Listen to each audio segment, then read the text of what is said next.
Okay, so today I'll try to get some of my lost rating in the last couple sessions because I've been kind of streaky. I go on a good streak, I win like 3 in a row, then I go on a bad streak.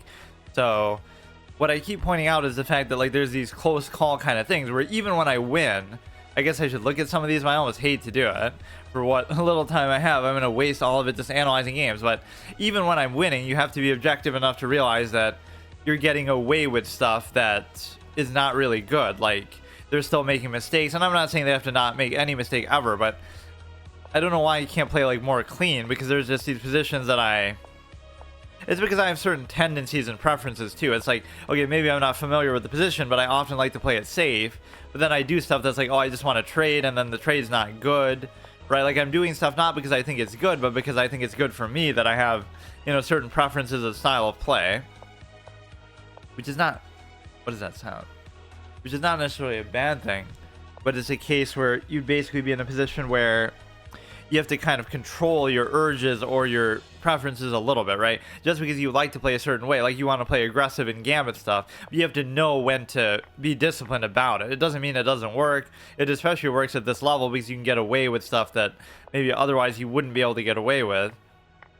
But I've been struggling a little bit on time too, but that's fine.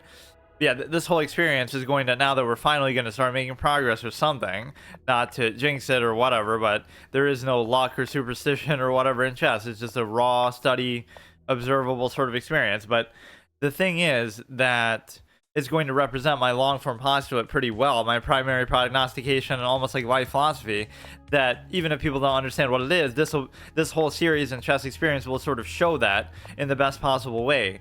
The idea that basically, at the beginning when I came back to streaming and playing chess, it's like, oh, haha, this guy sucks. Look at, he's 1100 rating, he's 100 pieces. But then after a year, it's the same thing. Oh, haha, he still sucks. And then after 2 years, oh, he still sucks. But at some point, you're going to eventually make progress, because that's the difference, right? It's not like, oh, you get dejected and you stop playing or something like that. Even if I'm not too pleased with the rate of growth or lack of it or whatever, the point is still there that like you'll do it for as long as you possibly can.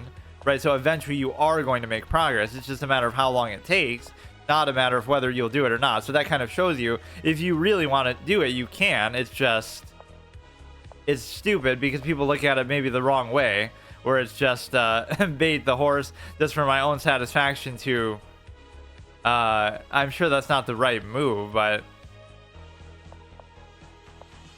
wait, it is the right move. I think I just did that because I was pissed and just, he would have no choice but to take it there. So the best move is always to just sack the knight, because it just sucks as a piece.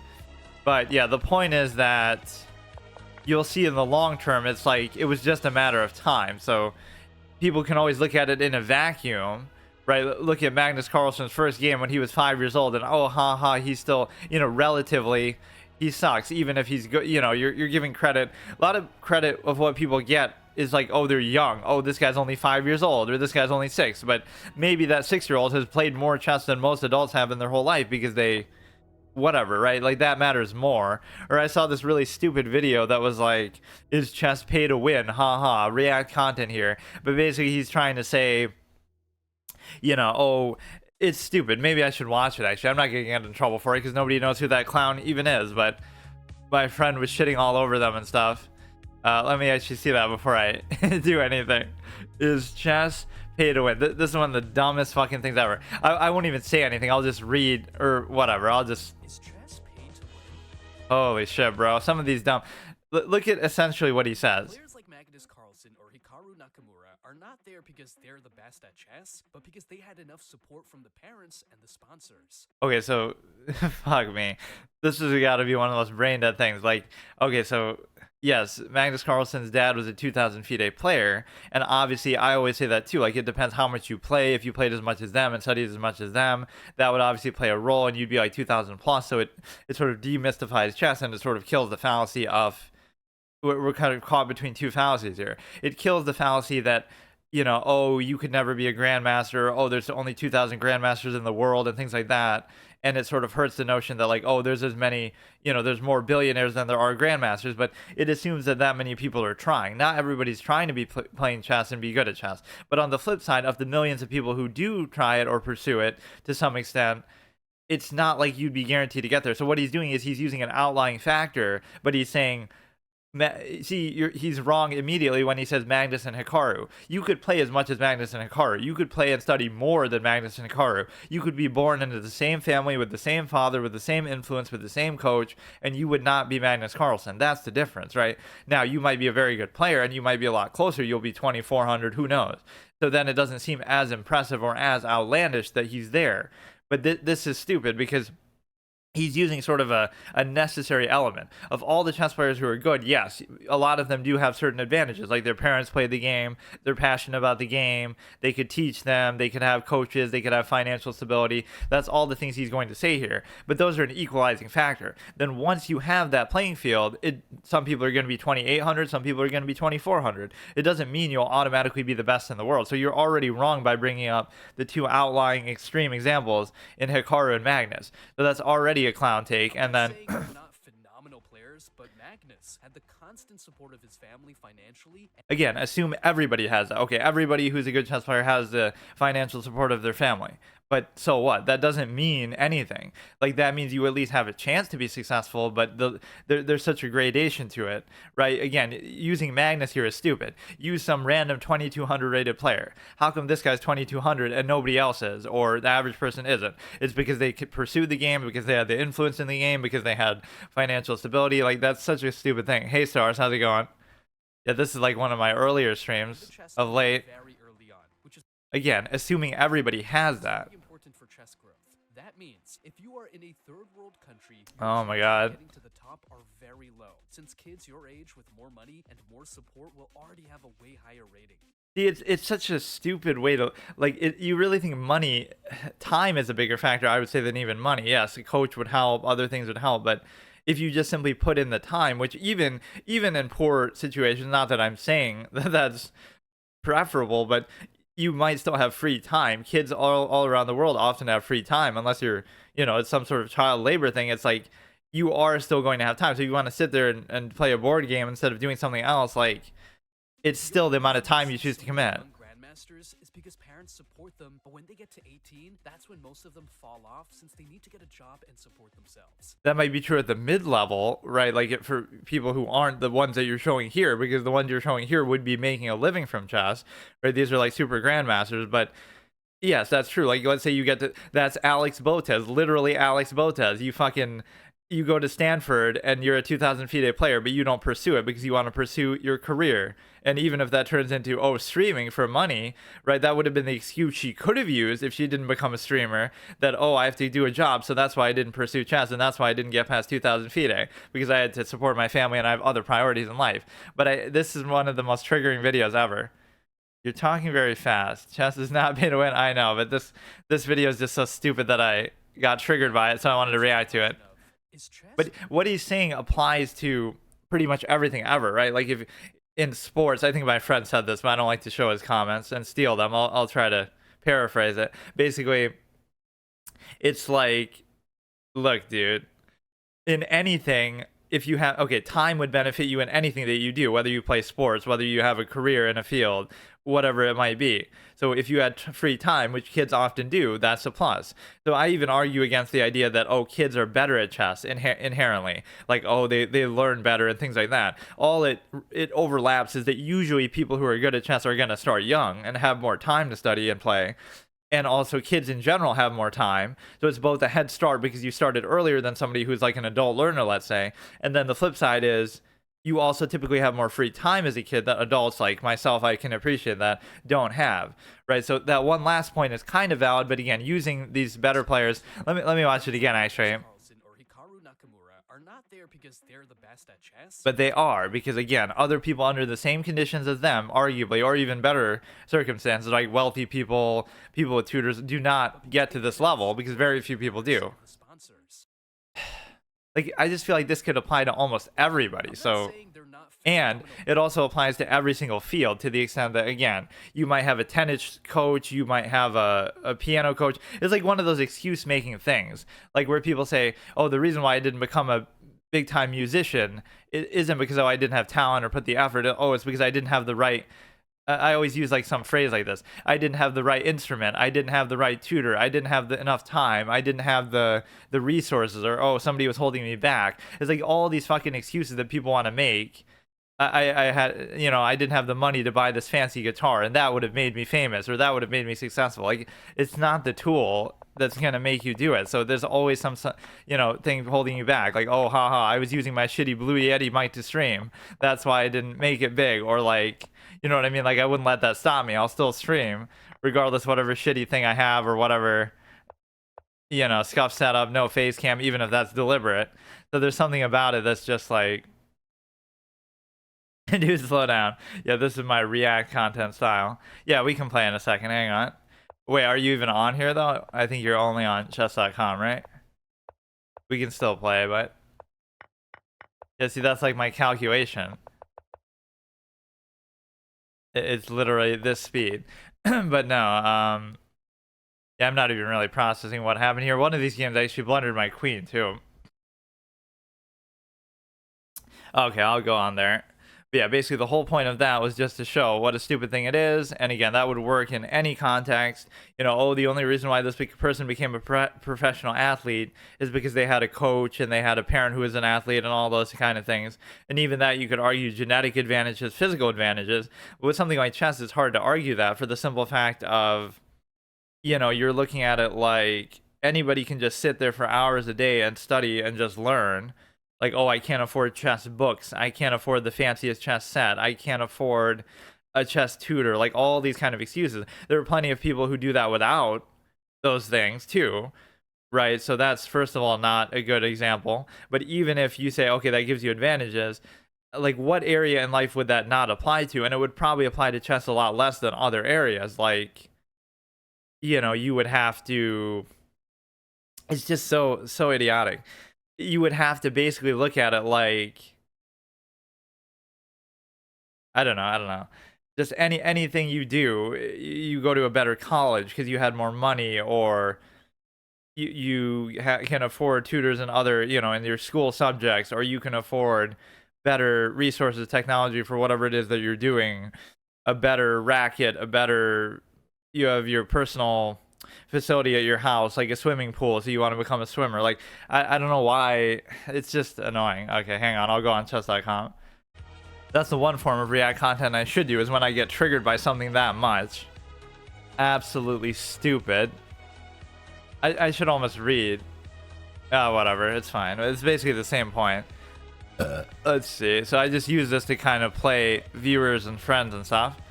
Although I don't even like to do that because I want to act like this isn't me. I'm not playing right now. I'm streaming on Let's Chess of all things.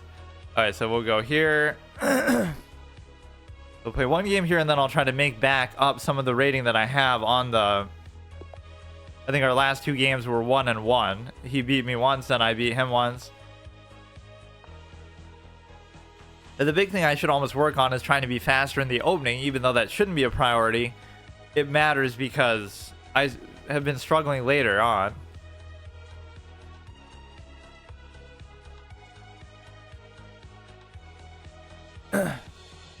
So you take, and then I'm not entirely sure what to do.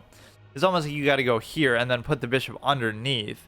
See, at some point you're going to see some of these lines enough to where, even though I have no logical reasoning myself why I would do that or wanting to do that, I'm just doing it because I've seen it in some engine line before. Now, one thing that's always my weakness is the pin, that I do not like to allow that, but I always still kind of do. And because it's the way that you have to react to it, you have to like put the thing here and push the bishop there, and then it becomes just very annoying, and I don't like that kind of position. At some point here, you want to trade off something, because, like, how is the dark square bishop going to be good here? I don't understand it, so I'd happily trade it, but I don't really know how to trade it either. Now, this is the kind of V-shaped structure that I like, but I don't know what to do with... Okay, that's perfect. So now you can go for it, but you can't because of that stupid thing. But thankfully, he lets me do it anyway. So the better move would have been if he just stops me from doing the trade. Now I'm kind of in trouble because you can see how desperately I want it. And that's always the sign of a good player that I say is like that they would leave trades sort of out of arm's reach. Right, they would keep baiting you, and only trade when it's beneficial to them, or whatever, like, so even though I recognize that's not a good tendency, I still do it because, yeah, I'm kind of underestimating him a little bit and just going too fast. So there's no reason to take that because there's a few logical razors at work here. Just,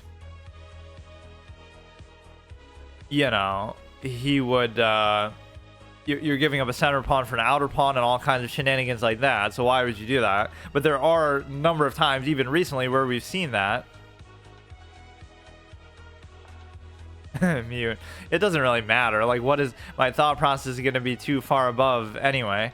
So now this is arguably Octopus Knight caliber positioning. If I could just get it. See, how would I get it there though? This is what kind of pisses me off. Even when the thing is good, it's not good because how the fuck do you get it there? You'd have to go from here, you'd have to go from here, you'd have to go from here. Like, in other words, all the squares that you can't go to, you would have to go from. This being open, though, is a good advantaged position that you normally don't have. And so, therefore, I should almost try to move the queen and then double stack the rooks on the open file here.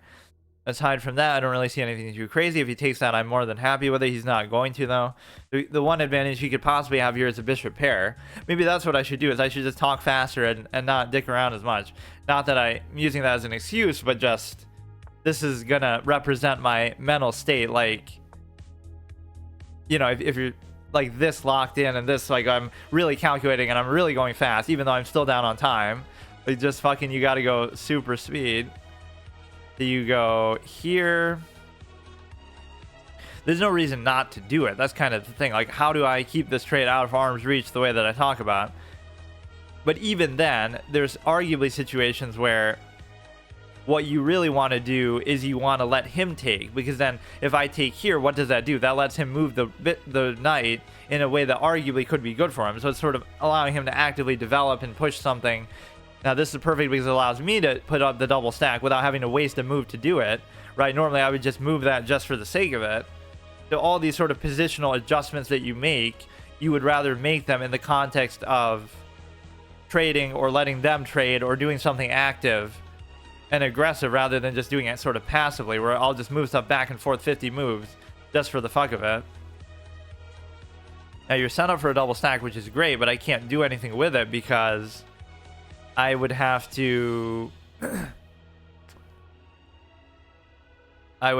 basically, so see, I'm going to resist the temptation and I'm not going to do it.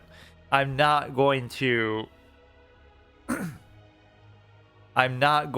it in the context of taking, but that's going to possibly end up hurting me. Like right there, that could have been a blunder, because if he could push this out somehow, so it leads to all these uncomfortable situations that you just don't have to deal with. If he moves the queen anywhere, I can simply double take the rooks because he has no other cover there. And this would arguably almost be creating a mating possibility if the rook was there, but not really, because the knight is still able to come back. See, at some point it's going to be he's going to do some sneaky shit, so I may as well just take. Now he's forced to take with the rook. Like, it's too I hate my style of play sometimes because it's too telegraphed. Like, what do you think I'm going to do? Oh, I'm going to trade, because that's just all I ever do. It's stupid. So that's covered anyway. It is pretty fucking dumb, actually. You can come here, you can trade there, and then see what happens. And with the bishop and the knight combination, could be certainly better than two bishops, or I mean two knights. So now if you can get this Octopus Knight here, which is pretty, you can guarantee it now pretty much, or you still can't actually, because of the fact that that's going to be a trade into a take on there. So you don't want to do the trade, but then if you do this, then he comes there, let's say. They're almost forced to go here, which is probably also not a good move. But he can't really give a check down there, but he could, because then what he'll do is he'll take this, then force to take this, then he'll go there. So it's unfortunate because there's not really a whole lot with this that I can do. So now I found myself in a weird spot in which he's going to be guaranteed to take something, and even though I can clearly see it, I should have seen it a little ahead of time, I guess. Because the best thing you're going to do is, okay, you trade here and then he takes. And so that'll break open the whole game for him. There's nothing I can really do about it. Part of it is because of this clown positioning of the king, in which you're able to basically, you know, you're not covering that, so therefore you have to cover with this. So again, this would seem like the instinctive move, but it just doesn't work because you're going to fuck me over in a number of ways. Because it's going to be worse. I'd rather lose the pawn because now you'll take, then I'll have no choice but to take. Once again, the knight causing problems, causing nightmares. Then you go here because the knight is no longer there. So stupid, man.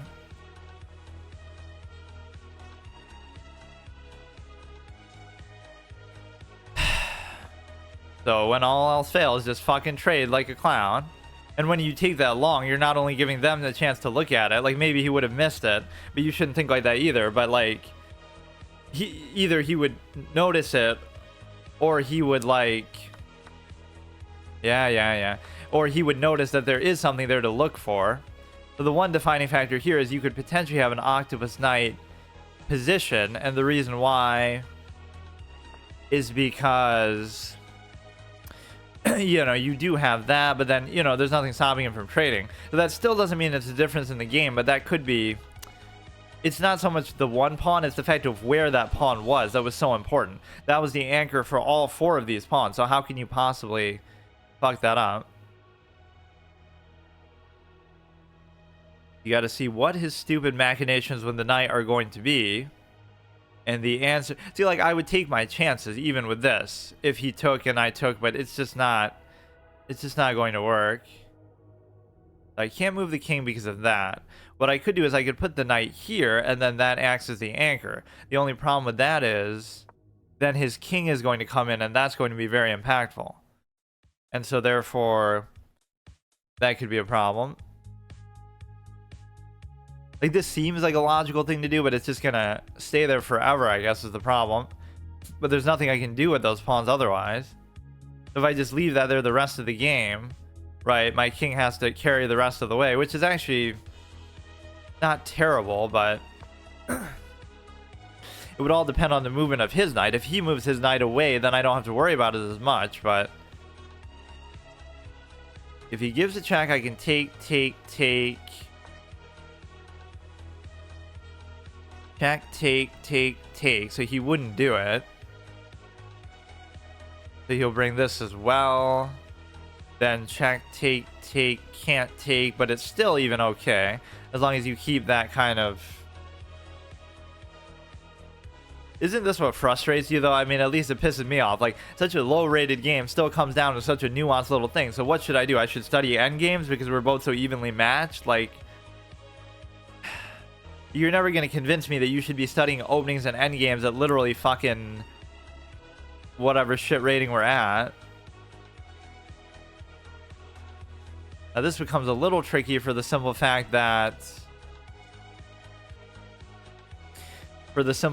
you're able to you know, his king can't come through that, so I have to wonder exactly what he's doing. It's just like you've already lost by that, but let's make it as annoying as possible, especially when the framing of time that we have here. Now, maybe I shouldn't take. I just don't know. That's the thing. How am I supposed to know? You're going to have too many weak pawns and too many weak ways here. You know what? I'll take my chances with that because, well, how did he know? Or I guess he had a good thing there, but... It's gonna be where we actually end up fucking trapping the stupid knight too, but not really. Okay, so that should be even worse now than it already was. Yeah, what a satisfying decisive victory actually fucking comes down to pawns in the endgame, which you could say that's just misunderstanding how chess works overall, because obviously that's how most games ever are going to go, but see, even against better opponents, if Nepo plays Magnus, we all know Magnus is better than Nepo, but it's not by that big of a deal, or once you get to that level, every game is still a draw, and then he wins in the tie breaks because of time and other, you know, ancillary factors. So it's like, yes, he's better, but it almost doesn't feel like that meaningful because it just feels kind of dumb. That second pawn was definitely the one that fucks you over.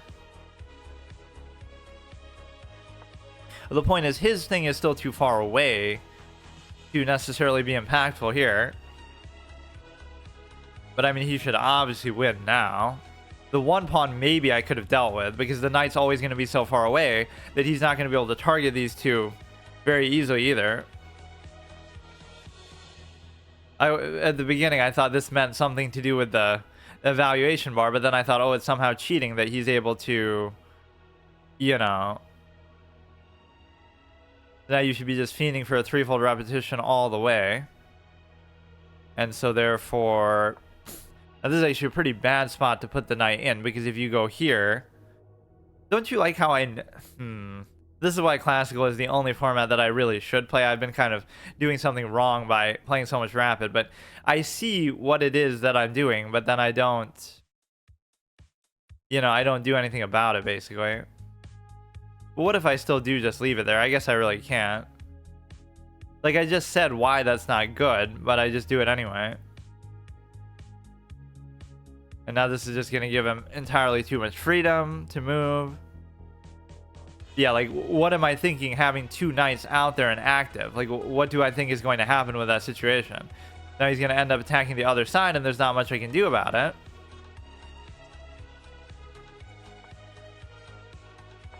Look, dude. He's obviously going to push it. Even if I could double take that with the pawns, I would almost settle for it.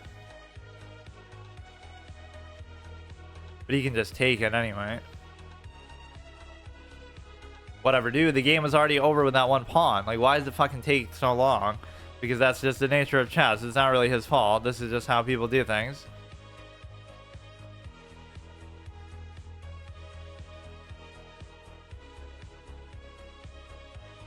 I mean, he can easily dominate the other side now with the knight. But no, let's actually play it to its proper annoying conclusion, where we'd make it take as long as possible, but I'm not really even doing that either. You could get maybe some sort of unexpected stalemate here.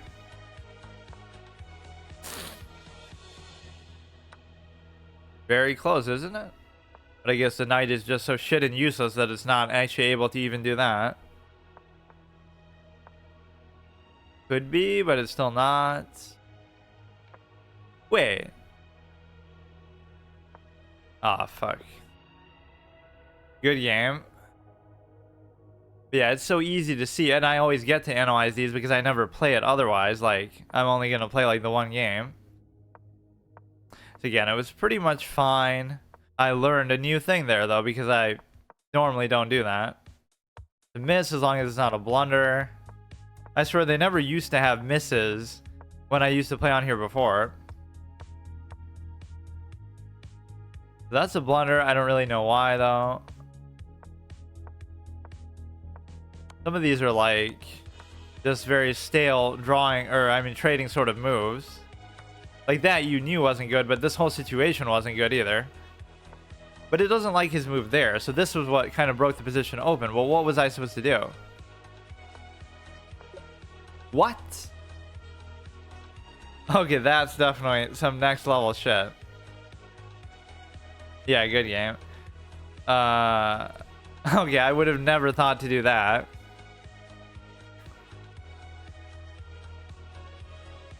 So if he goes there, I go there. Like, it's probably the best that you can salvage the position with, but that is pretty wild. Okay, let's actually do something.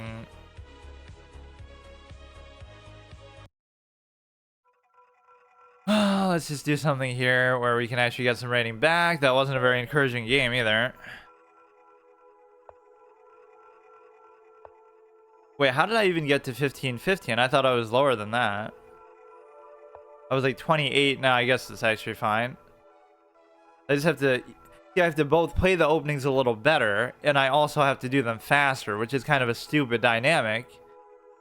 But dude, there's so many things I'm worried about here. I don't want him to trap the bishop in there. I don't want him to pin this down, but like, I guess you just fucking castle. A lot of these are just reactive moves, but then white shouldn't be making the reactive moves. You should be making the more aggressive kind of moves. He only played 11 games, so he's definitely provisional-ish, but still maybe fine. You got to worry about this cover later if he does something. Just the knight development.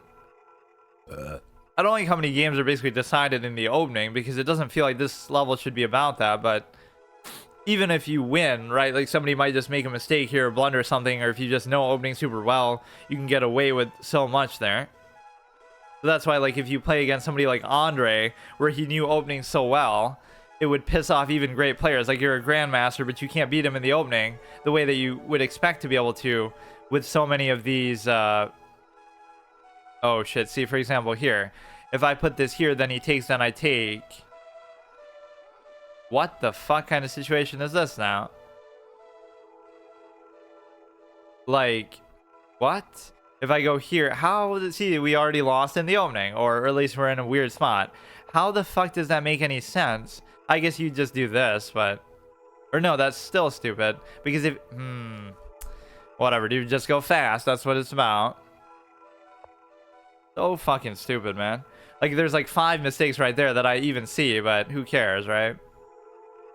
Now he's going to do something like sack sort of stupid play, which doesn't work even as simply as if you just do this. Or it might still work because you'll go like this, and then if I take, then you could take, then you could do something. Whatever, we're prioritizing speed over quality of moves. But you should know openings by heart by now. That's actually unironically true, because that's just how the game works. So we can go here, try to trade. But we gotta be more concerned, I guess, with what he's doing here. This is not a good pawn structure, I can definitely tell you that, but I'll still do it. Yeah, a couple of these last games have come down to time, so that just triggers me beyond any limit where... Okay, see you later. This song is sometimes not the greatest to listen to. Let's see. I'm almost running out of shit to listen to because I hate lyric stuff. So any sort of song that I want always turns into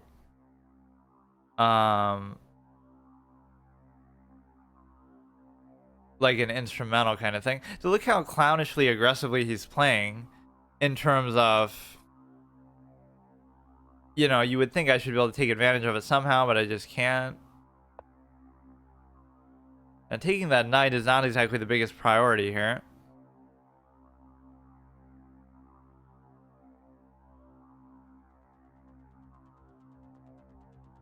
Yeah, I'm getting triggered in all these games by the opening because either these players are getting better at them or I don't know what it is.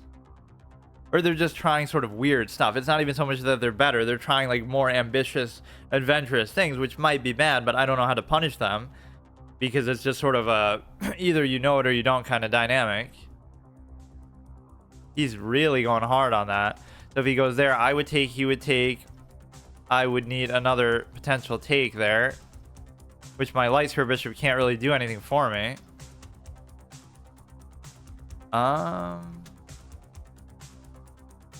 This is a little bit confusing, actually. I might just have to let it be because I can't really figure out that move, but you should never say that. You should always... Look at how insane he's going with this, though. Like, there's nothing I can do about it. But I should almost take with this side and then just deal with it later, I guess. You should almost keep going. Even as stupid as that seems, what that does is it lets you... like, he's got way too much cover on there. So what if I keep going, and then if he raises, I can simply take. So the theoretical proposition here is that you're going to try to block his diagonal with his own pawn here. Right, because you shouldn't be able to cover that. Oh, no, you already are. I'm stupid. You already are covering it, but he doesn't take advantage. So even as weird as this seems, that doesn't actually seem so bad. Defensive master here, by the way. You could check, it wouldn't really do anything. I could just take this. We have an open diagonal going there. So you could try to put pressure on this pawn, but you really can't. I can't say I played that exactly right, but in the end, it somehow works. So you keep getting away with these things. How can I keep getting away with this style of play? But on the flip side, this guy's a total fucking clown with how he's played. And I had this attack here, obviously, like bishop to h7 or f7, I mean.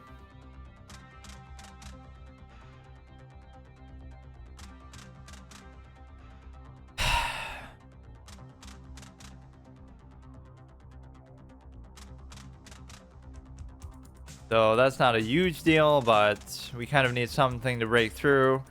We're not going to be able to take that necessarily at any point. It almost might be worth it in a position like this to do something like that, but it's just going to be so annoying right there. It's like, what else am I ever going to be able to do with it is the whole thing. Is he really going to do a sack play there too? Here's where I get kind of stuck, because like, now that knight is going to be there for literally fucking ever, and there's nothing I can do about it. He'll just sack, sack, sack, sack. Who cares, dude? Yeah, I'd almost be considering do that, because you're only -1, and the octopus knight is arguably worth a lot more than the 3 points would represent. You can't really get a much better fucking octopus knight than this, even, because it's just right in your king's face. The light square bishop isn't even that useful right now, so I don't know what to do with it.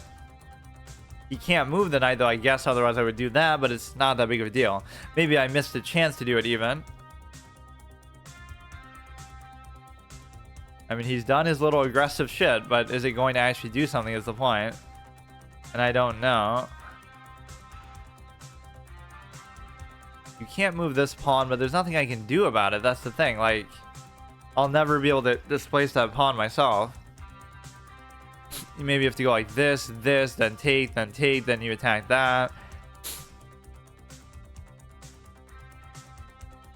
I could create a double stack on here at the very least. I don't know exactly what he's still doing.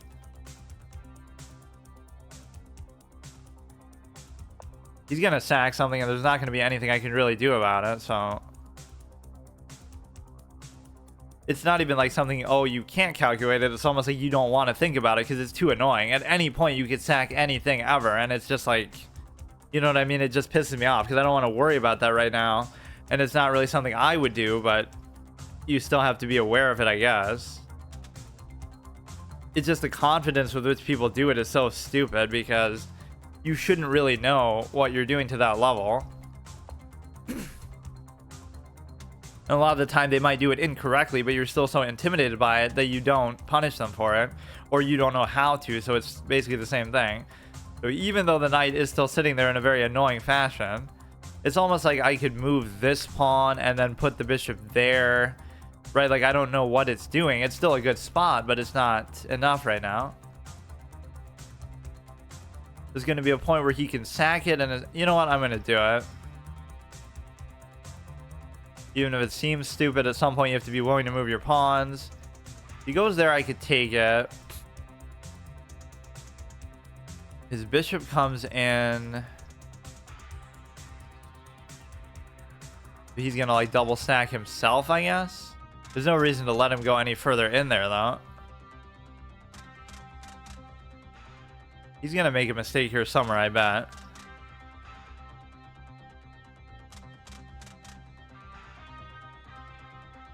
Our time is almost exactly even.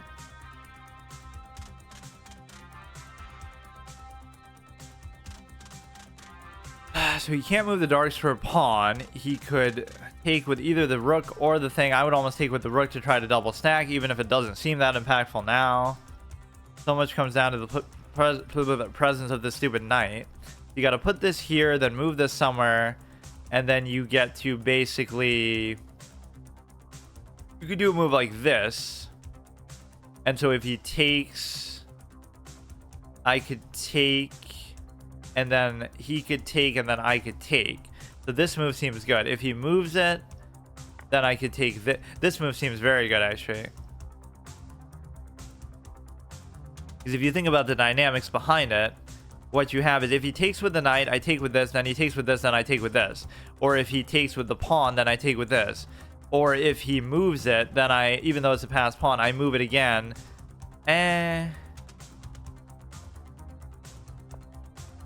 Let's see. He has a high probability of fucking up, but I probably still shouldn't have done it. If he keeps going, that's the worst for me because it would allow him to... And he could be sniping me to see that, but at the very least he could save them time. If he takes... Or no, if he goes there, then it's just a passed pawn, and I can't really do anything about it. Here we go, dude.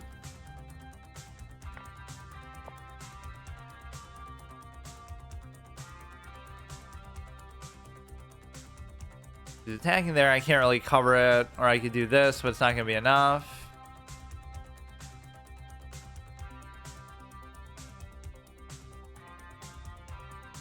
He's going to take there, but as long as he can't give a check like right away, I'd be theoretically fine with it. I shouldn't really worry about these pawns, but it's just kind of like, you got to think like, what is the nature of his threat here? And the answer is that...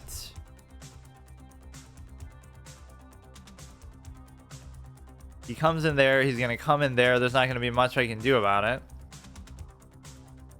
So at least if you go here, you force him to take with a rook instead, because you kind of... The Darkspur Bishop can't really do anything.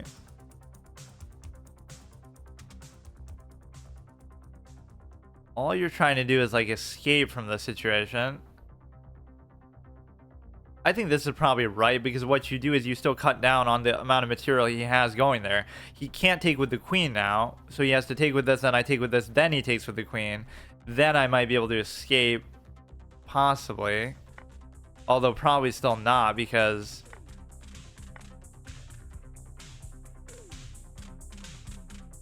my king is just in such a weird spot that it's not going to help me still. You go here, but then you can't go under. Fuck. It's still not going to be good, because if you go here, you can't block the stupid thing. What kind of a fucked up position is this?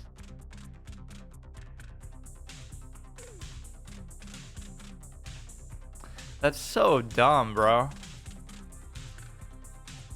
Look how useless the bishops and stuff are, even as much as I extol the value of the bishop. Literally no way you can stop this, huh? If I move the queen...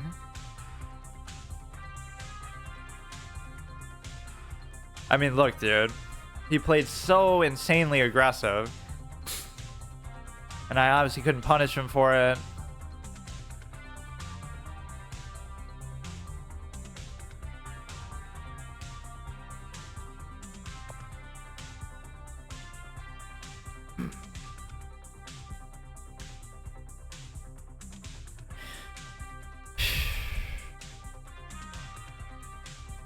So I moved at a reasonable pace. I don't think I played that badly, but at some point the attack was just a little bit too much for me. Now, how did that even still help me? It's because I'm too passive with these pieces. Like, that's the obvious mistake that I'm making. But I don't know exactly how to deal with it.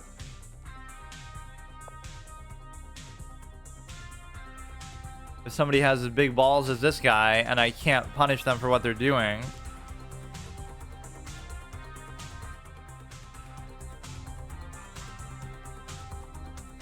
Still only -4, and we do have a bishop pair if I could actually fucking use it. And I could double take on the pawn, but I mean... Giving him this passed pawn was not the greatest idea too, but I mean, he just didn't give a shit about it. It was almost just a distraction. Jedi mind trick kind of moves. Okay, so at least here you can still move it. Right, so at least that's something. Because if you go here, then he goes... there. I could double take, so that's at least some survivability. And he could fuck up and let me maybe take that at some point. He'll go there, I'll go there, and then take.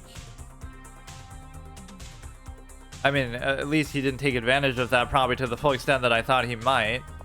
He goes there. Oh, this is a puzzle moment, certified puzzle moment, because now he'll he'll sack the rook, and then I have to take it.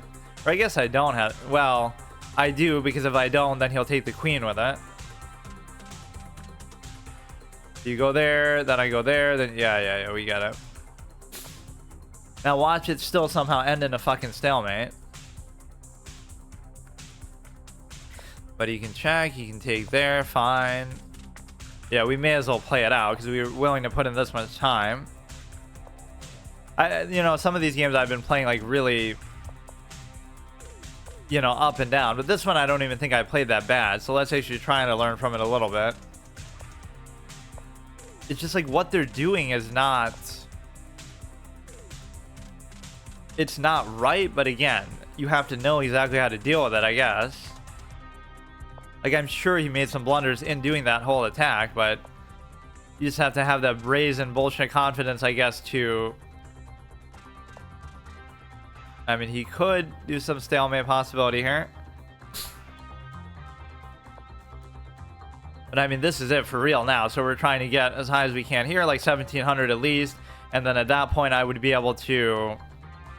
you know, I'll try to get my my classical up as well, so that'll be my reward for getting 1700 here. Is I'll play classical again, and then I'll get to 2000 in both of them, I guess, and then I'll finally go back to chess.com. Would be kind of the re-unlock condition after failing the 3 permanent chess challenges on there, of getting a very low rating thresholds, like 1000 apparently, then 1200, then 1500. I got like as high as 1350, which doesn't even seem that good, but I mean, you would think that would at least equal 1500 on here because of the inflation that people talk about, and at least like 1100, 1200 FIDE, even if that's a little bit off, because it does seem like chess.com is pretty accurate to the... Even here at the beginning, I was up by a bit, but once he started winning, he never stopped. A regular Charlie Sheen, this guy.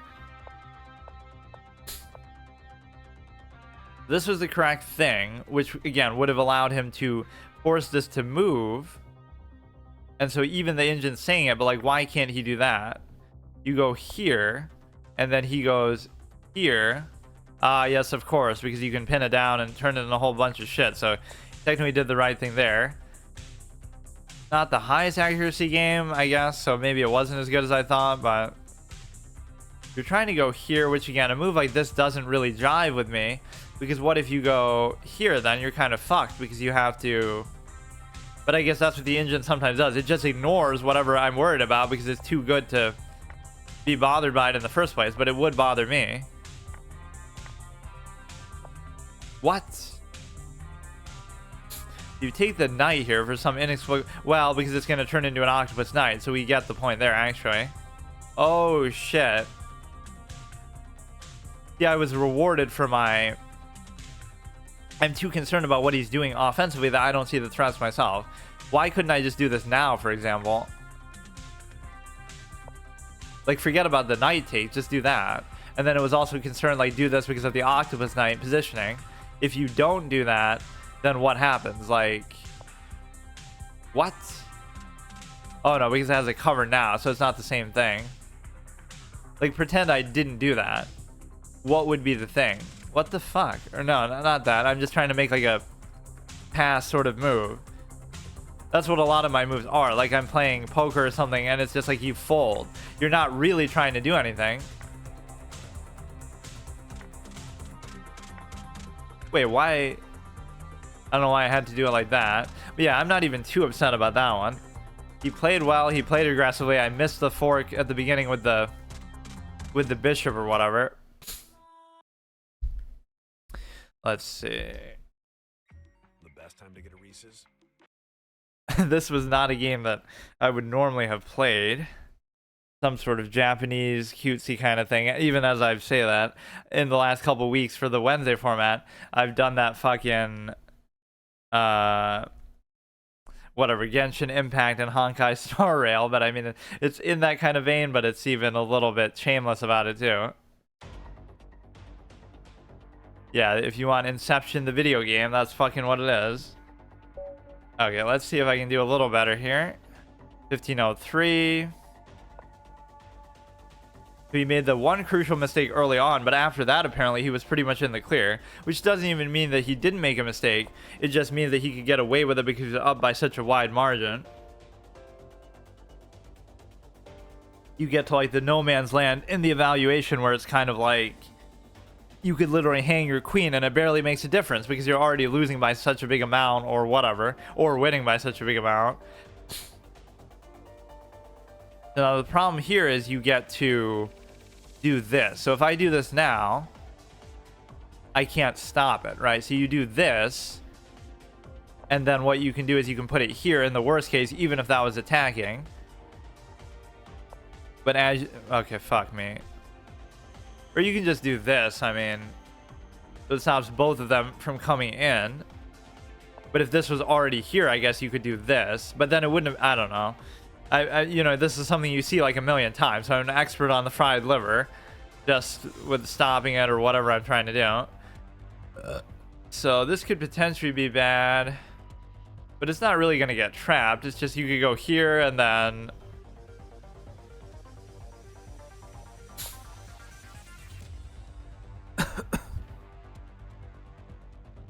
So I've gone kind of up and down a little bit here, whether it's actually because players are getting any substantially better or whether it's just like a psychological thing like I always do when I get to a sort of a new threshold. Not that this is really even new, but at least I got back to it after a long time. It makes it seem a lot harder than what it is because you could literally make a new fucking account and just stay at 1500, right? But that is a little bit hard to do, but it seems a lot harder if you get pushed back down somewhere and then, you know, you get pushed down to like 1100 and then it takes you like literally years to get there back there. Not even because, well, it shouldn't be that hard anyway, but even if it wasn't, it's like, I don't know what you're supposed to do with the Darkspur Bishop here actually, because maybe I should just take and then trap the thing in there, like trap the bishop. I get too eager to do this where it sometimes hurts me, but in this situation, there shouldn't be anything you can do about it. So now you can always... Like, where do I want the pawns to really be?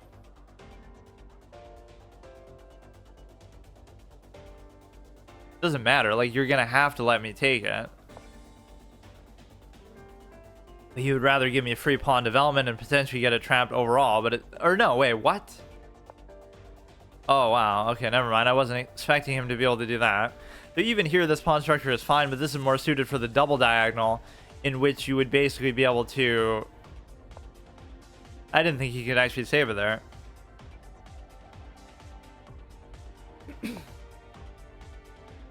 He develops that way. Everything should be pretty much fine with this position. We have a decent diagonal. He's going to maybe castle queenside, which doesn't seem really appropriate here, but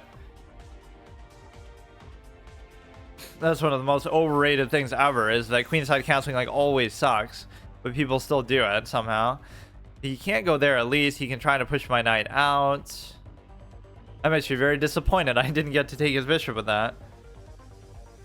Let's just see what it would take for me to lose these games, because it shouldn't be, you know, at least make it difficult for them, where some of these people are just crazy, but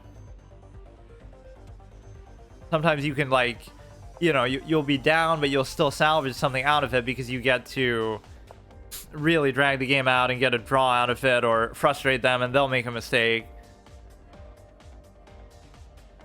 Unless their advantage is really major, which it's usually not, it's still okay.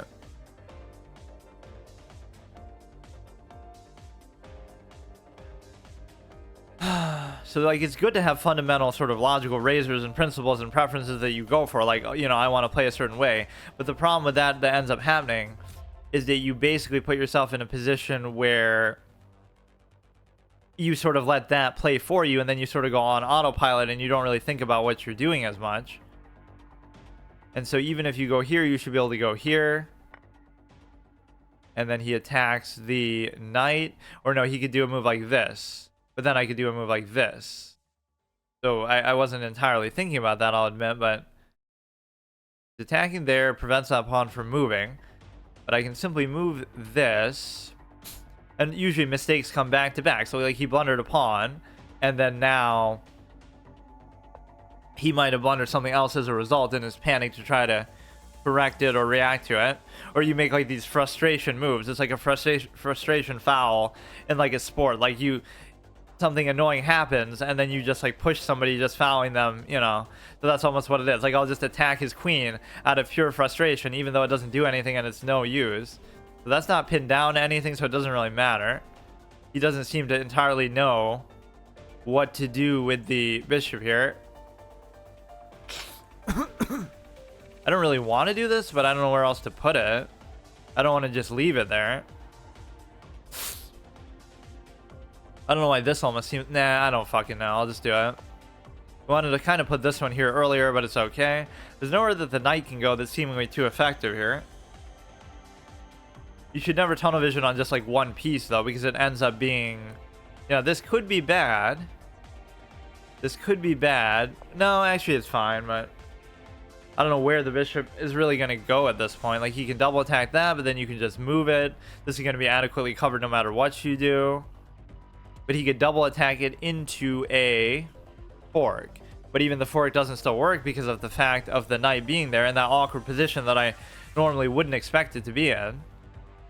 You could do this. Does that lead to some sort of problem? He would take, I would take, he would take, I would still take. So once again, we're just sort of fiending for trades just for the sake of it. Or almost this could be okay, but then this pawn becomes vulnerable. I'm just trying to go for trades. Like, there's nothing else to it. If he takes there, now he can't actually technically take the open file for now because he doesn't have a cover there. There's such an instinct to always just do that and expect that it'll work.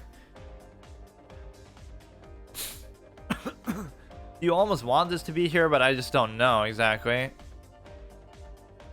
Like, I'm going to self-pin here for a second in a way that could be bad. Keeps coming back for that same threat. This feels like a very comfortable game, but now something along the line is going to happen. At least this guy's not an opening clown troll who's going to be really good at that, or do some sort of crazy aggressive gambit in the opening, or in the early game even.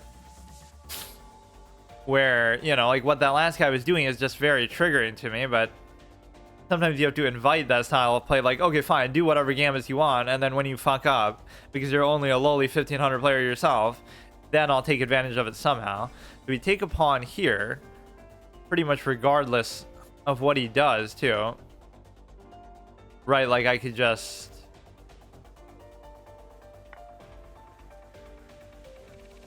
I should be able to just take it with the knight. Or the... Yeah, I should take it with the knight. But the problem is then it leads to something here where you'll end up moving the thing and then you'll end up losing it because, right, you'll go like that or something. But no, you still can't because it wouldn't have mattered. Now this is like an Octopus Knight-esque position. There's nowhere that you can move the bishop that really concerns me too much there, though, either.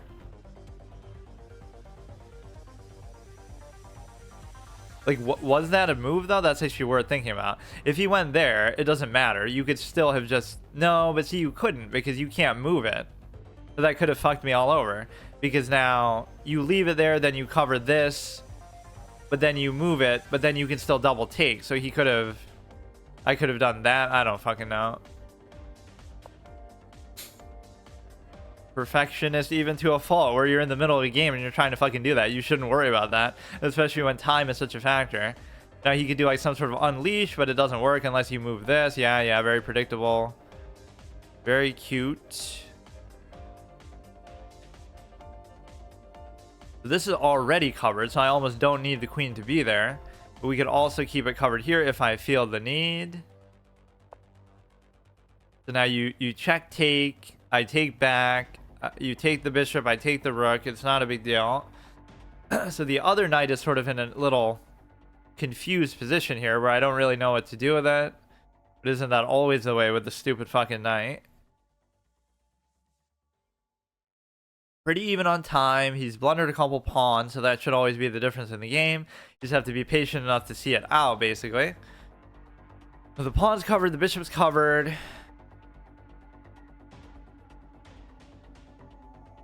Calculation is just such an effort thing. Like, you can do it. You could play for the first time, and if you really want to sit there and think about these lines, it's like you almost feel like you're not taking it seriously enough, or you feel like you're somehow, oh, it's not really worth it. Like you're not really that big into the game that you're, even as you're playing it, which is kind of a bad philosophy to have, but it's like you don't really care that much that you would want to sit there and calculate every line of moves. I'm confused about this because I don't actually see what that does at all, because you can't take. It's not like you have the dark star bishop there.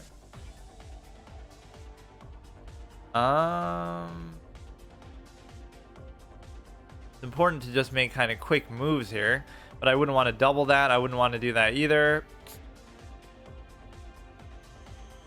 This is kind of good because you would just guarantee the take, because he can't move it. Otherwise, I take the little horizontally stacked knights, which is not very good.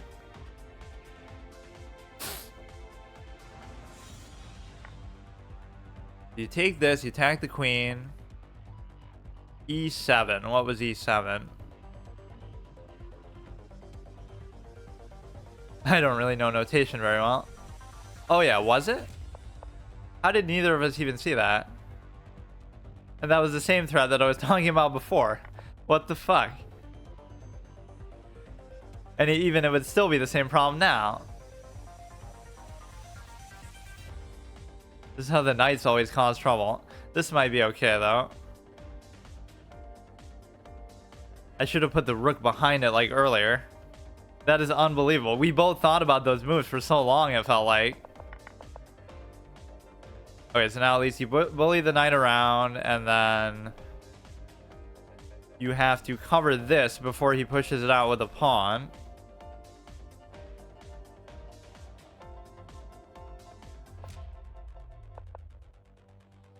Okay, even that's still fine where it is, but... Or I could just move it, too. Why did I even move it back there when it was already... Or yeah, that's why I should have just done that. It would have been fine, because he... No, he would have double took the pawn, though, still.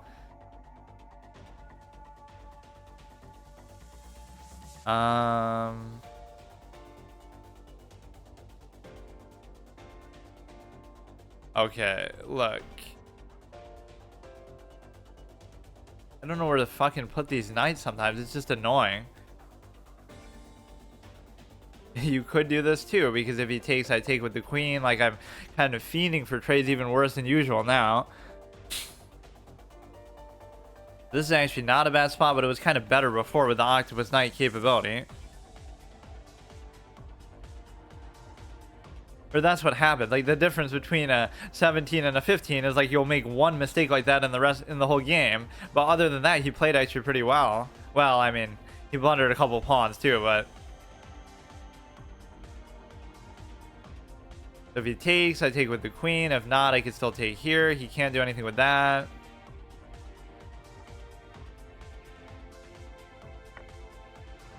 Wait, why the fuck did he do that?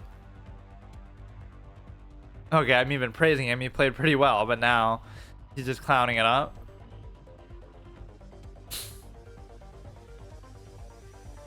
And time-wise, we're okay. Yeah, see, this is what you expect, though. Like, he didn't play terrible. He didn't play great. He's played 14,000 fucking games. I just get so mad at some of these people who play like gods, but it could just be that they know that line super well. Like, whatever it is that they're doing. Some kind of gambit or crazy shit.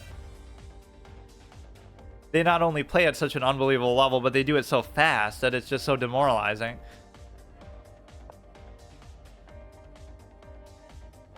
And now he just basically gives up.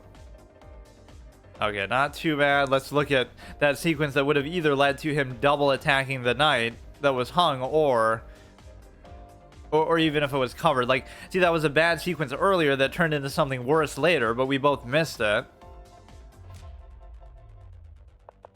That's so bizarre that we would have both sat there and had no idea. Like, everything here is fine. I guarantee you I have a much better record actually as black than as white, which is kind of weird. I guess it just matches my style of play somehow. Because I'm like, I'm better at withstanding attacks than doing them myself. Or like, I don't even try to do them. Like, this is a questionable move. You take with this, but even that I don't understand because the principle behind it is the same. Let's try to understand the sequence. You're double attacking a pawn, right? But let's first look at what I did. Forget about even whatever clown show the engine wants to do. If you just go here, you're fucked because... Okay, fine. I wouldn't have maybe thought to do that, but whatever. The point is if you move the knight... But see, he can't take it still. But theoretically, if you move the knight, even if you cover this and then you move the knight, then, okay, it just keeps doing other shit. But no, I guess the problem is that the queen's in front, so I guess at that point it doesn't matter. But yeah, the engine doing all kind of wizardry shit that I don't want to think about. So that's a blunder. I don't really know why. Or I do know why, because it's covered. Or I mean, it's hung the fucking knight. In a situation like this, you don't worry about moving the knight. What you're supposed to do is you're just supposed to like attack his, or what was the other scenario? Attack the knight, or but still, like, look how annoying this is. Now you have to go here and then you can finally try to... It just doesn't want to move the fucking thing though. It wants to do everything possible, threaten everything. Move pawns, move the bishop, move everything besides the knight. So, I mean, that wasn't very good, but I guess it's okay. Or actually, what was the accuracy on it? And I love how people are posting these videos like AI chess and stuff. It's like, isn't that what you're always playing against? Like, this AI term has become so stupid. When you played GoldenEye as a kid and you're playing against the fucking AI and that, like, that's still AI. Or... You know, when you play against chess bots, that's a form of AI. Like, I don't know what it is that people expect that they're doing. The Alex Botez song over here, that my friend used this for one of my... I can't remember what video it was. One of, like, the 2 videos where I'm criticizing her on my... Or on his channel. Okay, let's try another one. Okay, you go here. So you should be very comfortable in openings by now. And that's how you know you're having fun with the game. It's like an element of the game that you just want to get over with. Like, it's like doing your homework or something. Do your opening so you can have fun and actually play the game for real. And even the best players might even acknowledge that because... Or especially the best players might acknowledge that because that's what you see with Bobby Fischer and Capablanca and all these people who obviously are way better than anybody here will ever be. It's just like, you can see it, even if you're not that good, you can see the way that the game works in terms of, it doesn't mean that you're going to be that good, but it means that you're going to be, you know, can't you do a move like this here? Because you're covered there, so it makes you wonder, like, why can't I do this? Because no matter what he does, okay, I could take, then he could take, then I could still take. I don't see what is wrong with this move. So somewhere along the line, he's fucked up. This is covered. This is fine. This is fine. He could do the threat kind of himself now. So it's opening up the fried liver shenanigans on both sides. So, but I would do mine first, so that should be okay. You would want to take with the knight if he lets you here, but he's going to move the bishop up there to e3. Then I would take, then he would bring... Okay, fine. Fuck. But I mean, I could do the 6 for 6, which I'm kind of partial to do. I guess I like it. Everything is still fine. There's nothing wrong with that. Usually people say it's not that good to do it, but I'm okay with it. You wouldn't be able to trap this. This is one of the weirdest pawn structures you could have created here, and I can guarantee you it's not really that good, but... let's see.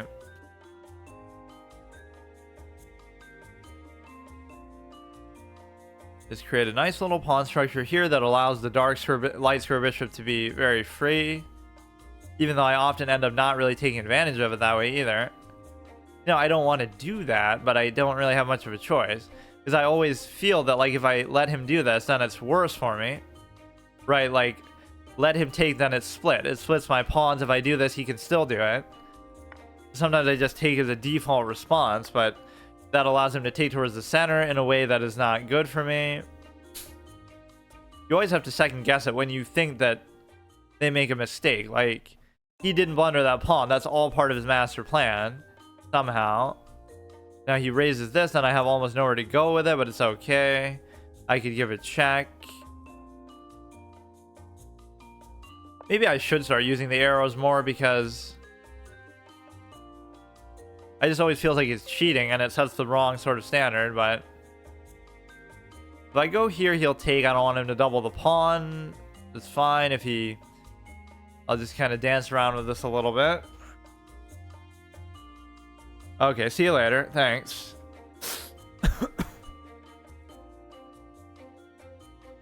Yeah, you know it's gonna be a good day when you wake up at 6 in the morning to fucking play chess of all things.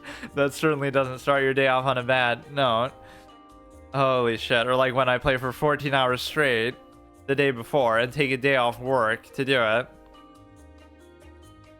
And still fail my permanent chess challenge. That was on chess.com, obviously.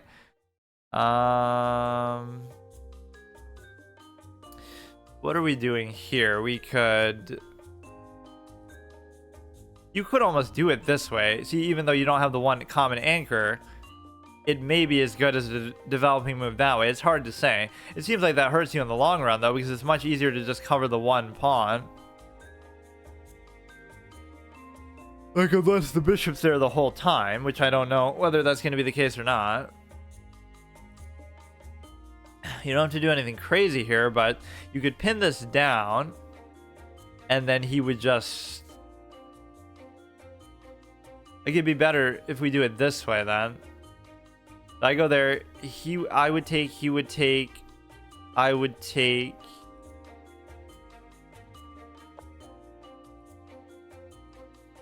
Just don't do any crazy kind of plays. That's just what always gives me a heart attack. Like, he'll sack the bishop here now, and if I take it, then I'm... You know, you either give them too much credit that you would feel like... Okay, now you should just easily be able to take, because you can't do anything with that. Okay, nice. Thanks for the follow. So now, I was going to pin it down with the bishop, but he kind of made it even easier for me.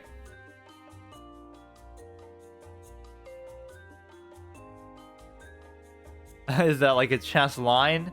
D3, as much as I'm clearly an expert on notation, he's a fan of D3, knight D3. That would piss me off more than anything in like a tournament setting where I would have to start writing those things down. That's the real reason I don't go to over-the-board tournaments. Not because I suck too bad, but because I just would be too frustrated by having to do that. It's a little bit of a random knight move. Darks for bishop could go like there. Let's see. The problem is if you move this, he'll take the knight, so you're almost forced to go here. And then he'll go there, and then it will be a little bit problematic.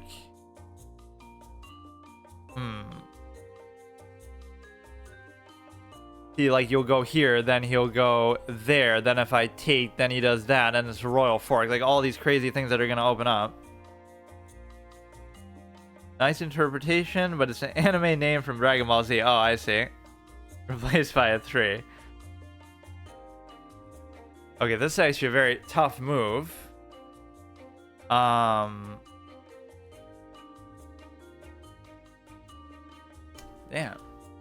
No matter what I do here is not going to be good, because the knight is pretty much gone. Or you know what? If you... Okay, the only thing that seems logical is you would go here to cover the knight. But the problem is that if you do that, he goes there. Right, then I can't take it. And then he's going to take this if I move it again. If I go down there... Again, like we've seen the whole line here. It's going to be... Like, would he really do it, though? That's the thing. You have to at some point. Would he really do that exact sequence of moves? Maybe if he's stream sniping me and he would see it, hear it on that, but like I love it. Go ahead and do it. I don't even care. What? Okay, so he just lets me off the hook though.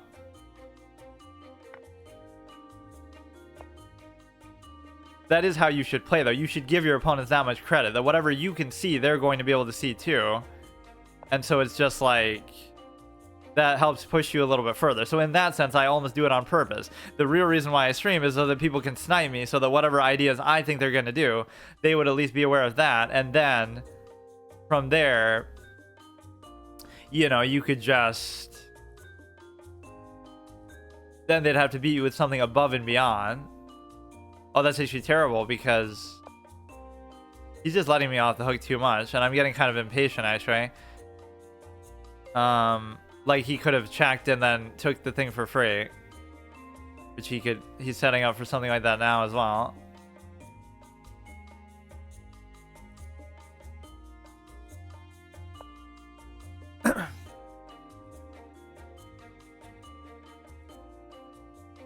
You would think actually what's going to happen is, as much as I hate the knight, the queen is going to go from the knight's going to go from my least favorite piece to the queen, because at some point I'm just such a non-aggressive player that I never actually use it. And it always just gets in the way and it gets kind of pushed around the same way that the knight does. Like I never really want the queen on the board. Even when I'm winning, I still want to trade off queens just because it's easier to manage and I don't want to worry about some crazy threat later. You just feel so much safer with that.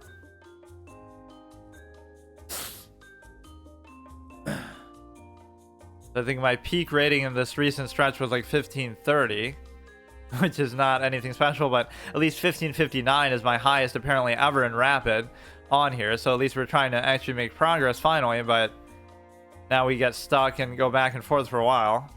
That was a pretty impressive stretch though. I went from like 13 to, you know, 13 to 15 in like less than a month. So you could double take there. Not really a big priority for me to worry about, but he's not really posing a threat, but somewhere along the line it's going to fuck me over.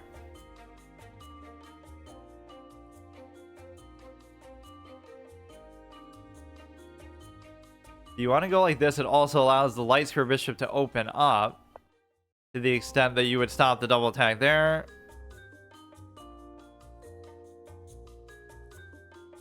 What do I think about queen to a4? What the fuck? No, I can still take it though.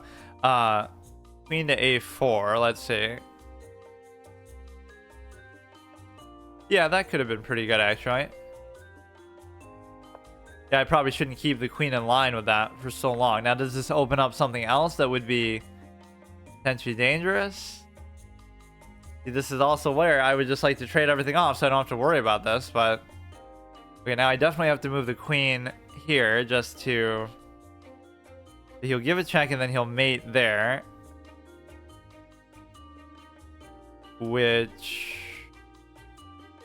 could be problematic, actually, now that I think about it. Where does he give a check from? He gives a check on the dark square, so...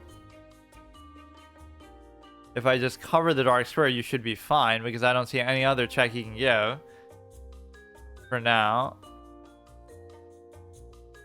Let's see if I lose a game like this now. That's the kind of shit that just pisses me off. Like, I'm obviously better. I'm obviously winning. Okay, fine. Fuck it, dude. This guy just makes it too easy, though. See, I don't like these opponents. I mean, I do, but... There's so many things he could have done in this game that would have at least been better. I don't know if he would have won because of it, but... He's just making everything way too easy. Yeah, everything's fine here. You just have to...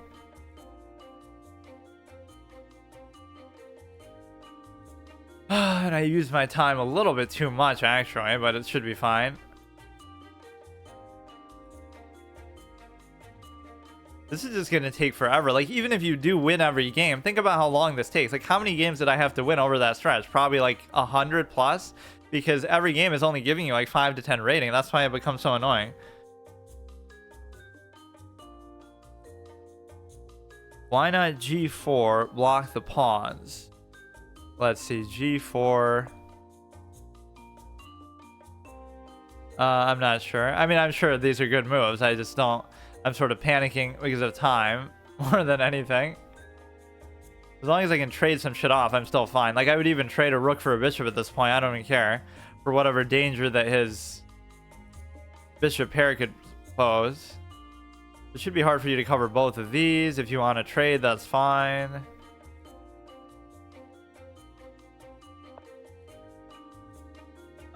This could be very bad.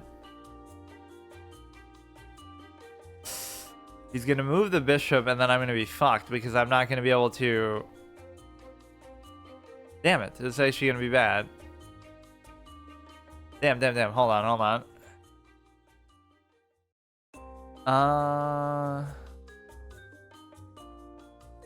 Fuck.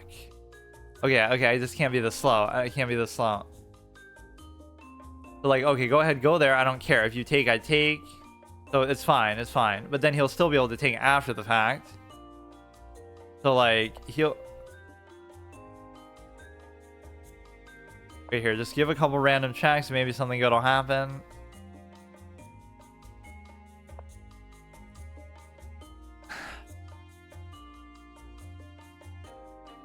What is he doing with that? Now he'll check with the thing there. No, I don't fucking care. See, this is where time fucks me over. It's still okay, I guess, but... So stupid. This is where you can beat me by just dragging the game out.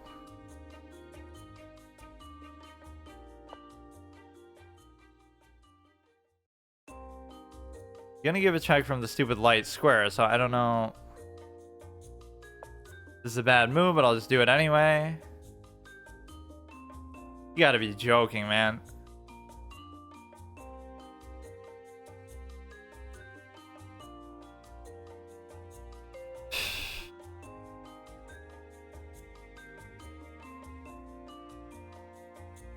You would think he should want to do that. I don't know what the fuck he's doing. Or now he'll just mate because of that. Okay, dude.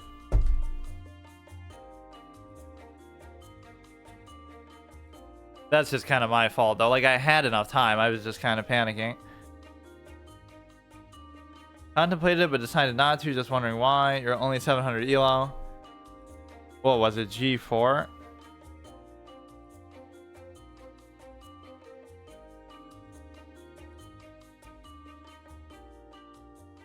It's interesting that so many of these recent games have come down to time, because that wasn't an issue at all before.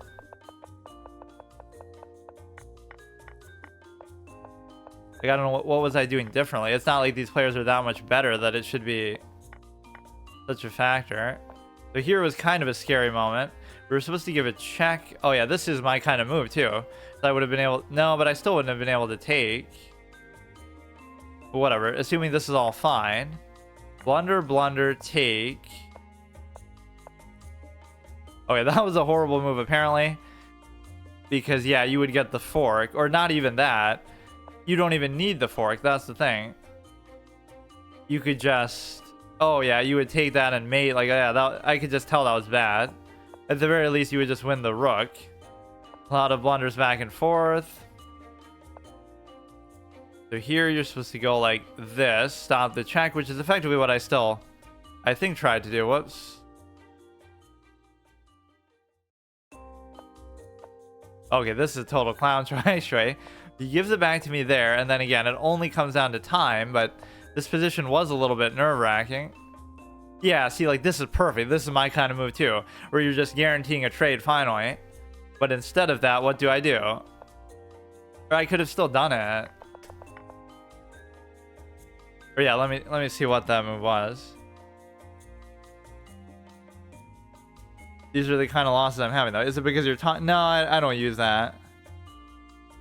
Because I was doing that on stream too. I mean, I won't say it wouldn't help, but I don't really think I should use that as an excuse, but...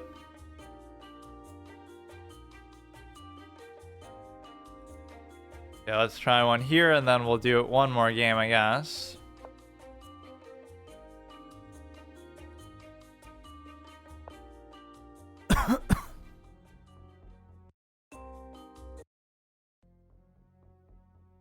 Okay, go here, blitz. Yeah, now I'm gonna really choke on time.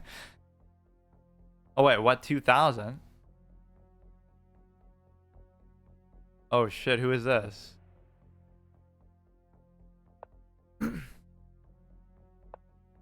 Yeah, look what an opening master we are. Clearly we're going to... This move always makes me uncomfortable. I don't really know how to react to it. Because then it allows you to pin that down a little bit more comfortable way. I seem to play substantially better against better players because I guess I actually respect my opponent, whereas most of the time I don't. You know, he'll deny the trade because he's just good enough to do that. Because, yeah, why would you? Or he's just showing off, maybe. You go there, I take, it's the only thing, or you go like that, but it's probably not good, but what do I know?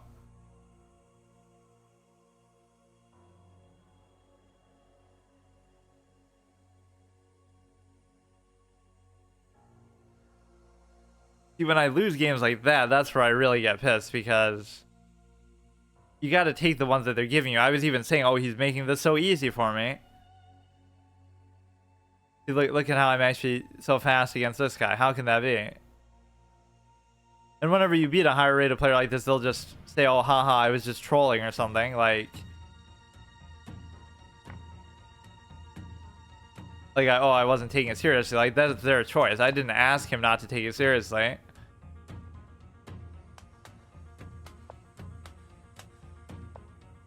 He takes. You got to at least make it clear to them early on. Like, these opening little traps and shit are not going to work. Yeah, I'm even worse in blitz and stuff than what I am in rapid and whatnot. Like, basically, the longer the time format goes, the better I get, and the shorter it is, the worse I get. But you could argue that, you know, oh, that should be true for everybody, because of course the more time you have, the better you're going to play. But that shouldn't really scale up with the rating, right? Your rating should be the same because your opponents have more time to think too. So it shouldn't be a one-way street where I get better but they don't. So it should equalize itself out and say, like, okay, I'm 1500 in both, but why am I 17 in one and 15 in the other? And arguably it's because one of them is not as competitive as the other on this side. Or that's more so at the high level, though. It's like, if you look at, like, you know, titled players and stuff, they don't play classical as much on these websites because, oh shit, okay, fuck me, I was a little, see, like, oh yeah, haha, a 2,000 player beat me, but is that really the way that you would beat me? Because that's not like anything. That's stupid. Like, if I do that against somebody who's 1,000 would do it. I hate that. At least beat me in a way that's substantial, which again is not his fault, but whilst in deep train of thought. Okay, let me do one more and then I'm done, dude. That's so fucking dumb. This is the kind of way that I'm losing, though. I like my priority on time there, because, like, at least if you can play reasonably well that way, you can get away with so many things like that. This is the whole flagging culture that we're in, where these streamers will have like a 10K gaming mouse and fucking flag people like that. Yeah, let's just win this one real quick. Take me all day to get back to 1530 even. Or he's gonna flag out either because he's lower rated, or because he's white, or because I'm white, or because I'm streaming and he thinks I'm a smurf or something, which clearly is sort of the case, but I haven't lived up to that standard really.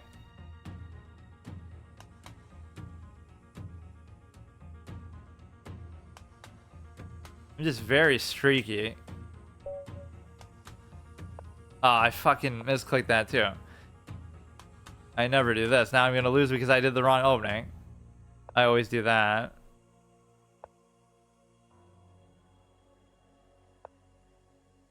Damn, it actually does kind of ruin the whole thing. Whatever, we'll go here. We'll try this for once. Now you can pin that down in kind of an irritating way. Yeah, you can always... It doesn't even let you present takebacks. I've seen people try to do that before, but I don't know even how.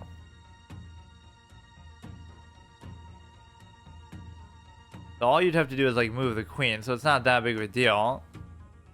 He goes there. I would take. He would take. I would take. He would take. Wait, what? I would take. He would take. He would take. No, wait. I can't. Take.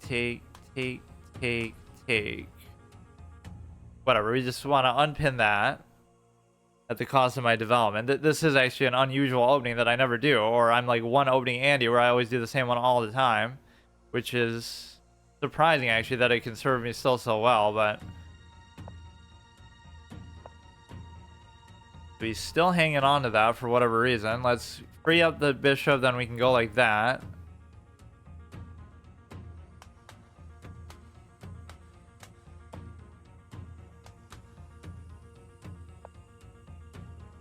And technically you can't put the pawn there to block it because it's not covered. And let me guess, he's gonna sack something like a clown.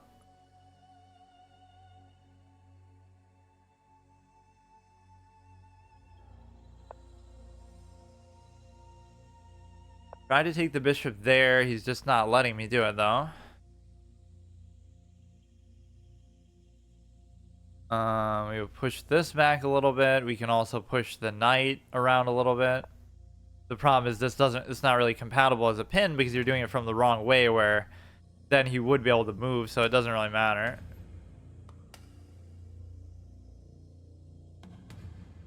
Okay, let's not get triggered by that last game and just win this one cleanly though.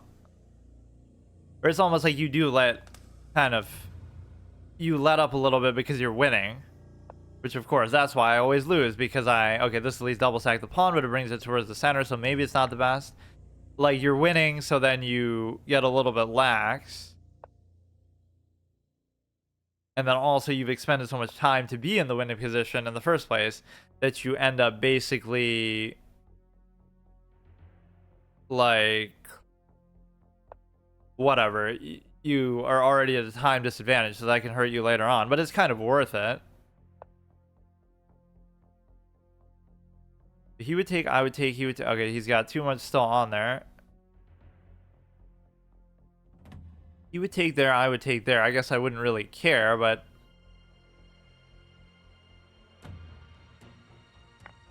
I almost feel like we had something better somewhere along the line there, like crab on either the knight or the bishop, but I was just too lazy to even go for it.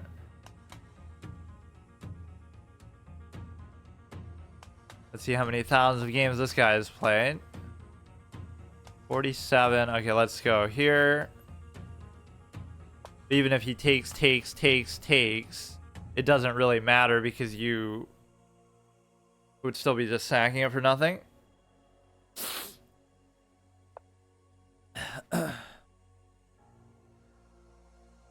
You can go here now, and what that allows you to do is you do have enough cover because you would take, I would take, you would take, I would take, you would take, I would still take. He might just keep going to block it, or he'll just ignore it. Now this is adequately covered, so I wouldn't have to worry about that too much. But let's do this first, because then he's not going to let the queen just sit there.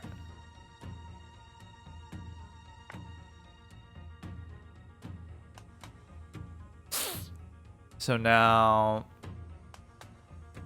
this opens up another interesting possibility, but the problem is I couldn't really take it. Or no, I could, because I have total freedom with the knight there. So even if you take, or maybe I fucked up. But no, it's still for 2 rooks, so it's like, would that actually be worth it?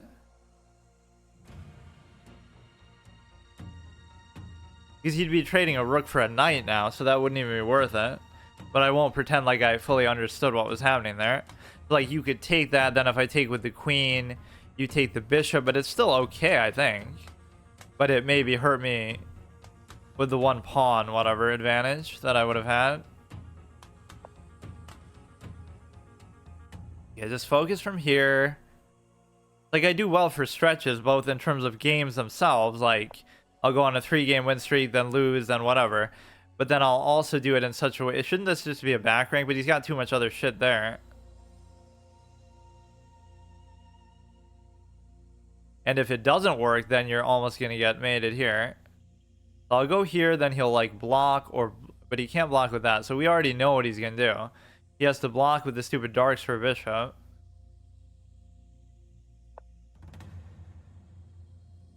So if he blocks with the darks for bishop, I can't really do anything else to complement that. And then I can just take a pawn maybe. But then even if I do that, no, it's not even that bad. Yeah, he was like quitting out. You could take that.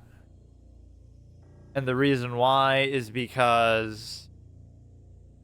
Or no, this is actually good because now you won't be able to take anything, but you can't do that because I'm blind. This one he's covering too much. Like, that's a cute move and all, but I don't really see the point because...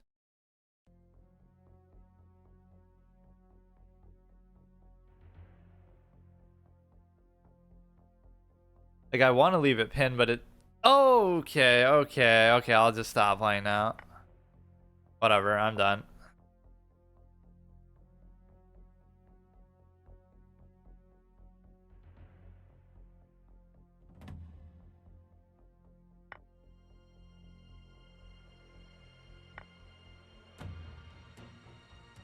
Alright. I mean, if I was going to lose like this, I can lose this way at any rating, so I don't know why I bothered coming back this far to do that.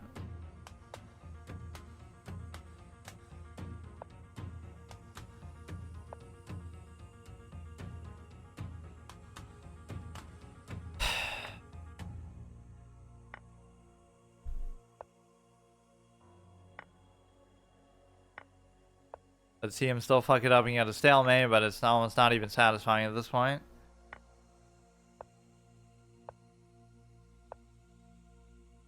Or he'll try to mate with just the 2 bishops. That would actually be mildly impressive here. Or it's not really even that hard to do, I guess, when the board is this open. Or like he'll fall asleep and let me go all the way and promote because he's just so fixated on what he's doing.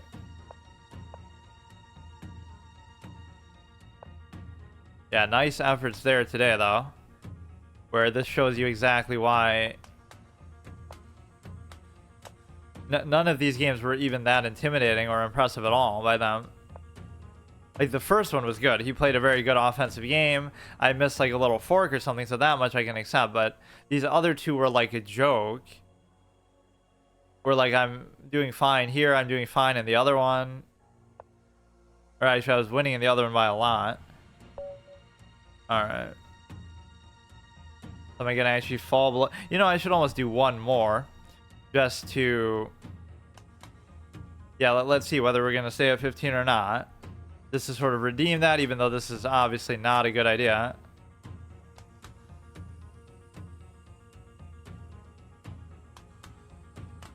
If the fucking stockfish can hurry up here, dude. Here, I'll do one more. Fuck it.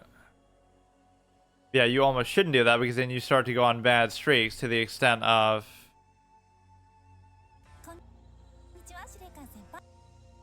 Let's see, let's find another one here. I don't know.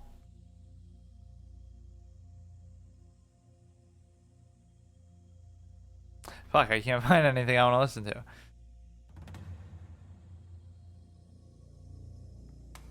Or this one you don't even need to do because it's already like... Or no, it's not extended. Okay, so he's winning pretty much the whole way there. Although that almost didn't seem right because I seemed to do better earlier. Alright, let's just focus the whole game. Don't even worry about it. Go do my little 30-second rule, which was always a standard that like every move you should take 30 seconds, which works better in a classical game. That way you just double check everything and make absolutely sure of what you're doing. Kind of second guess, triple guess yourself. So you could pin it down here, which that I don't like. So I'll go here first. Now you could push this out, but that's okay because it's not, his knight's not even there. You got to worry about the cover of this. See, even here I'm going too fast though still. And now you could... Nice game, dude.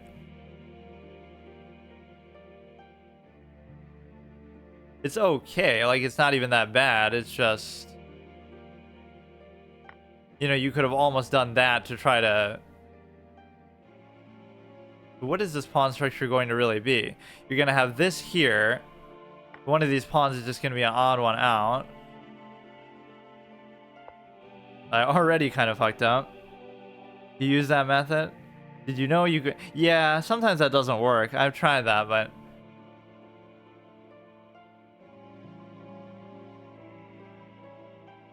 Let's see. This is kind of stupid because I don't know where... This one can go up there. So this one I should just kind of push with reckless abandon and just let whatever happen happen. Because if you do this, then you're putting yourself in a really stupid spot where you could almost change the coloration of them, but you don't really want to do that. Or you could just accept, like, okay, if I traded, it would be fine. Because then I wouldn't really care where the pawns are as much. That's actually fine, but it might be better if I... This might be one of the rare cases where it's actually better if I let him take, but it's still not... Well, it's not, because then he's going to keep going, and that could be problematic too. Let's see. This is kind of what I still wanted to do, so let's just tunnel vision on that instead.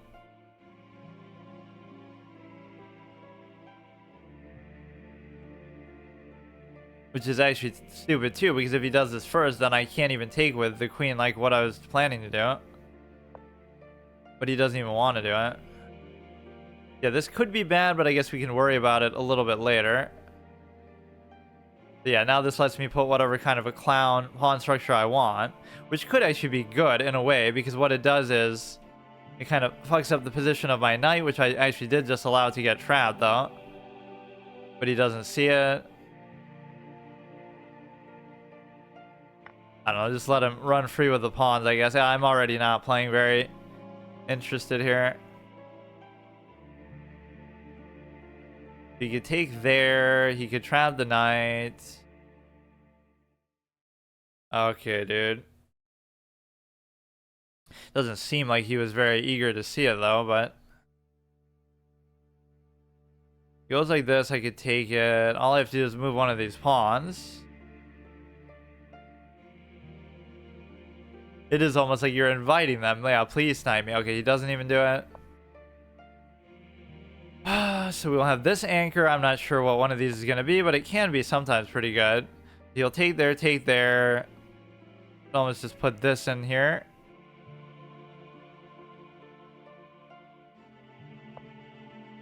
If he takes with that, I can double take. I don't know where he's going to put his rook.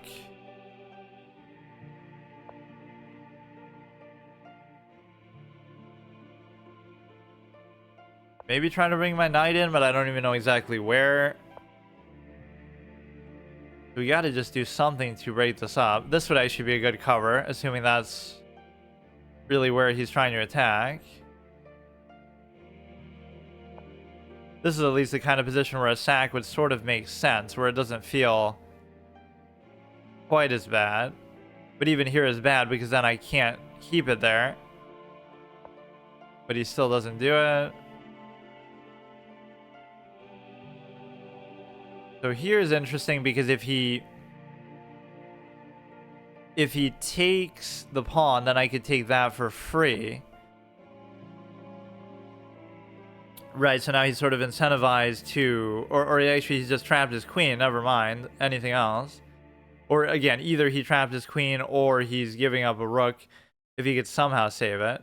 Because even the fact that he's double attacking this, he could take, okay. That's the kind of win I maybe needed there. Maybe I should do yet another one then. You just go on these fluky runs where somebody will play like a god and just beat you in the opening, and then you'll beat people like this. I maybe shouldn't push my luck though. Just like that wasn't a very good position either for me. Like he's taking all the initiative and attacking, but somehow we still do it.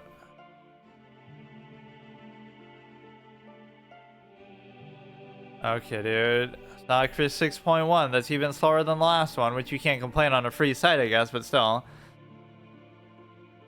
It's not like this is such a high level game. That's really what annoys me about it. Like, it doesn't really require any sort of... See, he's winning too by such a margin. So clearly this is a fun and instructive game. He's not even losing by that much even there. Think about that. He resigns over it, but he didn't even have to because...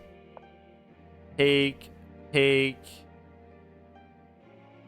Like, he still gave up his advantage, but it's not by that big of a deal. Okay, let me try another one. Oh shit, I lost it now. Okay, actual last one here. Let's see, what was I listening to?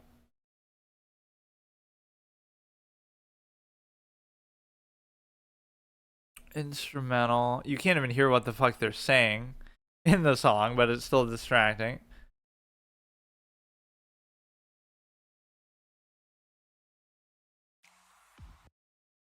Okay, last one for sure. 1473. Let's actually play the opening properly now. Because that one game I obviously...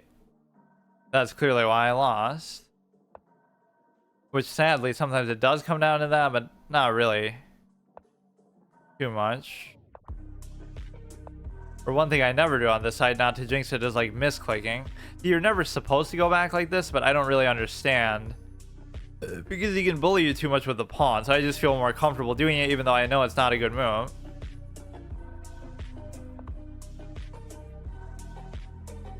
I mean, I will admit, most of what I do is just random stuff, but... Now at least if you take with the pawn, I could take the queen, which is very good for me. Just because, yeah. You're pinning a knight into another knight. Which doesn't really matter too much either, but...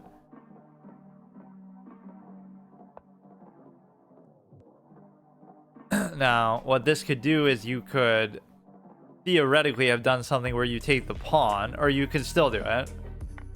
But if you took with that, then he takes that. I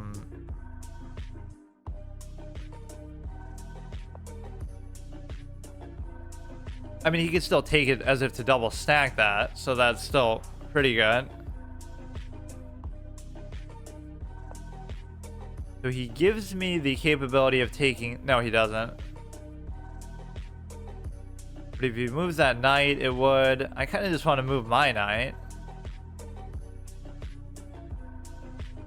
He's attacking there so he could not only take and double stack, but he could also take this. So I wonder, as the knight always causes problems, what I could do about that, and I'm not really sure.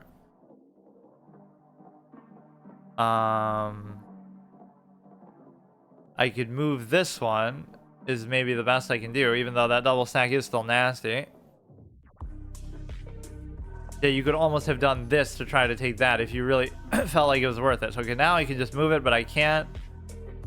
Like, look what a pain this is. You can never move this or this gets taken. You can never move this, otherwise that doesn't have a cover. So, like, what am I supposed to do with that? Only the knight could be so annoying. You could do this, and then he could still push it with the pawn. I mean, I should probably just move this anyway, but...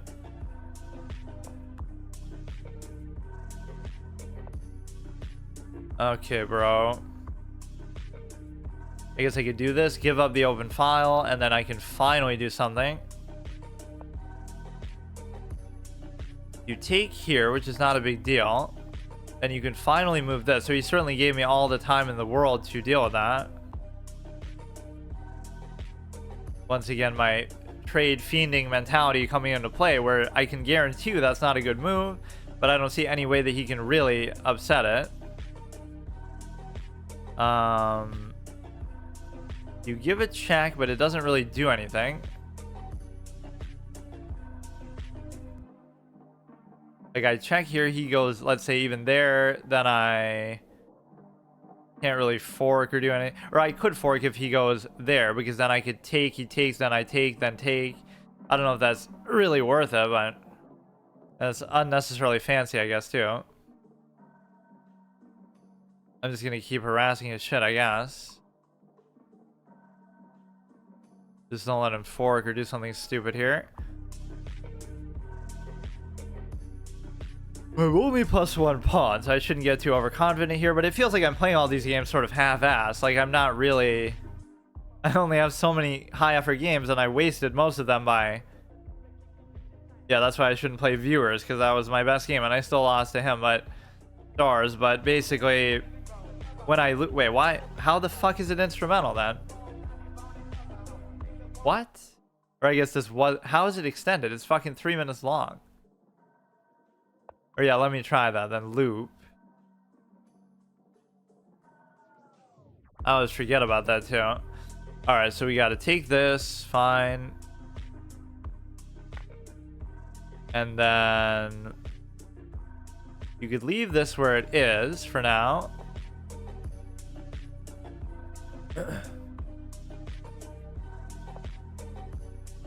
He's trying to take my Darksword Bishop. There might not be too much I can do about it, so we get the kind of bad karma back of all these endless trades, which is actually okay with me because we get, you know, this nice little pass center pawn.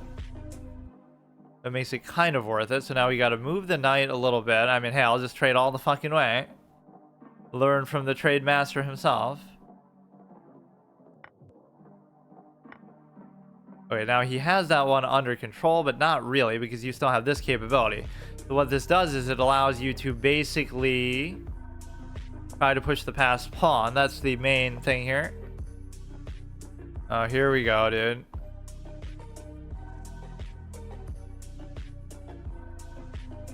You could just sit up there with it, like... It wouldn't be that big of a deal. Is there something I can do with the knight right now? And the answer is not really. Like, what's he gonna do? He's gonna bring this, but both of those you could take with the knight, so it almost doesn't even matter. Or he's gonna take there. He's gonna take that one, and so if he moves it,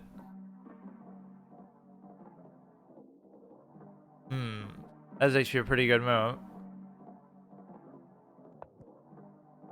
He's still gonna just do it. I mean, I don't know what that did.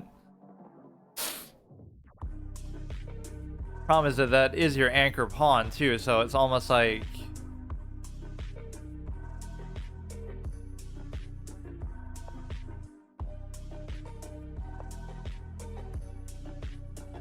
I guess I should just go for it and try, but then he's gonna do something with those. Problem is his king is so close that it ends up being the equalizing factor there. But maybe he's not going to know exactly how to deal with it. He certainly waited his sweet time. Or now he thinks he's going to get away with it, but I mean... I don't know exactly how to deal with that. I'm only +1 as a result of that, so I guess it's not so great. But he literally just let me do it too.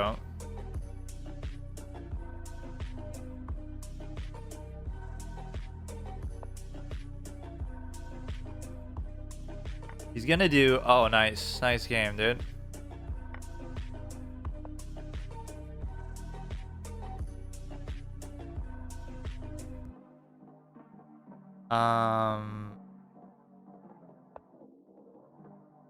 Okay, so what you could maybe do is... Okay, I'm good, dude. Okay. Yeah, maybe I should keep going now. I'm getting on like a lucky streak with all these clown kind of games that are not really deserved at all. So if I play half-assed, it makes them play down to my level too, so then they play worse. Neither of those were really deserved at all. I should like go until I lose then, I guess. So stupid. Okay, what's another one? We'll do one more. With HPE Greenland. Fuck. No, maybe I should not push my luck too much, but...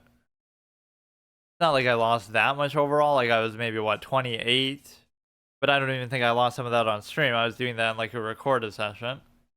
It all kind of blurs together now because I'm doing this more than anything else as far as like... Obviously, any of my other series, I'm just doing it on stream, so it's not going to be as long. Although I guess I could do other things too once I become a Grandmaster. So... Black is winning there. Like these last two games were the same. They were winning and then they blundered, and that last guy wasn't even losing too badly. It's just like, whatever. I think that's good enough. See you tomorrow. Okay, so today is the day I normally play chess anyway, which is Tuesday, of course. So now here, we're going to try to recuperate a little bit. I've been going on these kind of good and bad streaks where, it's just my normal tendency where emoji in your username, now that's something else. There was somebody who was like 2200 that challenged me here, but that's somebody else too. But yeah, see, like I played a 2000 plus player, and how did I lose? I like blunder a piece that's, anybody could see. So this is what I mean. Like, at least give it a proper. There is some psychological thing that at some point I'm going to conquer, and I'm disappointed. It's one of two things. Like, it's either I'm too overconfident, so like I feel like it's not really worth my effort, or I feel like I can never fully put forth like the maximum effort. It doesn't matter that I win these because they weren't good. They weren't convincing. So I don't know whether I should even look at them or not. Let's just go in fresh and let's try to pose some sort of hypothetical. Like, can I just concentrate every move? Not some moves, not most moves. Oh, shit. What kind of a matchup is this? Look, dude. I was saying I want to focus, but maybe it's one of those things you play up to your competition or whatever. The funny thing about this is he's already playing it wrong. Objectively, that's not a good move. No matter how you slice it, it's not a good move. Right, you never want to move the queen early. How can you be 1641 and you've studied theory your whole life and you played 10,000? Imagine 10,000 games, just to put it in perspective. I don't know, like, it's taken me a year, in 2 years of play, even if you want to double that between chess.com and whatever, you've played about, maybe 2,000 serious, decent length games. 2,000 in 2 years. So it would take me 10 years to play that many. I almost just want a castle right away and just not even mess around with anything. Again, don't worry about his rating too much. I almost had an add-on before, too, to try it. Or, I mean, to hide it. So if you brought the knight, you have this alluring possibility. But the problem is, I'm almost more concerned about the bishop's safety here, where you're able to go back, which I arguably didn't have to worry about. So you just have to worry about this potentially being under threat. He's going to do that, but now it doesn't really matter as much, but it also allows his bishop to escape, which definitely comes back to bite me later. So you could do this into this, which could be potentially bad, and the reason why is because you do it, and then I'm forced to move, but he doesn't do it. But there's nothing. See, this is where I get a little bit confused, actually. There's no way for me to actually react to it. He's playing sort of unconventional, and you might think, oh, that means he's good. But it doesn't, because I don't think most of what he's doing is really good. Take, take, take. But then he would take, I would take, but then he would still take. So I don't actually know. See, like, this is one of those things. I don't actually know how to play this position because I don't get it with the pawns. You want this here, and then you want these where they are. But you can't do it like that, so the dark square bishop becomes sort of an odd one out where you can just... I just don't know. This is kind of good because it guarantees the trade on the knight, which I might actually do here because I can't figure out how else to use it. So you might just go for it. But yeah, normally I say the matchmaking's better here in... Oh, shit. Oh, wait a second. How does that even make sense that this would be an issue? Like, if I take it, he'll just ignore it and go here. Or something stupid like that. But I guess he still can't take it because...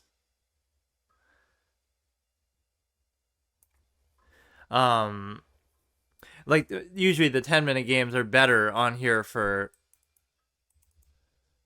fucking rating or whatever. Or for matchups. Whereas 30-minute games you can understand because people don't play them as much or whatever. So I should just do this. And even that would negate the castle. And so therefore that makes a lot of sense to me. You know, that's a surprising thing for, again, such a seemingly good player to potentially allow that to happen. The one problem here is the knight is pinned in a very annoying spot because there's nothing I can actually do about it. Now there could be some sort of bait play, like he takes, and then mates, but not really. You got to focus all the way. There's somewhere along the line here where I sort of slip up and I stop concentrating. So I'm doing okay. But again, think about the annoyance of the knight here and the pin. He gave it up willingly, which is surprising. But the thing is, there'd be no way that you could ever cover it. Like, there's nothing. There's just nothing. There's no position to cover it. So I'm kind of grateful he did that. I also don't think this move is very good. And the reason why I don't think it's good is because if I do this, where does he go? Let's calculate the move. There's no fork possibility. He would just take there. I feel like this is better because it's just not going to do anything there. Yes, you do a little cheeky threat on the queen, but so what? Like, it doesn't... There's no follow-up move. There's nothing. I don't like these kind of moves, but sometimes they are the best thing to actually do. And I sort of cleared my king out of both the threat of maybe taking that and also the threat of this. Look how fast he's playing, though. How is he so... Like, not even that, oh, he's good or anything, but how does he know that quickly, like, what I'm doing? Or, like, is it really going to be like, oh, it'll come down to time, and that's why he'll win? Now, this seems like actually kind of a bonehead, dumb play to make. In fact, it's terrible, because then he would take, I would take, and then he could sack. No, but he can't, because the queen and stuff like that is there. Now, often it's a blunder to keep going, right, if he doesn't take, but in this case, obviously it'd be a fork, but just normally you are supposed to take in situations like this, and this will be the one time where you're not supposed to be, and then I'll be punished for that. But he's almost obligated to take, or what is... Okay, I'm not going to get overconfident, though, but just... We fork him. We do fork him. Again, don't worry about that. Like, I wish I could just block it out. I don't want to think about it. Concentrate. I'm struggling on time. I'm, whatever. Position's okay. I'm a little bit worried about the Darksphere Bishop. I didn't play with this knight exactly right. This has been sitting here, too, for like an hour, so I'm a little bit confused as to... He could have just traded that earlier, couldn't he? Like, I mean, I guess he could have done a lot, but... So you can set up to do this. Now, you couldn't, because then he'll bring the knight there, or I mean the rook there. So you don't have to be overly aggressive, but this is the kind of the time where you do want to be at least a little bit aggressive to the extent that you can just... That knight is kind of the problem, because I want to create some sort of double stack, something of the sort. I can't figure out what to do with either knight. Both knights are kind of useless, and I can't figure out how to bring them into the attack. So he would take, I would take, he would take, and then I would take a thing there. I'm just too slow to where this can be difficult. So let's make some sort of passive moves that end up dooming me in the long run in positions like this. Because I'm in a decent spot, but it's not going to be... These are exactly the kind of positions where I'm always in, where I always lose. Or I always fuck up at least, and I might end up like... Wait, this lets you set up for at least a double stack. I don't see what other the follow-up move he has is... So the purpose isn't really to threaten the bishop, because that's like a rudimentary, stupid threat that he can just move it away. But now we can create the double stack and turn it even maybe into a triple stack or something. Or, again, I'm not really too moved by that. But I don't really see a scenario that he can... He could do a move like this, which would really cement its position there. But... I don't know. I'm enamored with the double stack, which could be a bad idea. Even if you cement this position, then you got to bring the queen. You got to try to mate there. I'm not really seeing the potential here. So now he might have to give up the thing. See, now here's the telling move. I could go here, but then he'll move it himself. But if I do this and then I do this, then he's forced to move it. And then if he moves it, I could... No, but actually that's kind of a disaster too, because it doesn't matter. Like, you won't be able to take here, so you're sort of self-pinning the queen in such a way is just not very good. But this is the annoying thing. Like, I don't know where to put the fucking queen. Are you serious, bro? Like, I don't know. That's the thing. I just don't know. He can move the thing wherever he wants, and it doesn't matter because it doesn't do anything. He takes... Okay, this is good because it's sort of Octopus Knight positioning, attacking the queen.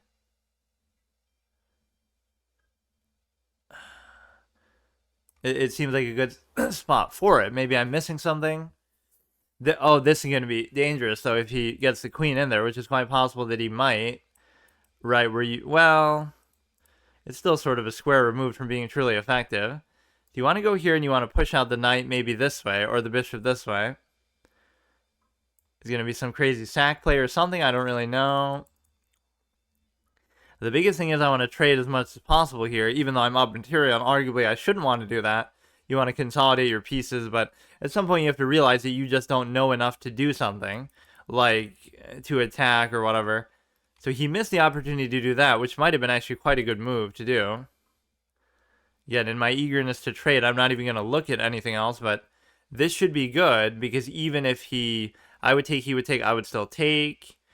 I don't see any check. I don't see any other potential tactic with that. As far as the knight or something, I don't see it. I mean, maybe I'm not the best at calculating sometimes, even though I'm called the human calculator, but it's just fine. So we create a double stack. Now, the biggest question is, what do we do with the bishop? And the answer is, I don't really know, because it's been sort of sitting there just the whole game. So we can create a double stack here. Again, I'm not scared by the knight at all for the time being. My knight is in a good spot. It's not an octopus knight, but I always just call it that, just like how I call every opening the King's Indian. So we got to focus, worry about time. Time is of the essence here. You just have to be... That's like a legal phrase that you have to use in like a contract. If you care about the time of like a closing date in a business deal, you have to put in the thing. Time is of the essence. Like, it's the exact phrasing that like gives you credence to say, oh, this person just stalled out the deal or something. So that makes them look bad. I never really... People never really think about it like that, but I could give a check. Even if he goes there, I could still take. Even if he trades, it's fine. So I almost would want to give the check there, but I almost don't. Or no, it's you can, because then take. So what you can do is try to... I don't know. I might just make some random moves here just for the sake of time. So you're attacking pawn. This is covered. This is fine. He raises the thing. I can move it. I'm worried about the knight, but he can't really do anything yet, so it should be okay for now. You have this diagonal, but I really can't take advantage of it. It's about as good of a diagonal in the presence of the king as you would think would be possible. So you take here, you check. There's no error in my judgment there. And he knew it, too. Okay. What do we do? I don't know, though. That's the thing. Like, there's so many times where I just don't know what to do, bro. I always expect it to be easy, but it's just not. You have to go the extra mile. Like, I'm really calculating, like, everything. I cannot figure anything out. This stupid fucking knight, man. I can't figure it out. I'm going to do something dumb now and give him an opening that I don't need to be doing. That's the problem. His knight almost has to go back. I don't see any forward squares he can go to that would be of consequence. He really only has like the 2, maybe 3 back here. I don't know if that was really a good move. This pawn's not going to be covered then going forward. I don't know if that's going to be too relevant, but I cannot figure this position out, bro. Even if it's to my benefit, those are the ones that I often struggle with the fucking most. Right, like I just don't know what to do with it. So fucking annoying, man.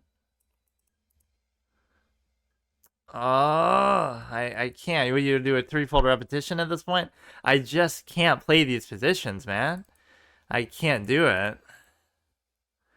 I'll try to move this somewhere. I can't figure out where it's going to be or why or what, but... I hate it. I hate these moments. There's nothing I can figure out. It's not even really necessarily an issue of time. I just don't know what to do. I'll try to start beating up these pawns, I guess. I still don't see anything super threatening his knight can do. I must admit, though, in that position, that's my weakness in the game. Like, I don't know what to do. I have no imagination when it comes to attacking, or like I'm very passive and try to like play it safe, I guess, but which can serve me well throughout the game, but then at some point it doesn't. You can go there, but I don't see the special meaning. He'll just attack the thing. He'll attack the, and then it could cause problems maybe later. Oh, shit. This could be potentially bad. But I can probably go kind of anywhere that I want at that point. Like, he'll attack it with the knight or something. If he attacks with the rook, I can just take. So he attacks with knight, I go other side, I check here. I check here, and then there's almost nowhere that he can go. Come on, that's a creative move that this guy hasn't been too observant in the whole game that he might not be able to see. That would be a satisfying, adequate way to... I'm trying to make my commentary match my calculation. The hardest thing ever to do in chess. That's why even Hikaru's take stuff doesn't do it justice, because he's thinking like a million takes at once. He's like take squared. That's what he means when he says take. It's not 3 takes. It's literally take to the exponent of 2 times 2 times 2 or whatever, however fucking exponents work. I can't even remember, but it's basically a take squared times a take squared times a take squared. So you go here, maybe is the only thing I can think of. Again, any trade is a good trade in my book, even though that's not a good philosophy to sometimes have. So it's not that big of a deal. Like, I'm not really doing anything with it. If I check here, where does he go? That's the thing. Where does he go? Where does he go? I don't know where he goes. There's no immediate threat to my king, potentially. So if you have to go here, then I could check into a double attack on there, to which he would move, to which I could take, then take, then take. Right? It seems to be correct to assume that. And the reason why it seems correct to assume that is because of the simple fact that... Whatever, it's good enough. It's good enough. Or now, am I going to trade the queen and then I'm going to fuck up the rest of the game? Somehow. We'll have to... Oh, wow. Am I still going to fuck this up? Because I've been known to do that. Because it can be pretty hard to figure out sometimes still what to do. Just don't blunder a piece. He can easily cover that a number of different ways. Take everything on sight, even if it means he gets to double take it. You can check and take, but you can't. Okay, maybe my knight needs to get involved here a little bit. It's really hard to think in these situations, but we have this capability, this capability.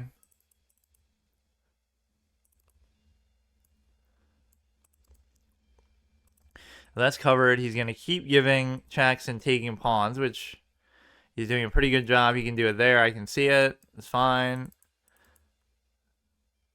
But he doesn't do it. He would actually still have to promote here, which is what's so difficult about this position. Because you would be in a position where you basically... Okay. Alright. Oh my god. It's so fucking sad what it comes down to, bro. You can't be serious. You can't be serious with the way that these games go. This is why chess is not the game that people sometimes make it out to be. It is a fault of the game. Do it. Threefold repetition. I'll take it, man. I'll take it. This is the nature of the game of chess. This is how it works. What do you want from me, man? This is how it works, bro. There's nothing more you can do with your life in this game than what you're seeing here. The only thing is like a check, fork, take, which I don't think he can really even do. If I just like trade one pawn off, like that's actually what I'm going for. I'm not going for the win. I'm not. I could literally trade it and I'd be fine. It's fine. What are you going to do? You going to promote the thing? Or that could still be a mistake because if you don't take this pawn, you'll still not be insufficient material. If I take that, it's fine. Like, you gotta be kidding me. But now he kind of have to do it? You couldn't possibly not do insufficient material. You could not. Now, if I can potentially do this, that would be cute, but I don't know. I'll try to pre-move the rest of the way. Just keep going, just keep going. But now you could still sack it. You could still sack it. Which doesn't matter either because... You know what I mean? Like, why wouldn't you do that? It's going to happen anyway if I time out. Why would you let me do this? There's no other condition for it. I just have to pre-move the whole rest of the game, I guess.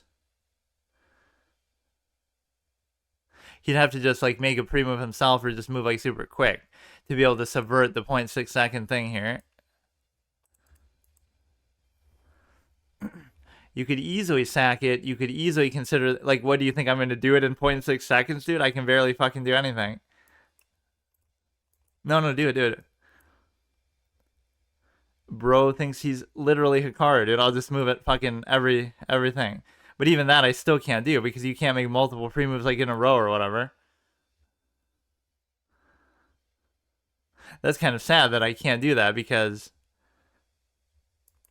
Or what is it going to give me, like some kind of increment or some shit? That's so stupid. I get +2, so like I'm winning that the whole way, but I get so frustrated in these moments of when I have an advantage. So even that's a failure in a manner of speaking. Like, it's just dumb. But I find it weird that he let me do that, because what if I could potentially have won that? You could easily have sacked it at any point, which is the same result we got here anyway. He's just like too proud to do it. Or like so he was really bad for a 1600. And you might think, oh, I still drew it, but like I'm losing to these people who are 1500 somehow. So I guess I played decently, but I don't think he played that well himself, so I don't know how much credit I really deserve for it. But the point is that I was probably winning most of the way. We got the fork, we trapped the thing. So at the end, we have to understand, only now at the end do we understand, that I have like a million of those phrases that I should keep bringing up as I go. But unfortunately, my cheeky line got hijacked by whoever, Frank or somebody. But basically, you know, only now at the end game do you understand how outclassed you truly are, which is not really some... I mean, some of these lines are badass, but they don't really suit me as the one who's saying them. You came here to play a king, but instead you found a god, the Street Fighter kind of line. But no, where was I at where I just kind of had a brain fart? But see, at least what I did was I accepted reality, and I said, you know what? I know I'm not going to win, so fuck it. And that was the smartest thing I could have done, because otherwise I would have lost. So I made it all about the insufficient material thing. I made sure he had no pawns left, like I prioritized playing in the stupidest way possible. That's a blunder, so all you got to do is move that, or... I mean, you would have to move the bishop, I guess. Or you wouldn't, but you should. I mean, it's not like it's a very surprising or difficult to see sort of blunder. So there it draws out, but I mean, obviously you're blundering the bishop. Like, I can live with that outcome because it's two factors that I don't like. One is time, and one is just an end game, which is like kind of boring and repetitive kind of shit. Kind of like the opening, kind of like the whole game itself. But the point is, he didn't play it at 1600 strength the way that we're seeing it, because... Look at some of these clown moves. You're trying to tell me, from what we've seen, let's be honest here, from what we've seen from these 14 and 1500s, he did this. This is a mistake. How the fuck are you 1600? How the fuck have you played 10,000 games and you're 1600? This dude is like botting, playing against bots, pre-arranging games. Like, how is it possible? It makes no sense. You just saw what I did to that guy. Like, of course, I drew him and I let him off the hook. The 1600 is who I thought he was, and I let him off the hook. But, like, you must be joking if you think that's good enough for this level. He deserved to lose, but as usual, I let him off the hook. I mean, I'm still fine with it. We didn't lose. We played okay. We gained 2 rating. Like, it's okay, dude. It's just the game where you gain more rating by draws than by wins. Not because you... Well, actually, because you do them more, too. But also because... You know, you're just going to be doing them so often, and it actually does give you rating for them because of the mismatch.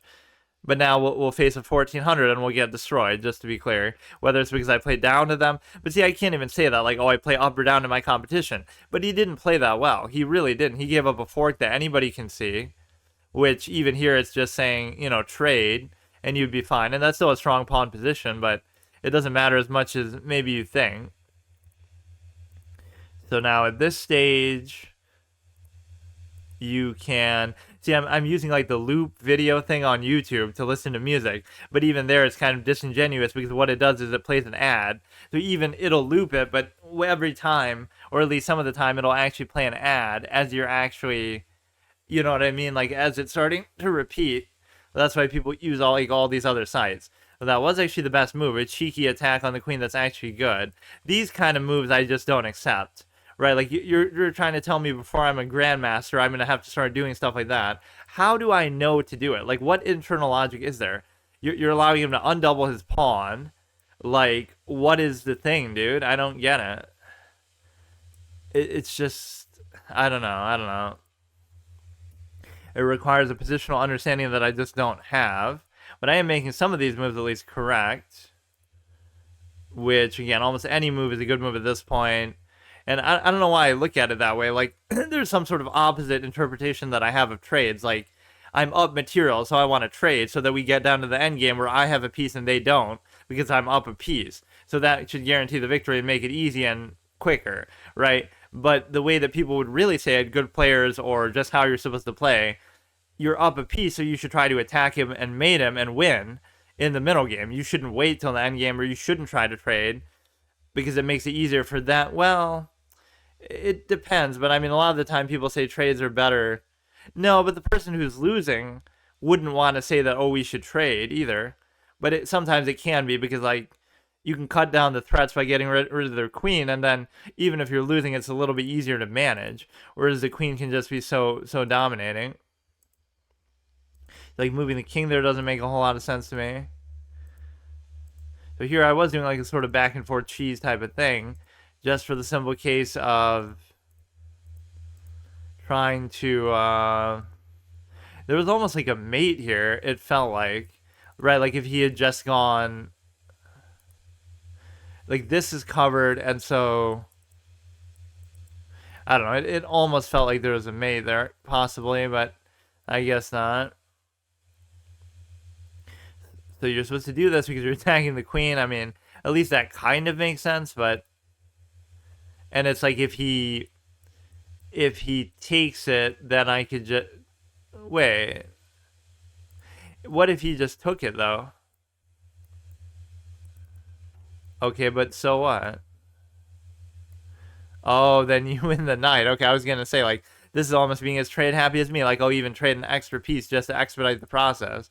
So here we're still fine. So I mean, it comes down to blundering the bishop because of time pressure, and even, I won't say deliberately so, but sort of panicking, I just kind of let it happen, so I can't feel too bad about it. And even time-wise, I think I did pretty well. That guy seems so weird, though. Like, how are you this, you can't question that it's provisional. Obviously, it's, that's 10,000 games, fucking, pretty sad. And you might think, oh, haha, that's going to be where I am, but it can't be because I'm already, well, I won't get cocky, but I should already be there as I'm, I guess, 45. How come it's exactly 45, like the last guy? Shouldn't there be some variation with it? Or 65 variant, 75. This value should be below 75. It's well below 75. But that's just because I played so much or whatever. I've come so close to beating that streak, but I feel like that's the psychological thing too. Whenever I'm doing well, then I start to do worse because you kind of either get overconfident or you whatever. It just affects you and changes your style of play somehow. Let me test the mic actually, because I feel like it's peaking a little bit too much and then I'm like too close to it. I keep forgetting with this one. This is like my super scuffed one, but it's super sensitive, where you have to almost be like a little distance away from it. But I guess it's easier to manage here too, because you can kind of adjust it in such a way that it's not competing with the music, because there is no music the way that it normally is, or even the game sound. There's just no sound in the background at all, except for maybe the sound on the site, which actually, you wouldn't even hear. Oh, maybe I should do that. Maybe I should even play that. I always forget about that. because since you can't hear the sound, there's no sound at all, period. But maybe that's how it should be. Like, it's a very serious, focused experience, as you can tell with the fucking checkers board and the chess 24 pieces and the little custom cursor here. But no, I almost don't want there to be sound either. But no, I almost want to fit in some sort of React content into sort of this thing, this format of me doing stuff in a recorded session.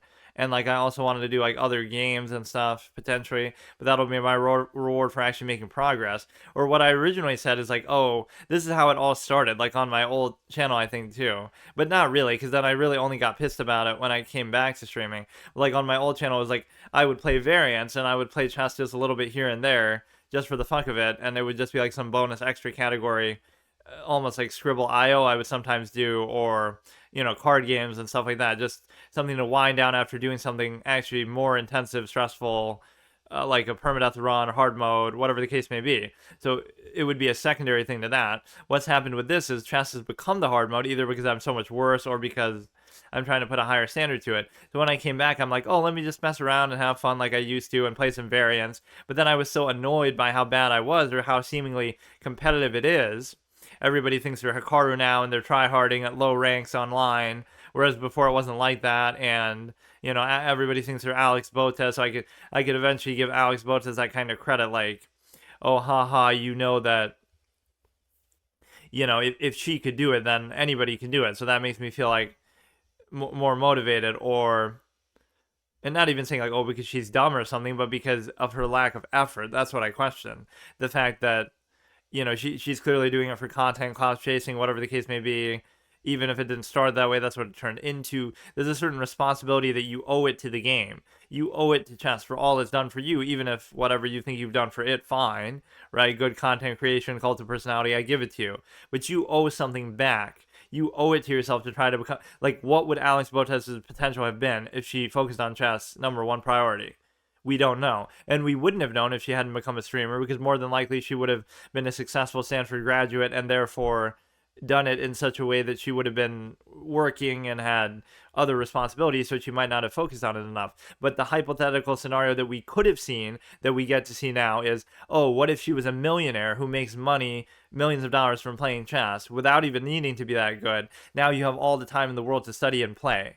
And so now you can see that potential. What is your true potential? And I think that's where you show your character, is that she doesn't actually care. She didn't want to be great. She didn't want to be the best. Like, that's the one luxury that you have. You know how many people do that anyway without making any money from it, without even the prospect of making money from it? Like, oh, they become a grandmaster and they make 30,000 a year. Like, unironically, that's what it used to be. Now it's a little different now in this culture. Yeah, you could just start your own channel and maybe you'll do okay, or whatever, but it used to be a standard that you wouldn't even make that much, but you put in that much time to study and work. So it spits in the face of that. Like, you are making millions, even if it's for another reason, or maybe it makes it even worse that it's for another reason, but I give you that credit. Like, you deserve it. You've done well. Not everybody who's 2,000 feet a can be as entertaining or whatever, appeal to people as much as you. I give you that credit, right? I'm not taking that away from her, that it's impressive and not anybody could just do it. But you have to realize what comes with it. Heavy lies the crown. So you have to say, okay, I want to be the best I possibly can. And there was never any sort of even pretense of that. You can't tell me that this is the best you could be. Her rating went down. That's why I think it's a disgrace in the game of chess. I'll say, I said it back then, I'll say it now. Right, I was there at the beginning when she was first starting to become big, and I was just, happened to be streaming chess, and I'm like, I'm fascinated by it, right? Just like, what is this? Who is this person? Why is everybody so crazy about this? What is the big deal? Because I always had a respect for the game, to the extent that, like, even if I'm not going to play it, I respect the people who do and the amount that they put in, and I didn't even realize the amount they put in, but just assuming, like, okay, I thought it was a lot, but it's even more than that, so that's fine. So that both elevates my respect, but also takes it away a little bit, because it seems like then it becomes just a race against the clock. Like, you have to play all day, every day of your whole life or something. Or do puzzles and study and things like that I find absolutely so boring. I almost wanted to do this for the thing, but then it almost makes me feel like I like to remain objective. So I kind of like the icon, and I wouldn't mind supporting the site, but we're doing a free-to-play run of the chat, so I guess we can't do that. But yeah, there's all kinds of other things I could fit into this. And then people even say, oh, haha, you're not 2,000 FIDE, so that therefore it discredits you, which I think is stupid. That doesn't have anything to do with it, what the core point is. Because like I love when people always ad hominem everything. Anytime you say anything about any subject, it's like, but you're not, but you, but this, but that. Like they'll attack you personally, but you're not saying that, right? Like if I question somebody, I'm not saying I'm better than Alex Botez. I'm saying I believe in something different, I guess. We have different philosophies that like I would even now, like I'm going to try, right, to see how far I can go. But the circumstance is completely different. Imagine if I made like okay, so I stream chess. So imagine if in the act of streaming chess, I became a partnered streamer. Like you don't think I'd try to put I'm doing it anyway. I'm doing it anyway. I would have done it if I wasn't streaming. Right, at some point I would have had like this chess midlife crisis thing and tried to, see how far I could get. But that's the point. Like you would do it anyway. I regret maybe that I didn't see because the way that I should have done it, it's not like I would have had to do it all day every day. If I had just played like an hour every day from the age of like 10 to now, that would have just helped. And then I would have been 2,000, I think, a lot easier and a lot more comfortably instead of now where you're trying to rush it in and cram it in. So it doesn't even mean that you have to play all the time. It means that you have to basically you could space it out over a long period of time. So it wouldn't have had to be that much. Now it feels like you have to force it in. And the reason why is because you can't actually, you don't only have so much time. If you're 29 years old, like I am, now you only have at most like maybe 10 good years. And unless you're going to be old man Vichy over there and like that. But even then, it's because you reached such a peak over such a long period of time. Yeah, people say, oh, you're jealous of Alex Botez. If you're going to be jealous of something, then you'd be jealous of her content creation and her genius with marketing herself and things like that, which I give her full credit for. But if you were going to be jealous of somebody, why not be jealous of Hikaru? Like, oh, I'd be jealous that Hikaru's 2,800 FIDE at one point, at least in his career. I think he still might be. But whatever. Or he was like world number 2, but it was lower than that, than what he was the first time. Just because we're in a world of poker players and fashionistas and all these people and Twitch streamers and all this kind of stuff that it's not meritocracy is not the priority anymore. But Alex Botez sitting at the poker table with Magnus Carlsen as the world championship is going on. Meritocracy is dead. She destroyed chess. It'll be fine, they said. Botez didn't destroy chess, they said. And then you show that picture. I could make a whole thing on that. But basically the point that we're learning from this lesson is the simple, that's quite the pawn structure you got there around the king. How often do you see that? Look at that shit, dude. Yeah, and all this bullet stuff that's window dressing. It's such a show. Chess is the ultimate show-off game. Like, oh, we'll beat you blindfolded, but only because we've studied for all our life. Or, oh, we'll beat you in a fast game and play better than you. Like, those things don't matter in a game like chess. But yet, like is it a real-time game? Is that what you're trying to do? Turn it into an athletic sport? Like, who can move the pieces faster physically? What if I have some physical disability that prevents me from doing that? So in other words, because of my I'd love to actually see some research on that. Somebody who's really good at chess because they're like, they know, they've studied, they know the moves, they're good at calculating, but they have some physical ailment that prevents them from moving their hands very quickly. I have arthritis. So I'm never going to be good at bullet chess. And so my rating there is going to be shit. And then my rating everywhere else is going to be good. Or could I have a surrogate person do it for me and I tell them the moves? But I would have to tell them so quickly because it's bullet. Like, there's so many stupid reasons why that's just not relevant. If you want to play a physical sport that's based on your athletic capabilities, then chess is not the way to go. But that's the whole irony of it. As much as people mock the whole thing, like, oh, it's unsolvable game and it's so complicated, you have to turn it into a physical, and then it's not because of the physical element, but you have to turn it into a real-time game to make it more balanced or to make it actually come to an outcome, right? Because so often it wouldn't come to an outcome. It'll be a draw every time in the world championship match, equalizing factor, best players in the world. This is the best representation of the game that you're going to have. And what you have instead is, oh, well, every game is a draw, and then it comes to tie breaks, and then it comes down to time. So that exposes something about the game, no matter how much you might like it. And chess players are very overly defensive. But the whole jealous element, this is like our just chatting category. This is kind of good to do in between. And so see, I'll just bundle this all together, so it won't matter to me. Like, I'm just doing it.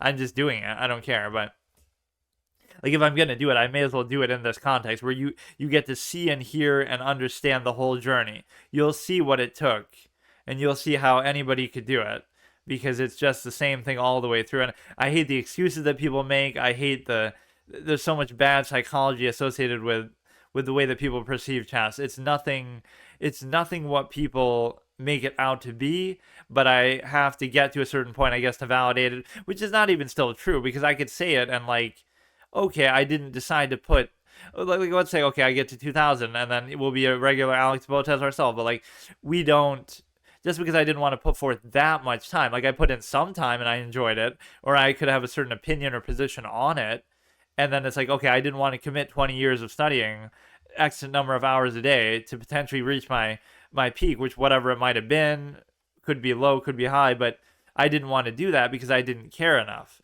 That doesn't mean that like it doesn't mean that I'm right or wrong. It's just a preference. Like you don't have to necessarily do that, right? So you could just choose like okay, I wanted to focus on other things, and so I never prioritized doing it. So you can have that preference, but people put in one extreme or the other because see, there's always another level. I say this like in sports, like if you've never played a sport and you're like a Skip Bayless or one of these commentators, Stephen A. Smith or something, you've never played at the professional level, or like okay, either you've never played the sport period, so you can't have an opinion on it, but that's stupid. That's like discrediting the opinions of fans. Then why do fans care? Why do fans cheer? Why do their opinions matter? Like what LeBron said stupidly after the Mavs final, like oh they have to go back to their jobs, but even if you won they'd have to go back to their regular jobs and lives, so maybe we'll just stop caring, and then you have to give back your millions of dollars that you make from it.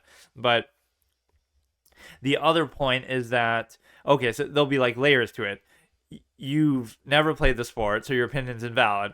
Oh, you've played the sport, but you've only played at a college level or a high school level, so you've never even played professionally. Or you played professionally, but you were only a bench warmer. Or you played professionally and you were only a role player, or oh, you played professionally but you were only a star, not a superstar, not one of the best players of all time, or oh, you were one of the best players of all time but you never won a ring. So like all these things will be used to discredit you. It's like you can never win. So no matter like that happens with Charles Barkley. Oh, he's a great player, but oh, he didn't win a ring, so therefore anything he says people will discredit him and say oh well, his opinion's not valid because he didn't win a ring.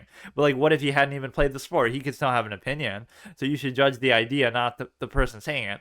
But the same thing with chess. It's like no matter what level you were even at, this is the fallacy that okay, so I'll get to 2,400 feet. I'll be an IM. I'll be like Levy. But then does that mean that everything I say is right? No, the people still say, well, you're not Magnus, you're not Hikaru. So if I say something and Hikaru rebuts me, then oh, he's right because he's 2,800 and I'm not.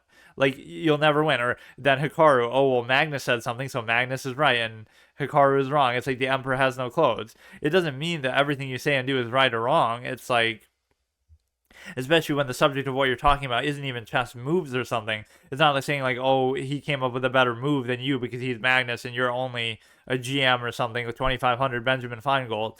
What you're saying is something philosophically about the game, like oh, it's based on memory or it's based on this or that. At that point, it doesn't matter. I can even say that like it's largely based on memory. Now, memory is a skill in a manner of speaking that can be trained to the extent that you can improve your memory over time, especially of certain things, and that's part of learning and studying. So I don't think people always take that as an insult, but it's fine on two levels. Like if your memory was really good, then you deserve credit for that, even if just innately, that's good. So because your memory is good, you're good at chess. Like what's wrong with that? Not everybody's gonna have that. People somehow take offense to it, like oh, that somehow discredits it. Like all you need is a good memory, but not everybody is going to have that. So that's good.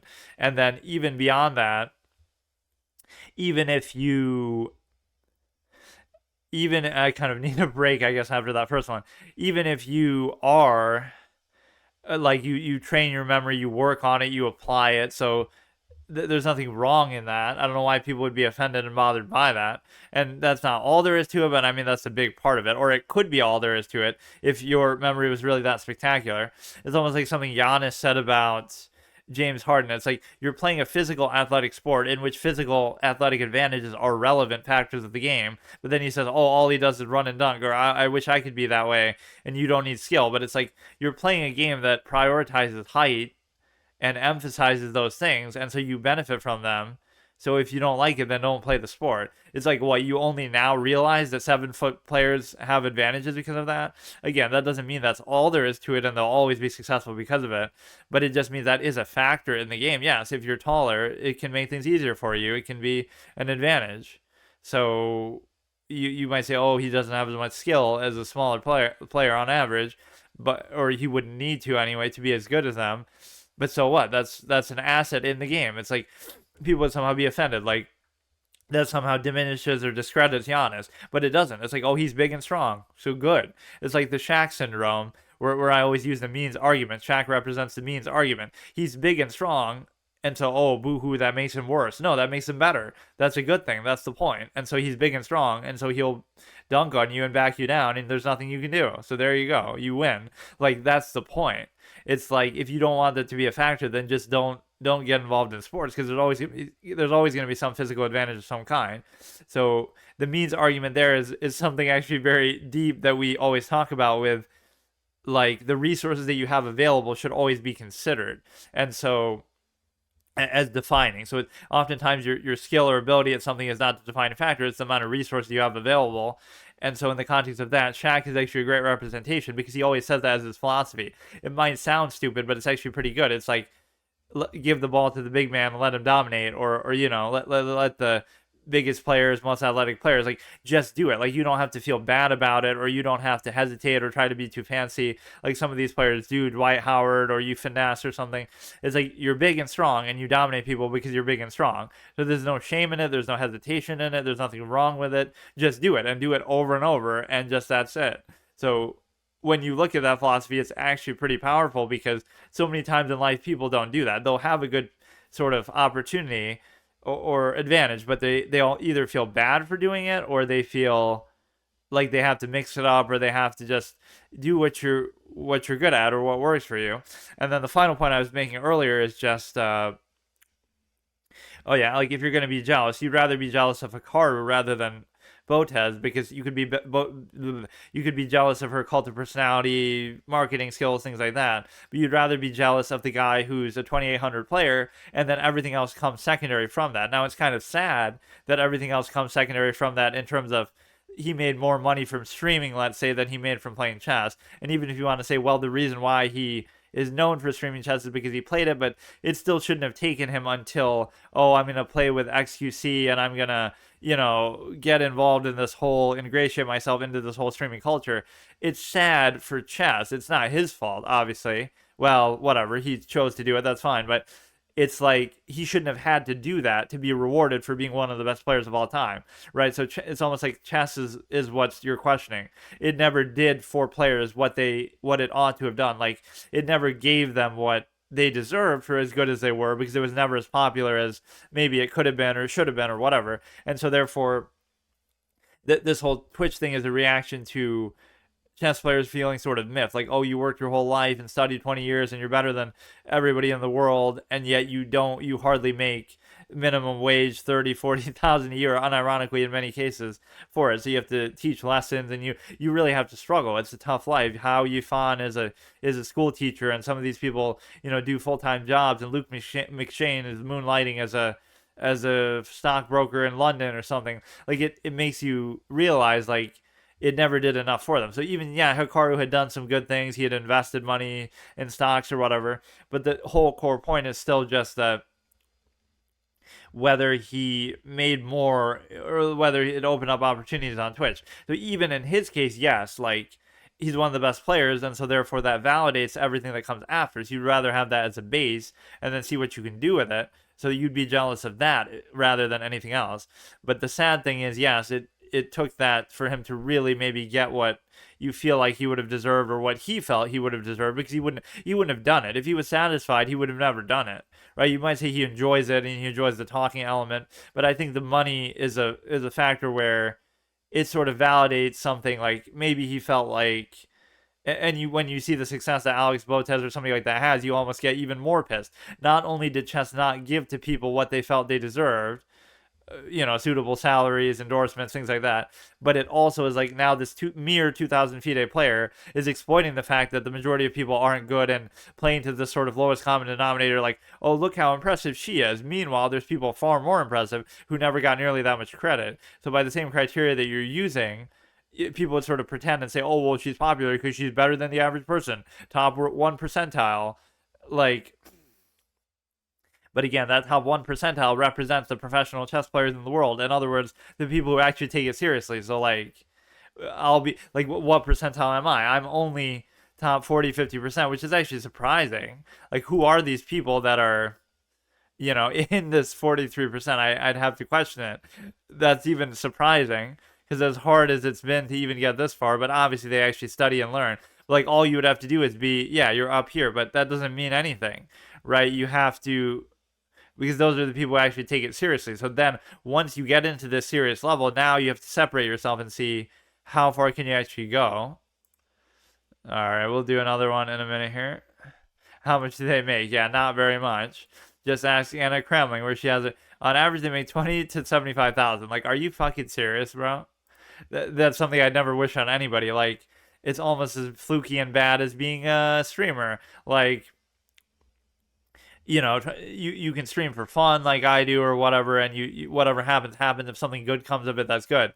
But you should never like go into it saying like, oh, I'm going to quit my job or I'm going to rely on streaming to make a solid income, because that would be very unreliable and sketchy and questionable, because it could happen, it might never happen, or it might take a super long time to happen. You might reach a certain level, but it won't be enough to like make a full living off. Like, there's so many factors, so you shouldn't do that. But what's even worse than that then is, yes, you shouldn't rely on playing chess to make a living, because even if it's a passion of yours, even in the best case, you're not going to make that much. Like, you're going to make 20,000 for all that work. Like, that's insanely unrewarding. Which in this day and age, you can finally point to, oh well, there'll be all these kind of other advantages that you have along the line of whatever streaming, content creation stuff. But historically, that would not have been the case. So it would have been one of the most unrewarding things to pursue. And so you should almost never look at it like you're pursuing it as a career. Okay, so before I start, let's finish off by I'll recap like two of my favorite expressions from my old debate format, just to cap off whatever just chatting shit we do in between playing these games, which is kind of good. See, this is where you make it sort of comfortable and inevitable.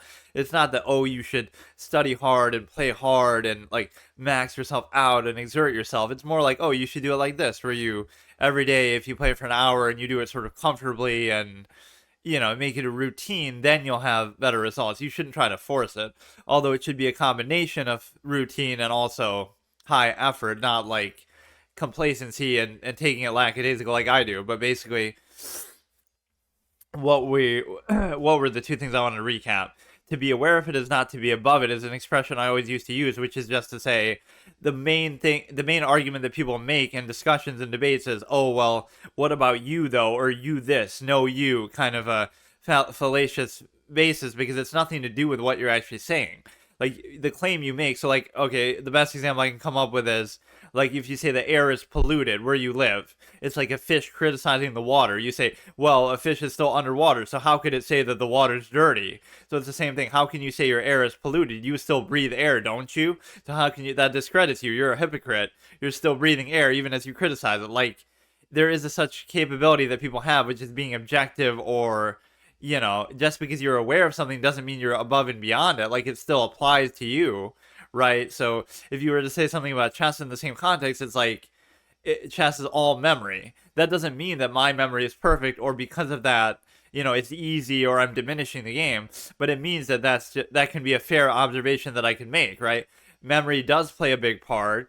It could take me a whole lifetime to learn it, or my memory is maybe not that good or that perfect, or so you can still point out flaws of it, like the drawing nature. The majority of games end in draws. That doesn't mean that they end in draws for me, right? Or it often, this phrase almost works a different way, like how I talk about the stimuli acme and sexual things. It's like human beings are obsessed with sex. That doesn't mean that I'm not, or that at least to some extent that you're not subject to the same sort of terms and way that society sort of emphasizes it, but you can at least be aware of it, or be critical of it, or have some sort of reservation about it, instead of just always just sort of blindly accepting it just because that's what it is. So trying to think of another better example.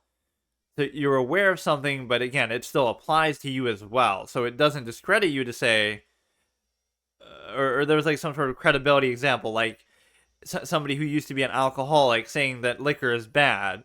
And then it's like, well, but you were an alcoholic, so how can you say that? You're a hypocrite. On one hand, you could discredit them because they drank before, so how can they say it's bad? But on the other hand, you could give them extra credibility and say, well, if even they're saying it, that gives it credibility, or the fact that they know from experience how bad it is, rather than other people who would just be speculating. So they have firsthand experience, which gives them credibility. That's all about how you interpret it. And again, to be aware of it, like you're saying it's bad, but that doesn't mean you don't do it yourself. Like, oh, soda's bad, but I still have drinks. I drink soda, or fast food is bad, but I still eat fast food. So you can be objective and still see the rhyme or reason to something instead of always just discrediting everybody all the time. Because if you really want to do that, you could do that with everybody. Like there's some sort of idiosyncrasy or imperfection if you observe people close enough. So what that does is it creates sort of a culture and a basis of superficiality, which is very present in modern society.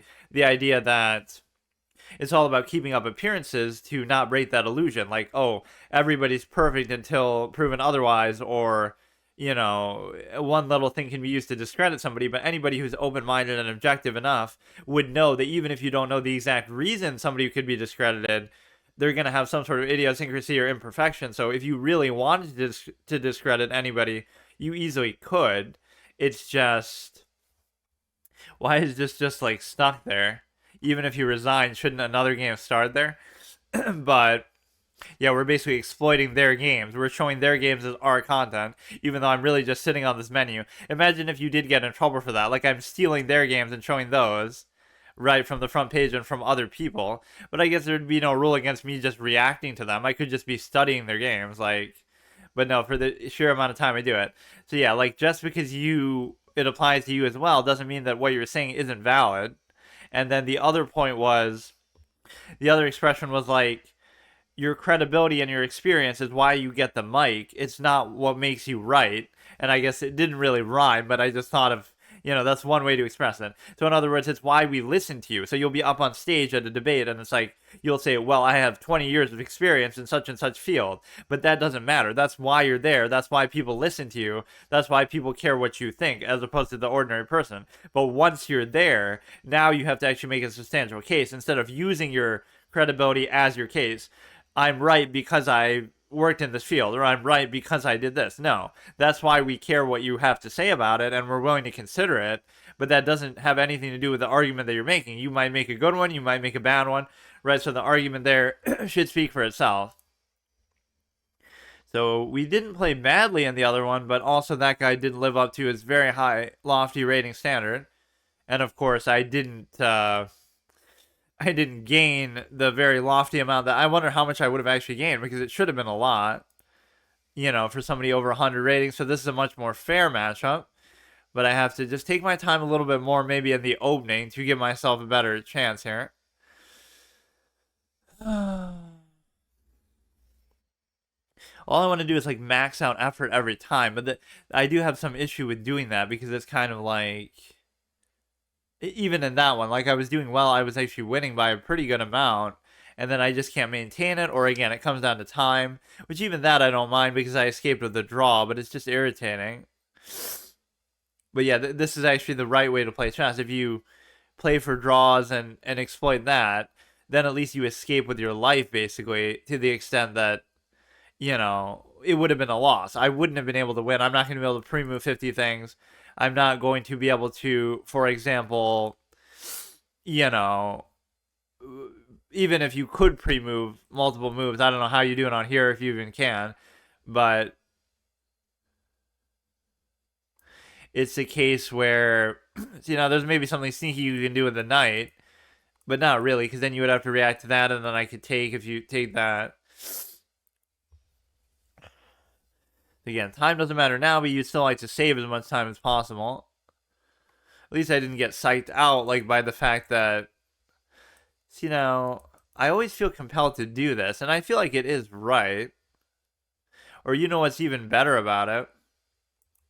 If you take this first, then you should be able to take, can't take, because he's relying on the cover of the thing. Okay, fuck it, dude. Fuck it. You have to react to that. So it doesn't matter in the end. Or he kind of fucks up with respect to the double stack of the pawns. Now the thing is, I don't want to take because that's not really a good thing there. But I'd almost like to take with a knight, but I can't figure out how to do that because, like,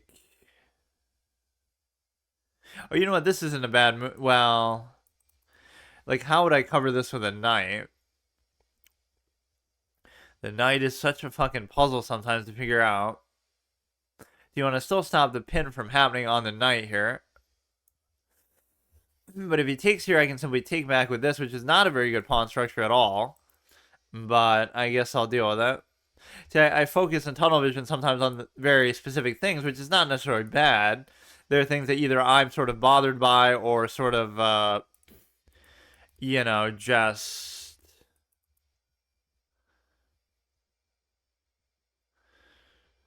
I don't know. Things that I've suffered at the hands of before, basically. I take... Wait a second. I mean, it's just a free pawn. Never mind the cost of the double stack. It's almost like you should do it. Right, but I just can't bring myself to do it. The problem here is you lose the anchor pawn, so how can I... He'll put his pawn there, so I would take... You know what, let's just do it, though. Because now, if he doesn't take, then I can set up for the double take, which, of course, he could do all sorts of things, but...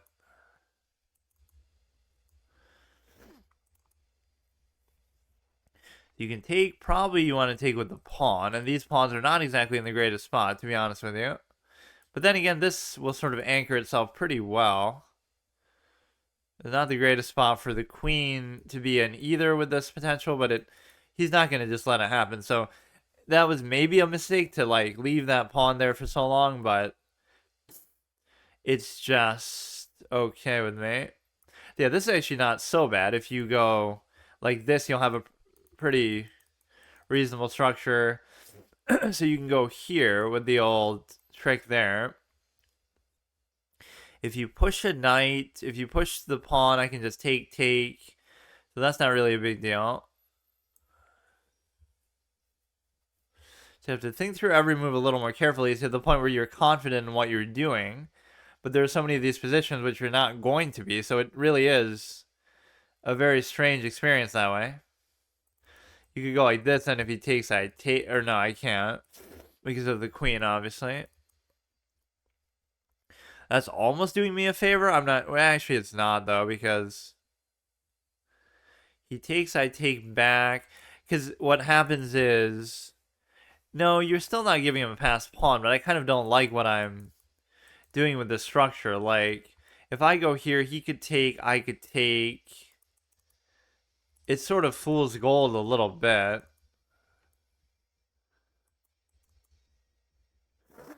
It's kind of a tough move, actually. So I'll have this pawn structure here. I can't decide whether that's worth it or not. Because these two connected pawns, they're not really passed, but they're going to be very strong. If I do this, he would take, I would take. But then how the fuck do I end up covering this is the question. Like, it's too much. You could also take it with the queen. Which, again, I don't see what... I don't know. See, now I'm not too sure about that, but that seems like it gives him too much initiative with the bishop and stuff, too. Which he's going to get that kind of anyway, but... Or see, that's even beautiful, because he didn't do it the way that was intended. Now I have to wonder how he's going to take advantage of this locked pawn structure, where I have the knight and he doesn't, so it's beautiful. Now it doesn't matter what you do, because, you know, the pawns are actually beautiful and aesthetic, which is clearly the most important thing in this game. So here... You could only do if he moved the thing. He could do this at any point. Just to... You know...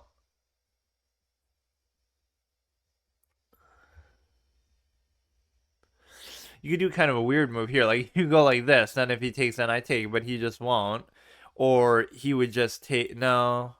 I wonder, yeah, what would happen if I did that? He would take this with the thing. Because his queen's not, like, immediately under threat or anything. So you create a double stack here. This is actually fine. I could just take it. So we create this stack, and then if we go here, then he can't take it. And that's even still fine, isn't it? He's gonna, like, go there, I guess.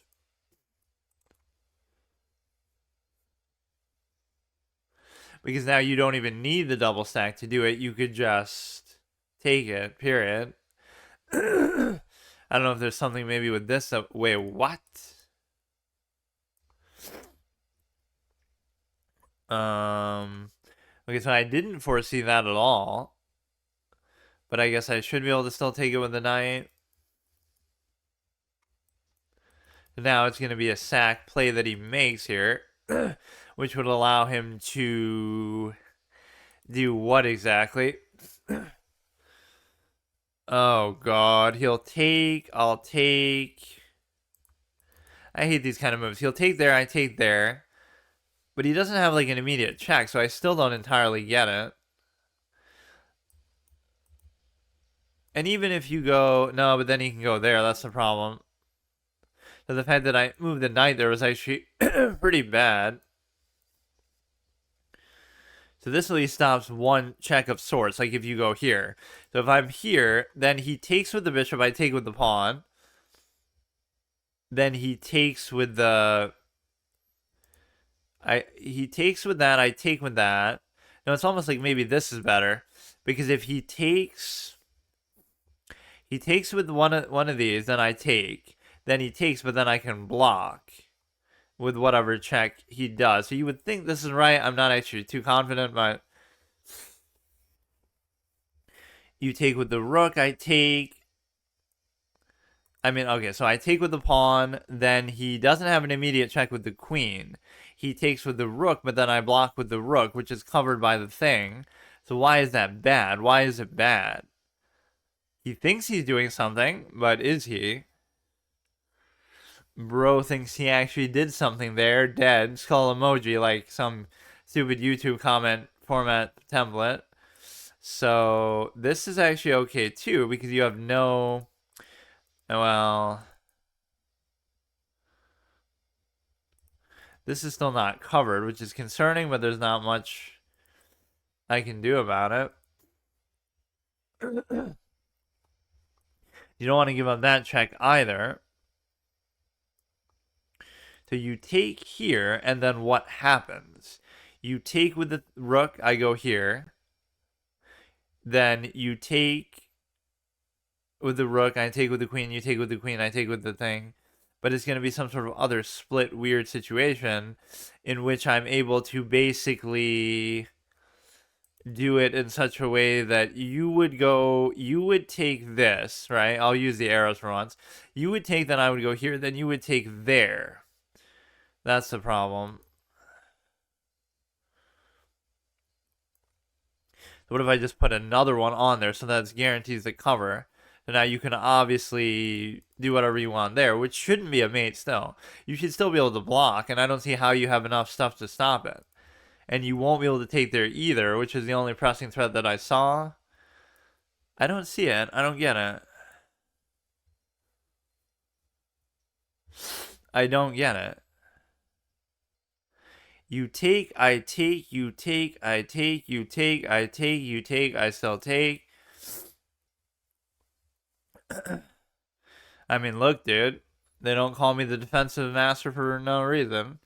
So now I don't like this position, but and that's not even relevant to the position either. It's like if I take, you take and check, and then you're going to potentially see it is my temptation to trade, but maybe I shouldn't worry about it. Like, what is he really gonna do? Nothing is really a concern right now, which is like famous last words, but I genuinely don't see it. So maybe I could just wait. But I'm taking entirely too long. So he's trying to do the pass pawn. I'm not even really too worried about it right now. I could sack the knight for it. Like, if I took now, you took... Okay, he's even doing it himself. Okay, okay. Okay, okay, okay, dude. But still, so what, bro? What are you gonna do? You gonna take this? Or is there a way that, like, you could guarantee the take on that, even? Are you serious, man? This is really what it comes down to, huh? Always time, always time. They were so even, but that was kind of a disastrous move. I kind of forgot my own meaning of why I put the other rook there to cover that. I mean, you can sack, dude. You can sack. Sack the fucking knight. I don't give a shit, dude.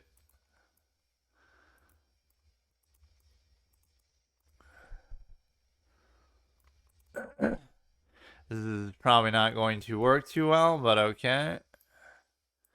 I'm even saying sack the knight, but I can't sack the knight because it's a shitty piece. It goes like that, then I can take it. And so what you can do is you can maybe go here. Or that's fine with me too. I mean, it's maybe it shouldn't be fine, but he goes like this, I take. There's always like the check into take sort of possibility, but he can just take that one for free, and then he can also take the anchor pawn. So there's nothing really to that for me. So I could pursue it with the thing, but it's not going to be too good, and I almost shouldn't even worry about it. But there's only so many checks he can give where I couldn't just keep going like back and forth with it. So now how is he going to cover that? He's going to give a check. He's going to take that. Are you serious, bro?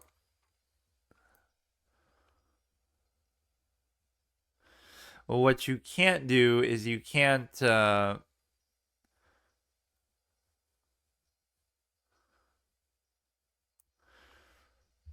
you can't let him just do this sort of unabated. So if he goes here, then I take this. So that should be okay with me. You take this. Now you're attacking this. If you move it, I take the rook. Okay, okay, okay, okay, dude. All right. This is what it comes down to. Just remember that. Just remember. Like, I'll study endgames and then I'll just be undefeated. Like, this is... But the fact that it even gets here is because of how time comes into play, so it wouldn't even matter. You're really trying to tell me that this is how you're going to lose games. Like, this is where I just get triggered. It doesn't feel like an earned victory. It doesn't feel like anything, which, again, to be fair, a lot of the ones I win are like that too. But, I mean, come on, man. There's nothing about that that's satisfying. I'm not mad about losing. There's plenty of times I lose and I don't care. Or I even feel like, wow, that was cool what he did. But this is so trash. And the trash wins in chess happen so much more than in other contexts. Like, at some point, I just can't do it. I cannot do it. Look at the speed. I'll have to switch back to classical. I'm about ready to do it right now. I'm done. Like, I'll have to go there and just... We'll jump ahead and get to 2000 there, and then we'll come back and do it here. I can't do it. Because it's for all the wrong reasons. Like, it's not the way that I want it to go. I don't know. It's not the outcome that I even care about. Like, it's so stupid. I guess he was winning more than I even thought a long portion of the way, but it didn't feel like it. Wasn't I up a piece like the whole part of the opening? Or like he sacked the thing, but maybe he was still winning after doing it, because of course he would know exactly how to do that. I mean, look, dude, it didn't feel bad even if he was up by... Like, how could it be that early that he's up? Like, when he sacks the piece, I'm the one who should be up. Or maybe because of the... Yeah, that doesn't even affect him at all. Are you serious, bro? You're supposed to go here. But it's still a drawable thing, so I don't get it. The fuck? I mean, they're basically playing for a draw too, but I don't even understand. Why is this so bad? Oh. Okay, so I mean that was already ruined from before, but then you make it even worse, I guess. So even here, he's up the whole way. If I'd gone here, that would give me a better fighting chance, but you have to assume they're not always going to do the right thing. And I love that because I've even been saying, like, oh, I'll sack it. But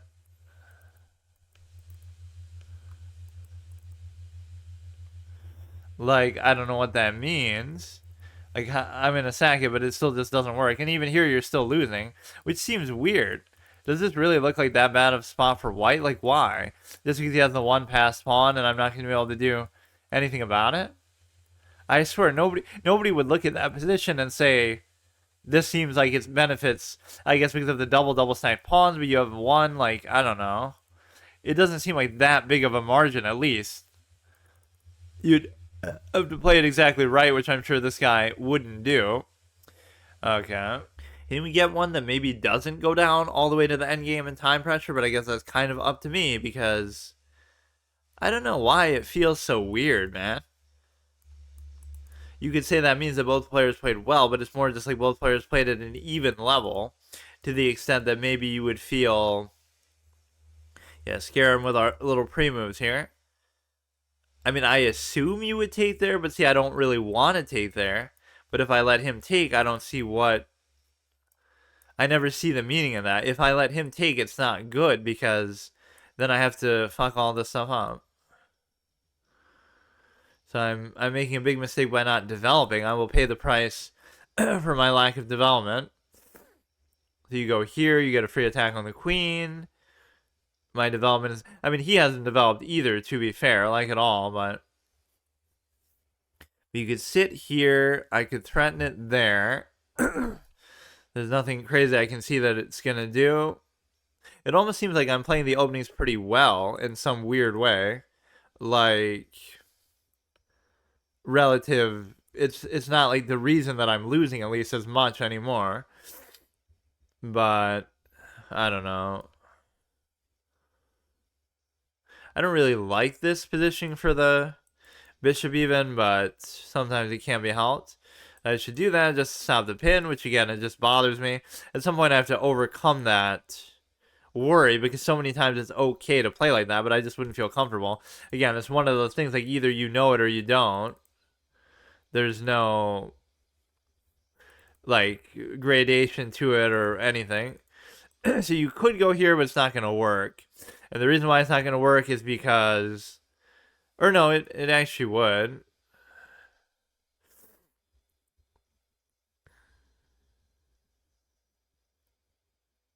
Right? Because if he takes... What? Wait, why did I think... Wait, what am I seeing? Oh, I was seeing like the queen was here, and that's why I was worried about it too. Okay, that's good, I guess. I mean, I don't know. Maybe I'll just... I should go back to classical just to kind of reappreciate the game because this is not... It's just not what I like about it. And I thought I would get to the point where I'm a little more comfortable where I could still do it, but I just can't. It's just not the way that I want to play right now. I wanted to get to like 17, but this is just never going to happen like this. I can't do it. And I already was 17 there and simply even stole some fucking rating because that's like a viewer who's 2,000 plus, so it's not really fair to... But even that game was pretty much fine. Like, I could have easily drawn it or something.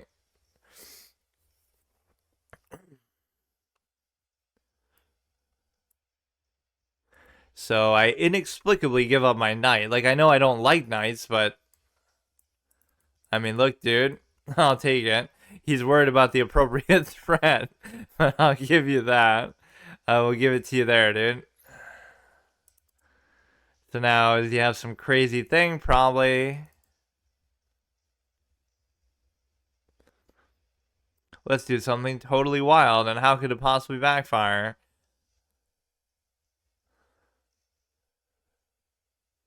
Just kind of double check my work a little bit. There was absolutely no need whatsoever to do that there. But he just gives up the. I mean, look, I was discouraged and I'm still discouraged because it shouldn't come to that point where it requires that for you to be successful, where they just completely fuck up. Keep attacking the queen. Something good's going to happen. He'll go like this, but it's not going to matter because you're already a step ahead, I guess.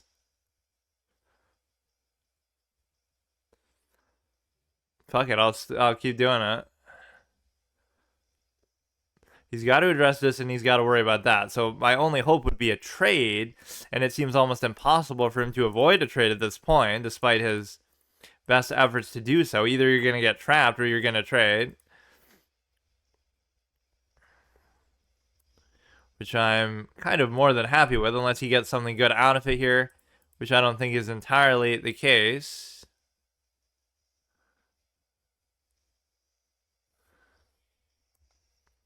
Let's go back a little bit. It almost seems like you could have won something here if you had a pawn to push one of those clowns out. But I unfortunately can't keep it there because you could just... Whatever, let's just go back. Sort of double check. We're in a reasonable spot now. So I found his blunder there pretty impressive because there was really nothing to it. I don't know why he just brain farted. You threatened something else and he just is tunnel vision on that. Yeah, I've never played on the Lichess app, actually, I guess because I don't really play on my phone, but I know they have one now, at least. Or, I mean, they've had one for a while. I just thought of it for some reason. So now here you can go like this, which is not really a very meaningful move. In fact, it's so, well, whatever. It's so meaningless that why did I even bother to do it there? So if he moves that, he'll be in check, so you can't move it, obviously. I could attack it there. He could have just gone the other way, right? And that wouldn't have been, or I could have just kept doing that shit over and over, I guess. He's attacking this. So in my typical stupid fashion, I sometimes just ignore stuff like that, and it's going to be very hard to actually protect that in the long run.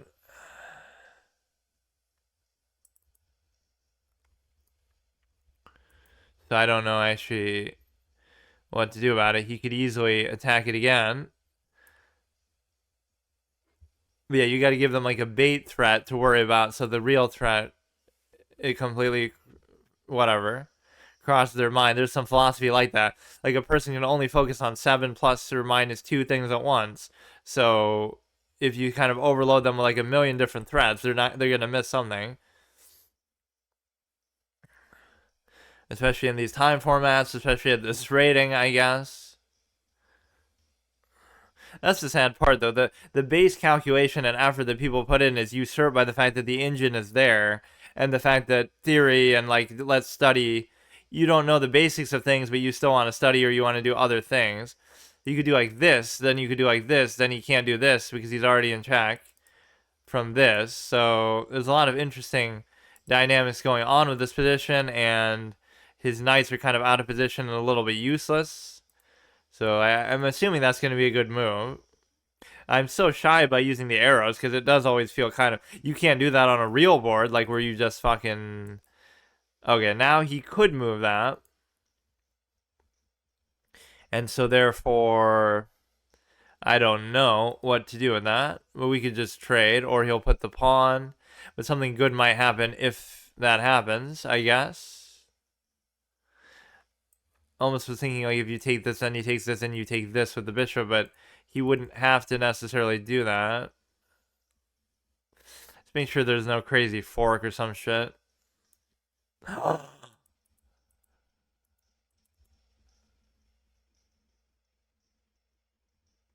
You're joking me, man. Man, I'm not happy with how I played anymore. Like, I am not happy. Like, you can. I don't know why I don't look... It's this old thing called either the 30-second rule, Yeah, I love how somebody said that. Oh, they're like a 900, 700 rated player, and they do the 30-second rule. But then why, with all due respect, why are they at that rating then? Like, they should be a little better. And even me, I should be better. But no, it's like, I'm not even looking at the board. I'm not. Like, if you just look, it's not like you're calculating, you're looking. So here it's fine. You could take this, then worry about that later. And again, the whole prerequisite of that is my desire to fiend for trades as much as possible. So you sort of get that back. He takes this. And so therefore, I guess not.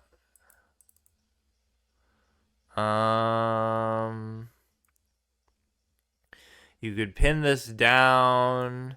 Also cover this.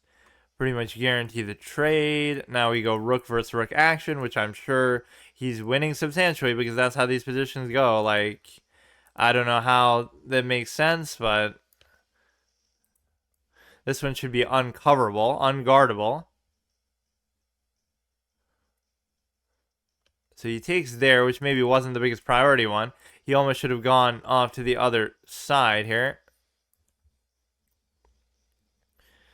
Because it's going to be one loose pawn that fucks me all over, like that one. That one's going to be the whole difference in the entire game, somehow.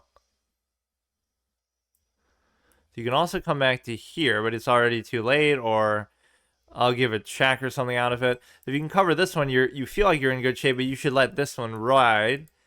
And somehow he might just go like this with reckless abandon, and that might be good enough for him, though. So if his king comes up somewhere, I can check and maybe take there.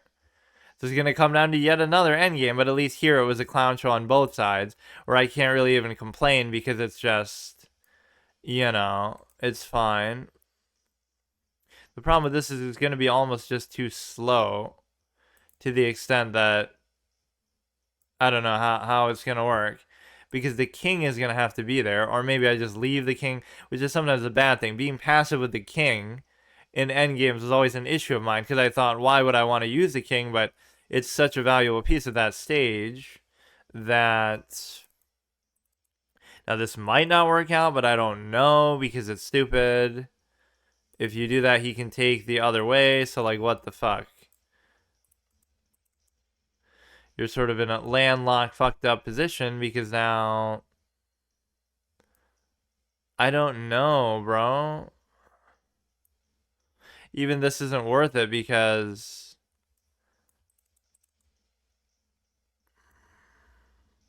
I don't know. I can't explain endgames to you. I don't know how they work. I don't know at all. I should have gone there, actually, probably. You can probably just get away with doing this, too, because mine is pretty close. Right, like, all you'd have to do is worry about the one square cover. So it's almost like you'd have to give up one for the other, give up one for the other, give up the rook for the other, and then you get to basically have a draw like every other game in the history of chess. So you go here. So now does he push it or what does he do?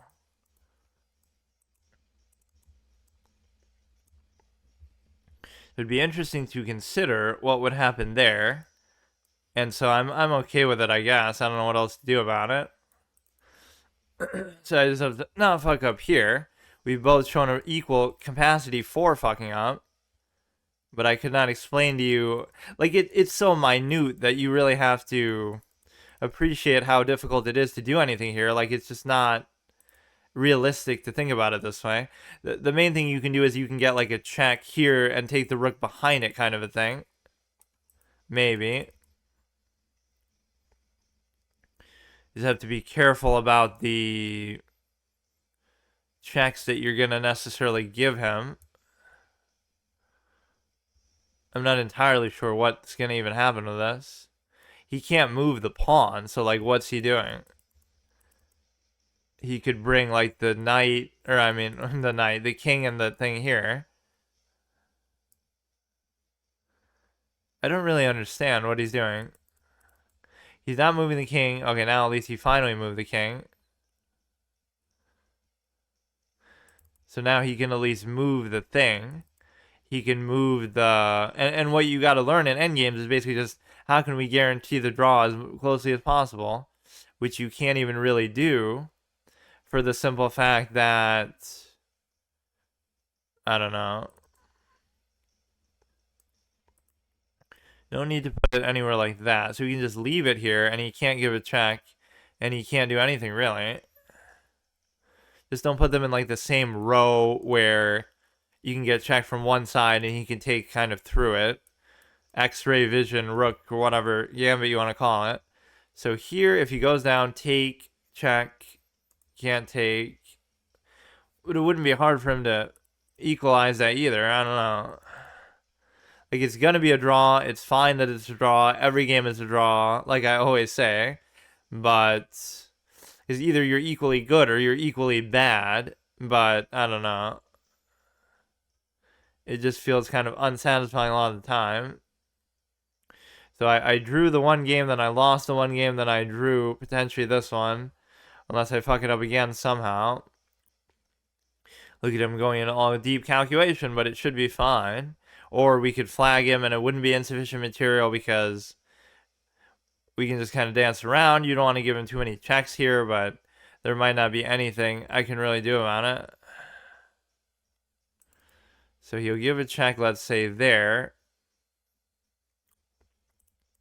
Which is interesting because, you know, I don't know.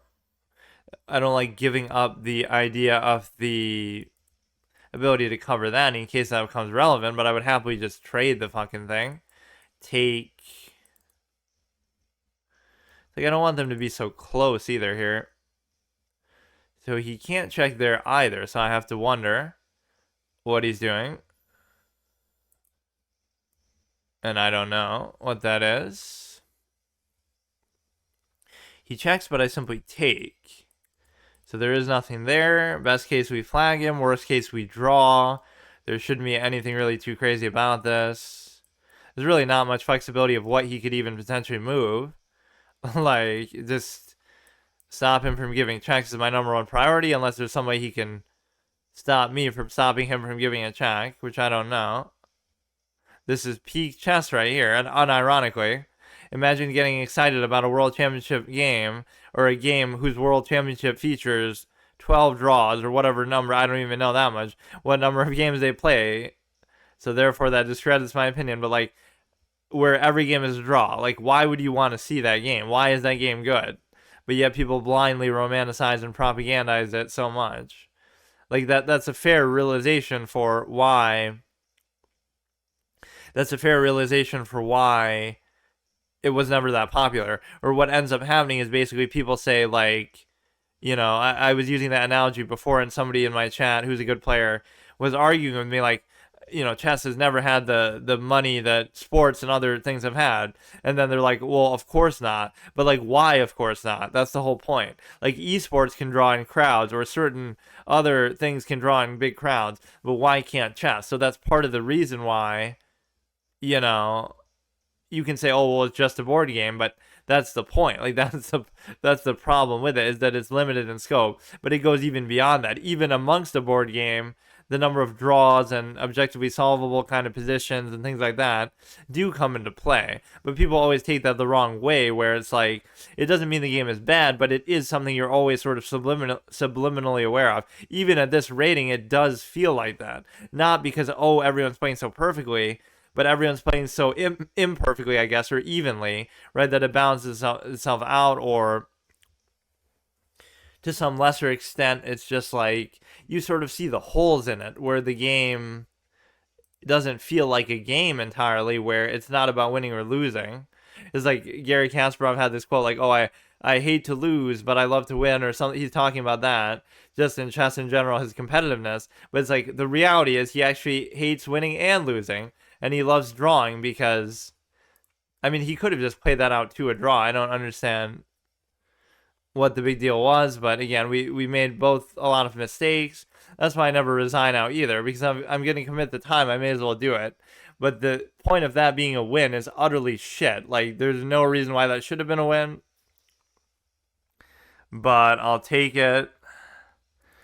So I want to get back at least to the 30 mark, or I want to get even further, but this is just getting kind of irritating.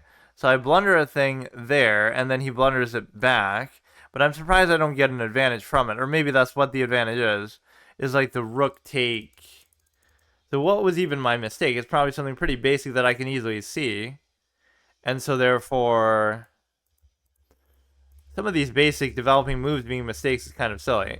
Yeah, this is what I do. And then he ends up doing that. So now I'm winning by a little bit, then winning by a lot. So this is all okay, and then you go back, and then nothing at this point should really hurt me too. Wait, what? Oh yeah, even that. Even that I was pissed about. If you just take there, you'll be fine. Right, like there's nothing wrong with that position. And then it's just a dead draw, but then you end up winning because he just is getting triggered by maybe how obstinate I'm being, but it's not my fault. I'm just playing the game the right way. I learned it from Magnus Carlsen. Like, this is how you're supposed to do it.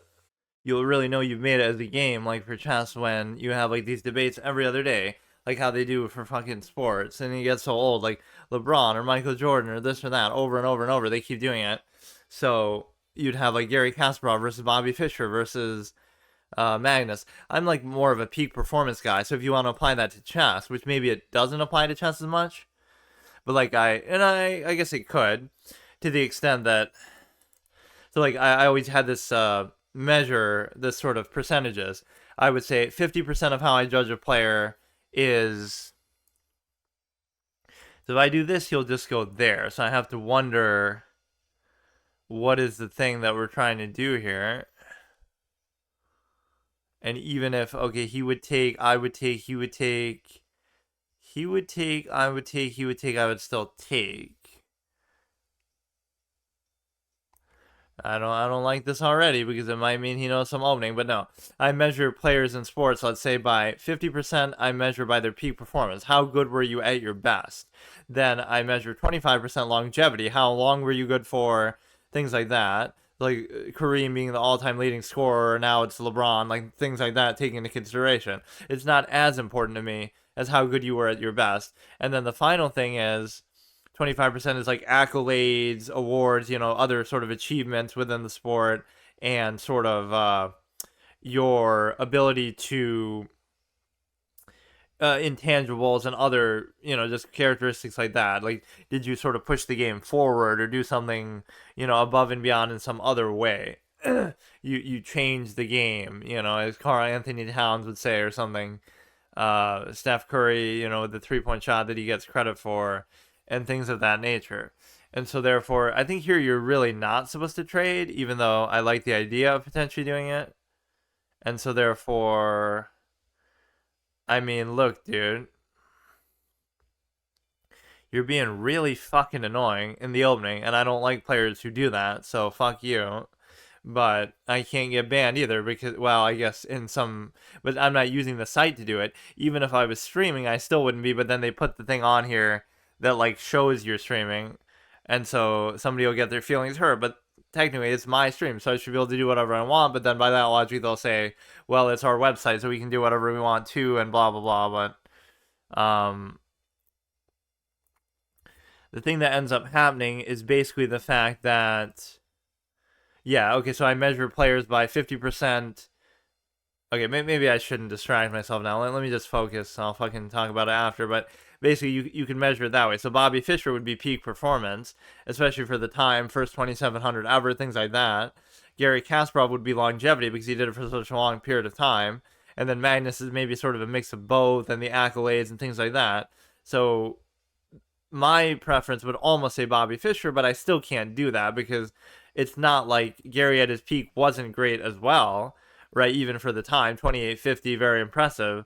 And so it's not like that's called into question. Whereas like with basketball, I'd say Wilt Chamberlain, because however you want to try to discount it, which is rife with fallacies, the reality is simply that you cannot discredit how insanely above and beyond he was with his peers. And there's all these era arguments too that are fallacies, like, you know, how good would Paul Morphy be today if he had the engine? But people would discredit it and say, well, it's like, you know, how good, Magnus is better than those older school players, let's say, but it doesn't matter because he has advantages that they wouldn't have had, so that's kind of unfair.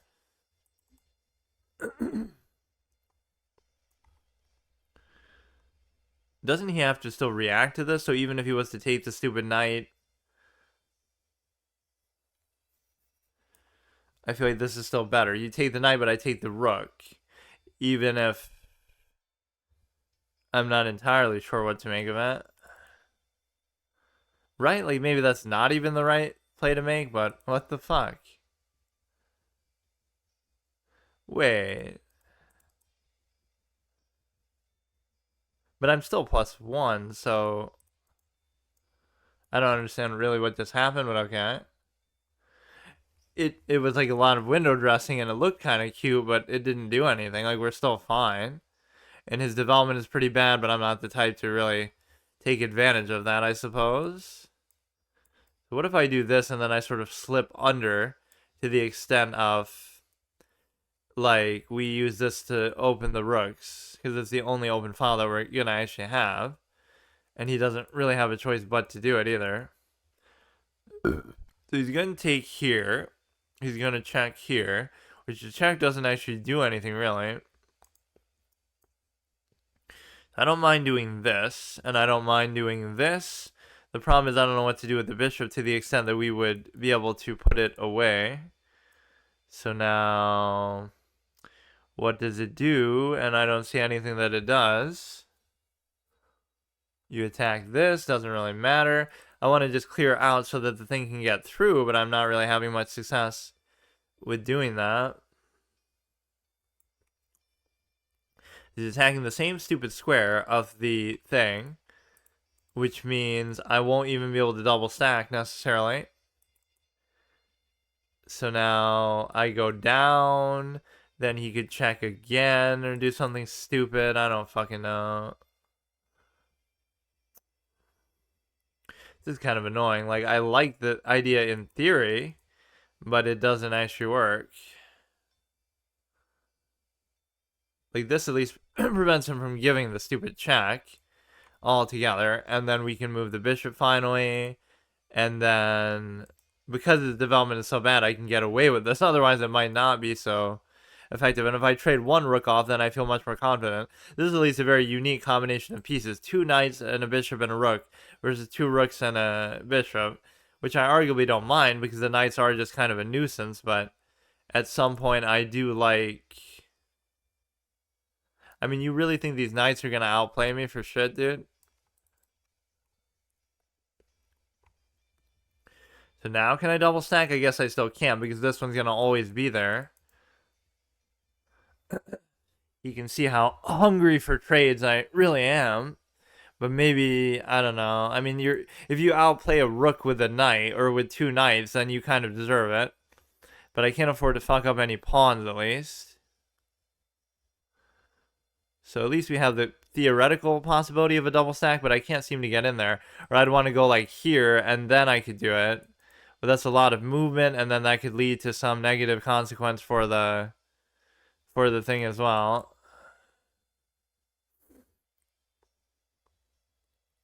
So that's unfortunate because it's really just a waste of time. Like, look, dude. So fucking annoying, this guy, man. I go here, but then he doesn't matter because you can just go to a number of different places. I don't know if that's somewhere I even want to be right now.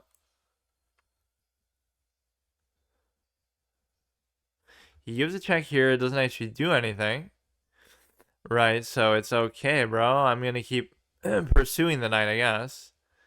Just kind of see where he could potentially go. At some point, he's going to get trapped, which I think he might already actually be trapped. This is what happens when you try to do something with the knight. The knight is obligated with this very tall task. If you can outplay the rook, collectively, you 2 knights, you... Okay, dude. If the thing... Oh, my God. if it could have outplayed that, then you would have been in great shape. But it's actually not possible because it just sucks so bad. But it is still irritating for sure. So what you can do now is you can double take the knights for the rook, which is still not even going to make me too happy. Because it's only a +1 and we lost our +1 there. Wait, why did I even do that? Why didn't I just... I guess I felt like he didn't even take something. He just... I'm so confused, actually. I don't know what just happened. And now I don't know. I'm just brain dead, I guess. I just feel like I lose interest in the game towards these stages. Because it starts to get kind of irritating. But when there's so little on the board, it shouldn't even be that big of a deal, really. Like, how many games are coming down to this point? Which you might say, well, every game obviously does. But you should already have, like, some sort of advantage by this point. I don't know. You could try to give a check here or something. If he goes there, takes. I don't know what's happening, but he takes, he checks. Now I have to decide which is going to cover which. So the king could cover these to the extent that you could cover that with the rook. And so therefore, you should be fine. So his pawns are a little more organized, I guess. This side could be good. This side I'm kind of better. You could easily turn this into a passed pawn if you just, you know, you trade off one and it's fine. It's not really what I expected him to do, but this is okay as well. You almost don't want to encourage him to bring the king into the game, though, either. Now it's going to come down to time. And again, it's a pretty significant rating difference as well, but somehow, in the end, it just doesn't matter. That's just how it is. But again, I have a bad tendency to, like, play down to my competition that way, too. So this is kind of nice that it covers both. The only thing that's missing is this. And, of course, his reaction is going to be that he gets to check, but I can still go there, and I guess it's okay. Or I don't even really have to go there. That's the thing. You check, but then I go back. But then if you attack it, then I do something else. I mean, what if I trade it off? Like, this is always my mentality still. I'd want to trade off, and then I would feel confident. Like, for example, especially on this side, I don't see how you can really... I don't see how you can really do anything else with that because the king can't move. Otherwise, I can take advantage of that. But now, if you go there... Why did you even go there before? What are you going to do? You're going to give a check like that, which still doesn't do fuck all anything. I'm going to want to go there, but then it's not going to work either.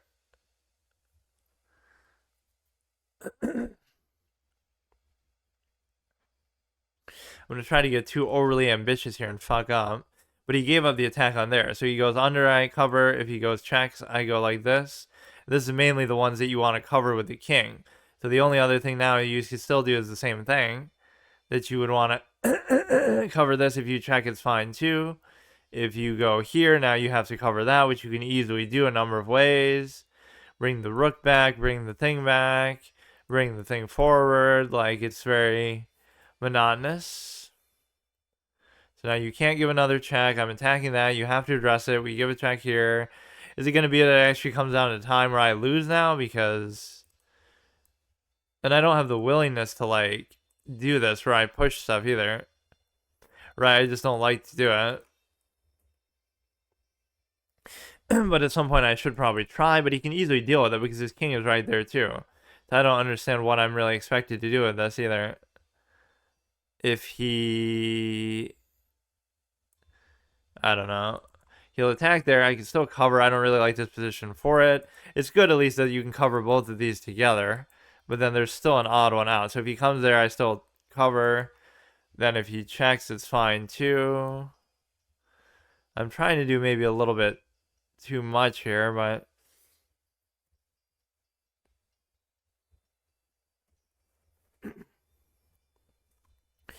So you're attacking. It's not going to really matter. You can give a check. It's not going to do anything. you could do this, but then you're giving up his ability to... It doesn't matter because he's covering both anyway. It really just doesn't matter. Okay, I better just try to go for a draw now because I am going to lose on time.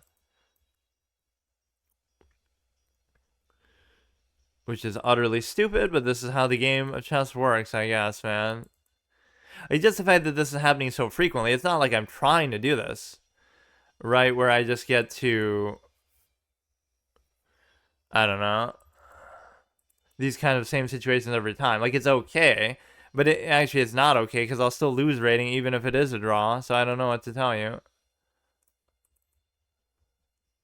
He's going to go try to not gobble those up with the king, and so therefore that's fine with me. And so now if you give a check, something bad could happen, I guess, because you, I don't know.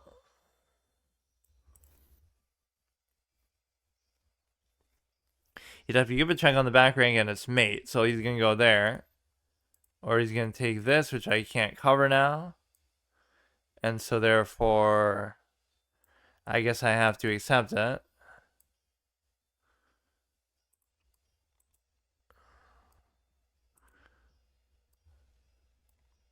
Then I'm going to ignore that and then lose the game because of it, despite the fact that my king is so close. You wouldn't think it would be an issue for me to deal with it, but sometimes I get overconfident in that regard. Because now, if he moves it away, I can take it. So how does he do it? I don't understand. How do you do it? You shouldn't be able to do anything with it. You can take that. Well, my king is going to have to make a decision which one it really wants to go for. There's no way his king can do anything here. And then I'd even be willing, I guess, to give that one up. And then we have this one that we could try to promote. But then by the time I do it, I'm going to lose on time. Like, are you serious, bro? And why are these matchups so jacked out? Maybe Lichess is dying out because it's like, why should that even be a thing? So now you can go... just kind of keep raising it. And so therefore he can just take that, which is kind of dumb. I don't know why I thought that would be a good move, because you can just... I don't know. We're both very confused as to what we're doing. So what you can do here is you can try to push a pawn here. He can take this one anytime he wants. I'm just giving it to him because I'm too brain dead to even worry about it. I'm just brain dead, period, I guess. I can't play the game. It's just sad, man. I don't know. Now he's going to win because of this, dude. Yeah, just fuck it, dude. You got 40 seconds left. Why does it even matter? Who cares? Just blunder the rook too and just lose it to 1400 rated player, man. Like, I don't know. I'll just stop looking at it. But see, then I see the 1600 and then I beat him. But I won't take a ton of credit really even for it. You can easily move the king. Like, it doesn't matter, bro. It doesn't matter. It just doesn't make any difference what you do. He's not even trying to do it either. Or I guess he can't because, yeah, you want to give me a threefold repetition, dude? Because I'll take it. I never like to offer a draw, but somehow... I mean, he can't move it still, so I don't really understand. He'll go like this. It just shouldn't really amount to anything, but the amount of time he's going to waste by doing this shit. He's going to make every move possible in the history of the game that's not going to be threefold repetition. Okay, good. Yo. What do you want me to do, man? That is at least good. He's pushing it down, but he still can't move my thing. But, I mean, he can easily move the king. Like, it's not a big deal.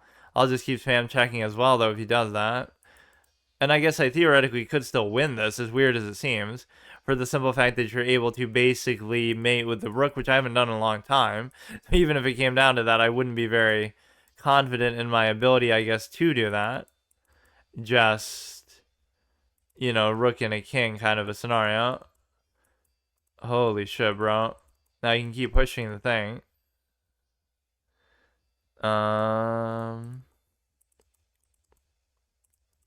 He checks there. I go down. Like, you could do it, and I almost would like to see you do it, because this is going to simply take too long. He's figured it out. He's cracked the code, bro. You can give a check there. Like, I give up, man. I actually give up. You cannot be serious with this game. I don't know. It's just the reasons why these things are happening is what I don't approve of. He's just, milking the time because checks somehow take me a long time to figure out. Or it's just whatever. It's just annoying. Like, good on you, dude. Timeout by boring me to fucking death by the nature of the game itself. My fault for even playing it in the first place. Are you serious, bro? I give up. It's so easy to flag me. Like, it just doesn't take much. You just have to remind me that I'm playing a game that has so many flaws fucking to it. Which, again, is not an excuse. It's my fault for even doing it. But at some point, I don't enjoy this. I must admit. I don't enjoy it.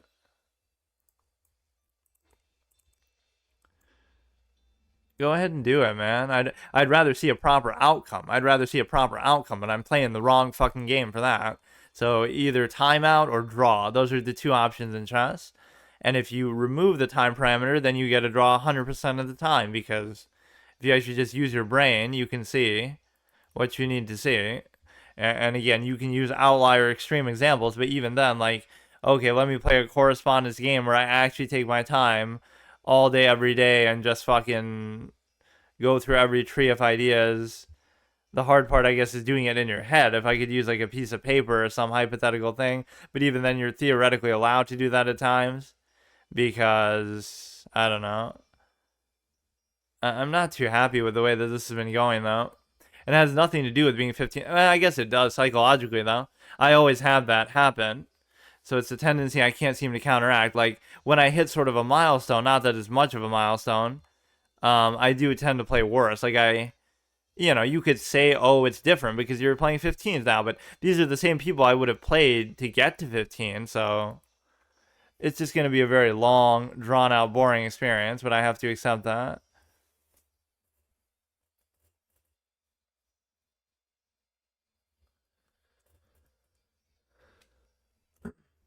Let me do one more, just for the heck of it. Like, give me something to just sink my teeth into here, you know what I mean? Like, make me feel like I actually played a game with a proper beginning, middle, end, outcome, structure, some sort of sense of purpose, rhyme, or reason, anything to it. Just give me that illusion one time, so I feel like I'm not completely wasting my time here. But of course, I obviously am. So now at this stage, you could take here, but apparently doing so is a blunder, because this is opening theory 101 over here. Paul Morphy would have seen it first. Like, fuck me, dude. Alright. But no, it's like, haha, you're smarter than Paul Morphy because you studied opening theory that he didn't have access to, and ha ha ha. That's just the way that the game works. He should almost go back with this, but he won't. But he'll open the king, but he'll trade the queen. Fine with me. If you take, that's fine. Actually, it's not fine. But actually, there's nothing even pinned to it. So, like, you can do it in such a way that we can see if you take, then you almost want it to go there, which I don't want it to do. Because king is open, so that in itself is good. That's sufficient motive just to trade the thing right there. So you go like this. It would have been nice to gobble that up with the thing. Or rather, if he goes there, it's trapped, but he's not going to do it. You can go here, and then we have a pretty decent pawn structure. The only question being, what is this doing here? And I don't really know what that is going to be. So he doesn't have the dark square capability. He's kind of trapped in his own thing there, too. So you get the rarely seen triple stacked pawn here. If you could just...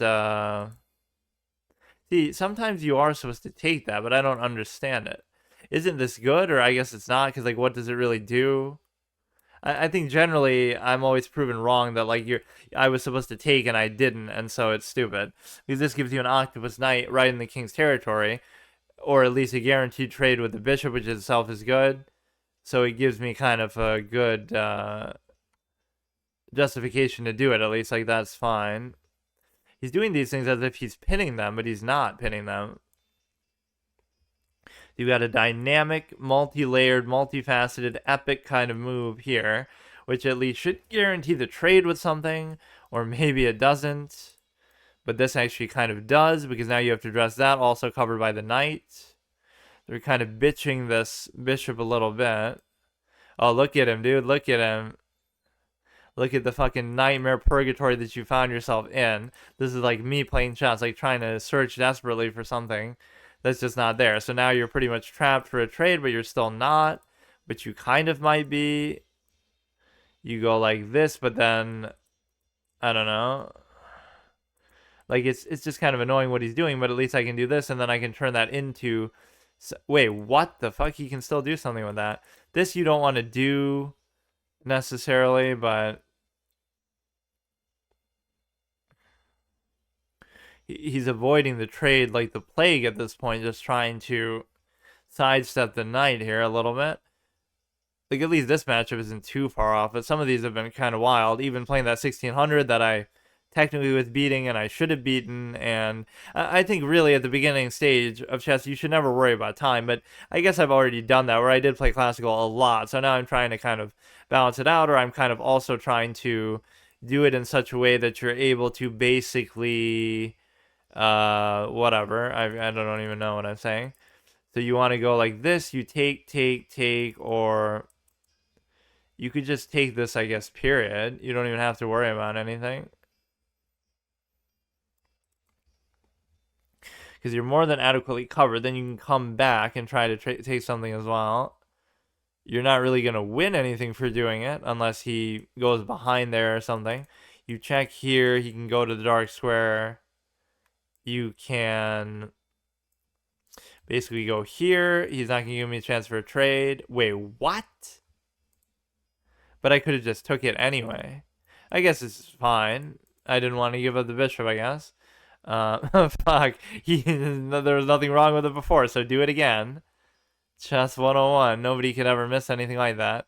So now you get to do it in such a way that you get to double stack. Very weird bishop positioning. Let me watch myself fuck this up too, but that was pretty hilarious. Sometimes the speed and confidence with which these people do these things is actually pretty hilarious. So now he's going to fuck me over with the bishops, I'm sure. And so therefore, I should just not give a shit and just do this, I guess. So now you should also be able to take this one. You're also threatening this one. So there's a lot going on with that dynamic. Oh, he just completely rolled over. It's so inconsistent how these games go. They see at least that got to a proper conclusion, but it's only because he blundered so fucking much, which if he just didn't do, it would have been another endgame, boring, stale draw kind of situation. So let's see how long this session went on for. Although some of it I was obviously AFK and just rambling on and doing a just chatting thing too. But basically in like maybe 2 hours plus, we made absolutely no progress. 2 hours and 40 minutes, which again, even if we reduced it to about 2, we made absolutely no progress and we just did nothing. So like, this is what's so amazing about it. Let's look at our record here. We did, this was in the morning. So what did I do in the morning? I apparently played some viewers and stuff too. So this would be a full day's worth of chess, but I guess it was, you know, some in the morning, some in the afternoon here. 6 days, 4 days, 3 days. Oh, sometimes it bugs out and it doesn't actually show you this properly. Like, it's showing me past days, but it's not showing me 32. I don't know how it works, but whatever. Just let's look at what we just did now. So, draw, which should have been a win against that guy, then lost, then win, then lost, then win. At least we're sort of stabilizing and showing we belong here at this very provisional garbage sort of thing, but it's just very surprising and disappointing and just... It shows you the amount of time it would take, and so for me that takes away some of the luster. Like, if you, why you memorize opening? Because you fucking have to, not because you enjoy it in any way.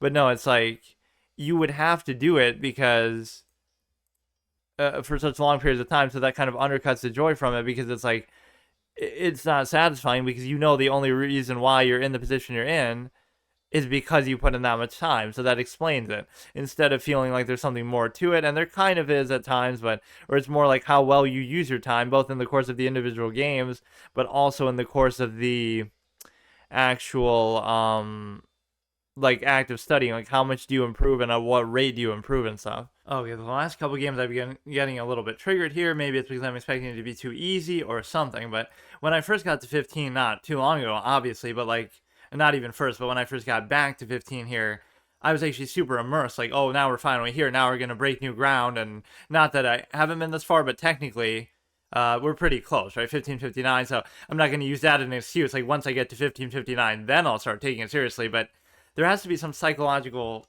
thing you go into it with where like you're just gonna fully try every one of these. And I've been lazy about even analyzing some of these past ones, but let's just analyze it during the course of what we do. So I always tend to do that. There is some sort of line here where you don't take and you're supposed to go like this, but I don't know if this is the scenario. At the very least, it's not worth it to actually take like that. I don't think is a correct move. Now this is always an annoying thing to do, even if maybe not yet, so it should be fine. The one thing we've allowed here is the pin, which is one of my weaknesses. So I'm already, you get lulled into this comfort zone in the opening that is very irritating. So if you go here, then you create like this sort of pawn structure that maybe is good. I don't see why you would do anything else, right? Even though it's not good, you kind of, I guess it's the engine that sort of gives you that comfort sometimes that you feel like it's not so bad because of the fact that you feel like once you see it enough times, like the engine is okay with that pawn structure, or the engine is always okay with doubling pawns in a certain way that is otherwise not really desirable. So here I don't know what to do with the knight, and this is where it always gets so annoying. So you want to go to here, then he can push a pawn, and you can still make something else happen. There's just something missing with how I approach it, where you're going to eventually get comfortable with doing the max effort every time, which is maybe a little bit exhausting and difficult. Now, this is bad because you allow this. Even though you don't really allow it, it's still annoying because... But this is at least good because it's posing a fork threat potentially. But he's just going to keep bullying it around. This is where the knight becomes so annoying because I just don't want to deal with it, you know? Now he can do it again, and then I go here, and then he does like, what the fuck? You're joking with some of these moves, man. So now that's terrible because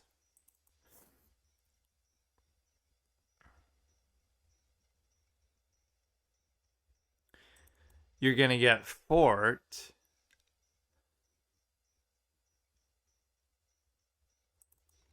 This is really what I mean, like... So let's consider, what should I have done instead? I should go here, and then potentially block the bishop, but I'm kind of worrying about something that's at least not there yet. It's okay, because you can probably go and... Or wait, no, it's not even a fork, never mind. But whatever, it's still just an annoying piece in general. Like, there's no other piece that does that, where it's one thing, okay, sometimes it's the closed position, so the bishops aren't effective or something, but it's never like it's such a liability. Like, what were those last, like, 4 moves? You're doing it to get it out of the way, you're doing it to get it out of the way, then you're doing it again to get it out of the way. Like, just get rid of it, you know? Like, it's just such a nuisance. Why do I even want it there? So this is going to actually end up getting trapped to the extent that I really can't do anything about it, because, you know, you could do this, but even that's not going to necessarily do anything. Or maybe this isn't so bad, because if you go here, he pushes it, but I'm already like triple attacking it, so maybe it's not as bad as what I think. Even if he trades it, I'm fine with it at this point. Like, this is why the opening is something you just want to get it over with, because like nothing here is of my interest. Like, I'm not trying to do anything, I'm just trying to castle. Like, why is this such a problem? Like, you just kind of leave me alone. Although as white, I guess he's kind of doing the right way to the extent of,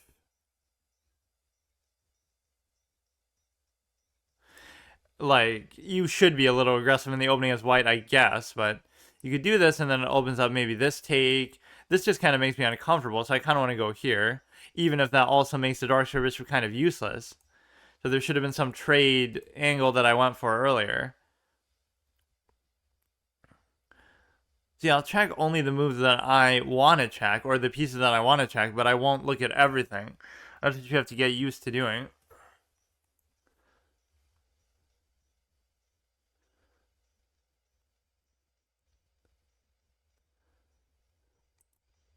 If I go there, he takes, I take. He takes, I can't take, but you could get away with doing it for the simple fact of... But see, there'll be something dumb. Like, oh, ha ha, I'm attacking the queen. But he'll also attack the queen. So I'll go there, he'll take, I'll take, he'll take, I'll take, he'll still take. Like, it's...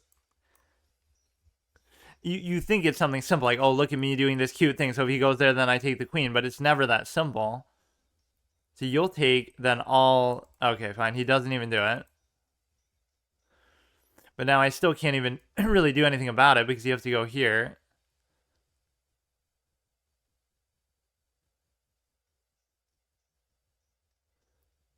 Right, because he's going to take there. So he takes there, I undouble, and now we lose the pawn as a result of what I just did there, which is fine. Makes no sense. You know, I obviously didn't think it through very well, but that's fine. And so now we can trade queens and fuck up the pawns. Like, I'm still doing the same sort of bad habits. You're attacking the rook. Yeah, there's gonna have to be something I do to have a different mindset. It's like I'm playing the same way as I always would. It's just not for real. This is just not... There's no thought being put into it. There's nothing. I may be putting a thought into my current move, but not the next move or anything beyond that. It's very strange.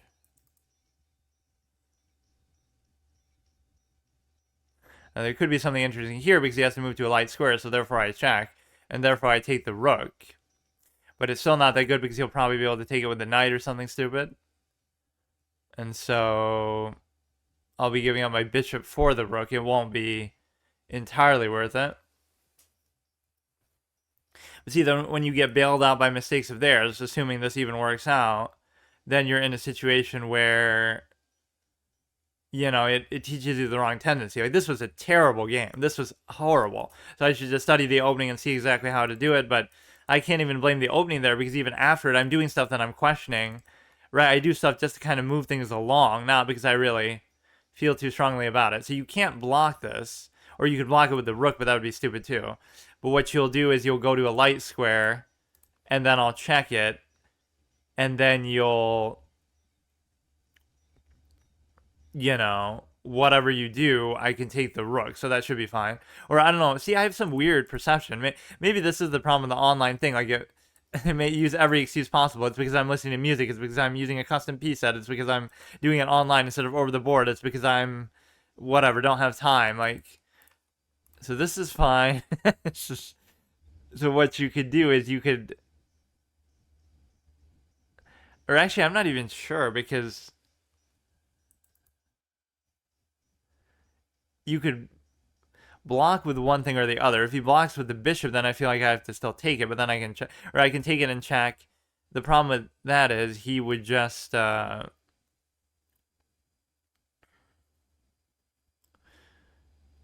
going to become overly ambitious and then fuck something up, so I should just do it. Right? You could technically check again. It's like the same situation though, so it doesn't matter. So that's beautiful. We get it back. Holy shit. Now, let's actually think this through a little more. Because I should be able to do some sort of unleash take. If I go here, he's going to have some trouble. But see, I'm still too lazy to calculate it all the way through. So now what happens? He goes there. Okay, I can't do anything with that, or I can. It's just like you keep dumping these checks on him, but at some point, it's not actually going to be worth it. Or he'll just take with the thing. Okay, we don't have to overdo it here, but it's almost tempting to try to do that. If you check there, he could take with that, which would still be fine. Like, it doesn't matter. There's so many bad tendencies and bad habits that I either justify or I just live with the fact that you have to accept that for now because you're not good enough to play around them or whatever. Holy shit, he's really going above and beyond here. You gotta watch the knight. So this would be maybe okay. He can take it. I don't like the way the knight is situated here. Let's just get rid of it for now. When in doubt, just do that.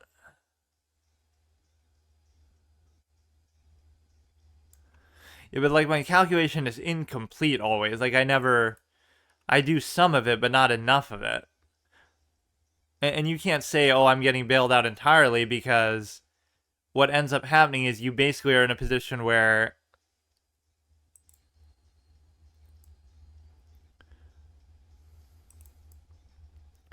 you're able to do it in such a way that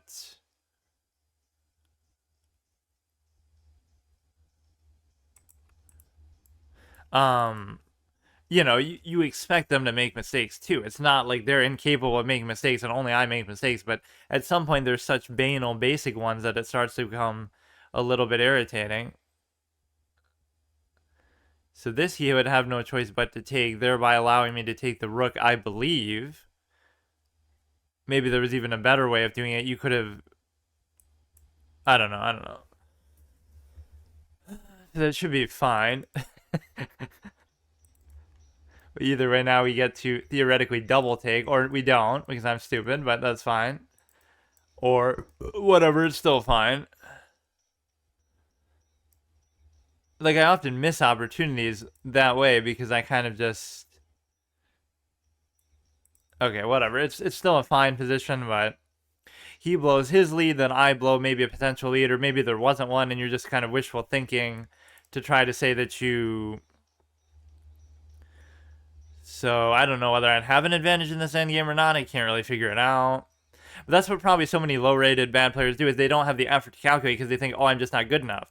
But this is like an old analogy I used with this friend in school. Like, I hate this mentality that people will say, oh, I'm just not good enough. So, like, oh, I'm not smart enough. But you're only not smart enough because you either don't study or don't put the effort. It's not that you're just inherently stupid or something. It's that you can choose to be, like, you can choose to put in the effort. So the nerd who seems smart isn't just naturally smart, although there's some element of that possible, but they put in the effort. Maybe they actually study, they actually pay attention, they put forth effort. So don't give me that, oh, you just can't calculate because you're not smart enough. That's an effort thing that you can just do, and then you get better at it, sure. But, like, that's the one thing that anybody can just do, right, regardless of your level. So he's going to dominate on the other side, which is interesting that I'm just kind of letting him do that. Because now he's going to be so close. It's hard to, I don't know, really care about these positions. I should just kind of push mine and not worry about anything else, but I'm always very passive in every sense. But that was kind of a good threat because now you'll take one or the other, I guess. So I'm fine with this because he's letting me take a lot of them. So now even if I sack for it, I'm just going to go. Like, I don't care. I'm just going to go, and he's not going to be able to keep up, and it's just fine. You can do this into... Or, like, I somehow try to get too fancy with it, but at some point... The problem is the king is too far away to make this happen, but no, I'll literally sack the knight. Or how else you'd have to bring the king up and then do something with it. Okay, he sees the writing on the wall, even though he was up. So again, I guess that's a good game because you win, but you can never judge it by the result. That's hilarious how many times that happens, though. But at least I have the willingness or ability to see it, or maybe they just get cocky and start to make mistakes. But that's my problem, is I don't get cocky because I'm winning sometimes, although sometimes that'll happen, but I get cocky even just from the beginning. Like, oh, look, we're only playing a 1500, even though I am too. And then, therefore, we won't take it seriously, and then we blunder it away. So that wasn't an impressive performance at all, and so we get to see kind of like, what should I have done in the beginning? Probably I just do some unnecessary things there. Or you know what, openings and endgames sort of put you on autopilot to the extent that you do feel like you either know it or you don't, which is kind of true. Nobody is really calculating openings because they're a set thing. You either know them or you don't. Sure, you could say they calculate them to a degree once they don't know, you know, like your grandmaster doesn't know certain moves, but for the most part, a lot of it is just you know it. You just have to study it, you know it. And if you don't, you're just screwed because nobody would be able to figure out exactly what the perfect opening is. So that's a blunder. What are you supposed to do? This is so dumb. Like, what are these moves, man? Like, I get it, but it's dumb. Really? You go like this, you go like this, you go like this, you go... I don't know. Like, you could trap this so easily, couldn't you? Like, bro, I understand that this is a good move. I get it. But you shouldn't have to do this to acquiesce to the knight's shitty existence that you have to... Like, come on, man. It's not that I couldn't even see it. It's just that, like, I couldn't theoretically see a move like that. It's just irritating. Why do I have to do that? So all my strategy used to be I would trade both knights as soon as possible. But now I've learned to, okay, I'll trade one. It depends on the position and everything too. But I'll trade one and I'll keep one around as it suits me, right? Because sometimes it can be good and important. And I'm also not good enough at using the bishop pair. I'm not going to blame the bishop. I'll accept that. See, that's why people say, oh, well, you don't like the knight or don't get it because you're just bad. But I'm bad, period. I'm bad with everything. I'm bad with the queen. I'm not great at attacking with it. I'm bad with the rooks. I take too long sometimes to develop them or whatever. I'm bad with the bishops. I never take advantage of the bishop pair. So I can acknowledge that with every other piece. But why does it have to be that the knight is just inherently, innately bad no matter what you do or how good or bad you are with it? Okay, do one more here. Of course, it never ends because it's never just one more for now, one more for today, maybe. So again, anytime somebody's below 15, then that affects you too. But there's so many things that people would say, right, that this is why you shouldn't worry about that, but whatever. Like, as long as you... Yeah, I like to simplify not only the positions, but the calculation. Like, you don't have to worry about anything here because, okay, it's just the King's Indian and it's safe and it's fine. And then people say, oh, haha, even that's refuted. Like, King's Indian is refuted, but it's only refuted to the extent that... It's only refuted to the extent that you'd actually have to be a good player or you'd have to know how to do that. Which, of course, none of us probably should, but... Then again, you could just study that one particular element or something that comes into play. So we want this little V-shaped structure. We want to put this here. Arguably, it always probably tells you to go like that just to block off the center, but that's not really my style of play. So I'm not exactly sure what he's doing, and it's fine. Like, I'm almost not even looking at his moves. That's the problem. You have to look at the board, and you have to look at your opponent's moves. And then you can be a 1500 player like me. That's all you have to do. I'd want to almost go like this. And so, therefore, he would take, I would take, he would take. You'd need, like, one more thing here. He's playing a little bit weird with his knights to bring them both to the same side. So this should be perfectly fine. Because what happens is he would take, I would take, he would take, I would still take. And if he tries to do anything with this or this, I could still just take. So as far as I can tell, that should be okay, but maybe I'm missing something, as I often do. I'm never, like, overconfident with my calculation. It's just more that I'm lazy with it. Like, I understand there might be things I don't see, but I don't know what they are, obviously. He could have almost done a move like that. Not that it really does anything, but... Alright, back off here. Now, see, I sometimes try to preserve it for double stack. Like, since we already moved it, we may as well do something else with it. But I don't know whether that's really a good spot for it to be in or not. Usually it's the knight that punishes positions like this, where it can go somewhere weird, but maybe not. So we have the bishop pair, but I don't really know exactly what to do with it. Right, and it's not on the same side, so it's not truly a bishop pair. And it's very hard to get this pawn structure. You're supposed to do it like... You're supposed to do it like this. I can't even say it right now, but like you're supposed to have a couple bishops, a couple pawns going one way, and then a couple like this, and then these two, like the dark square bishop would be here, let's say, or here, and then you would have it. I don't know. I can't even picture it as I'm saying it, but they're kind of split. You don't have them connected like this because then one side's going to get blocked off.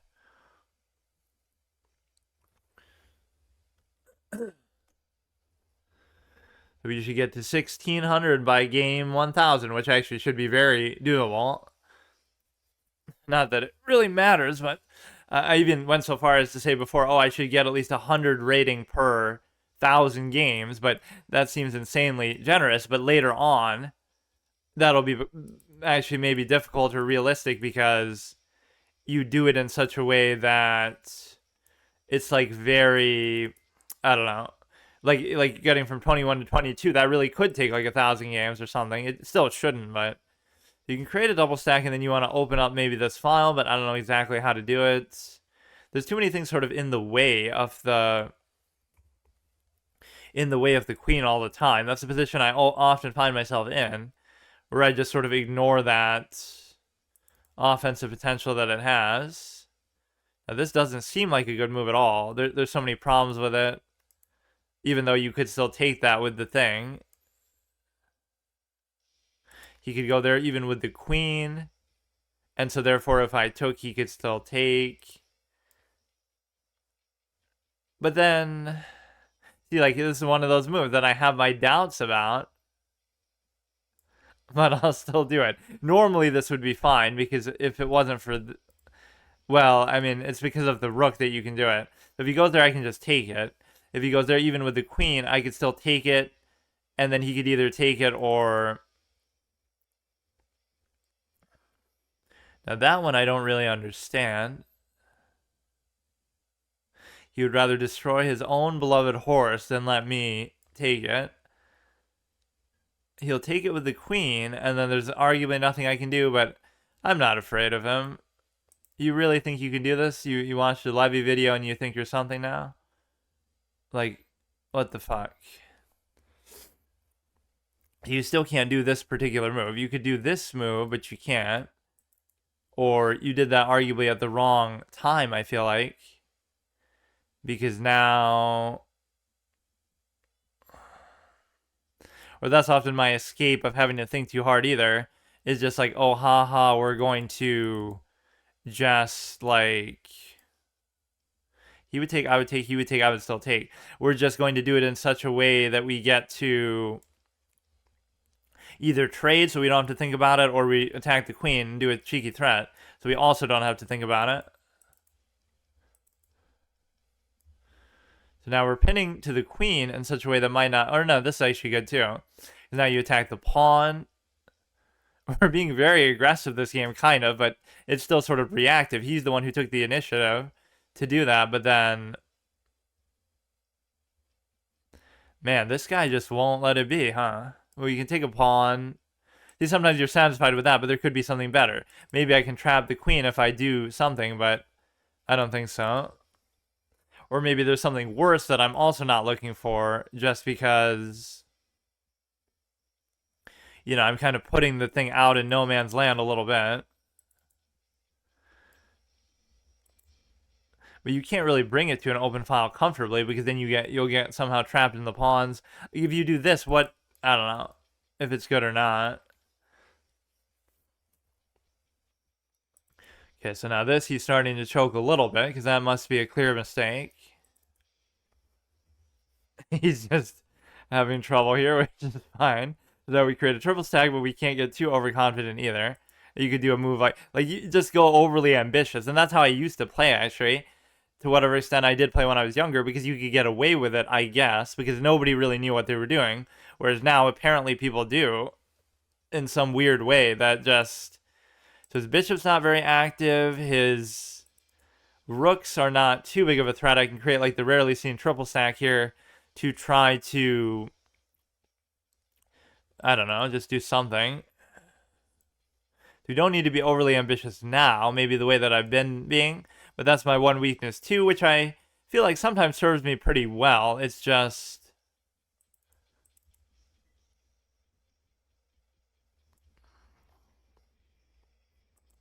Oh shit, I definitely can't do that. He would take, I would take. It's more just that you can't move that because you're worried about the position of the.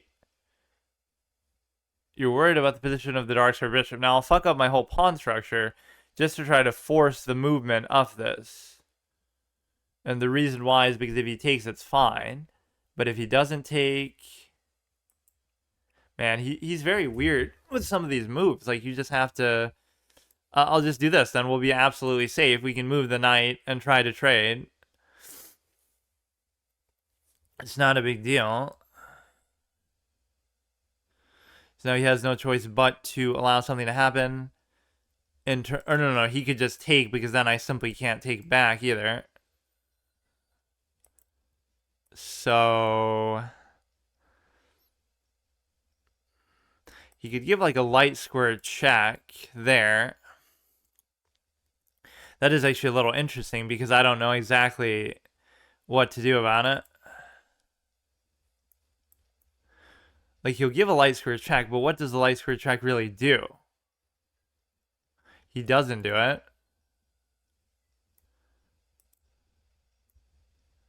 But he could still do it like now, which I don't like either. Maybe we should create the triple stack and then... I don't know what's going on. All I wanted to do was move this one fucking thing.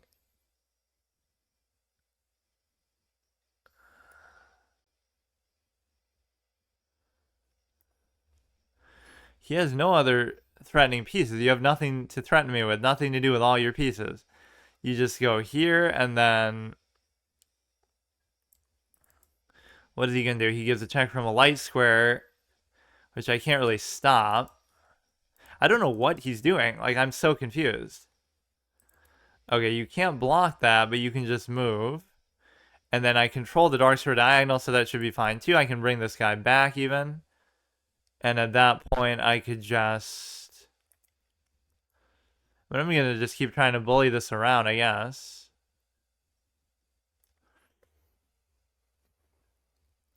So my Darkstar Bishop's kind of in no man's land. He'll still do some stupid threat here that leads to a mate. This is where I get so passive that it's dumb. But, I don't know.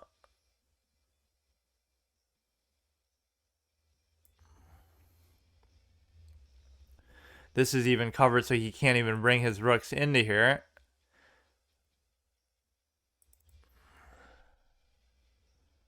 So now...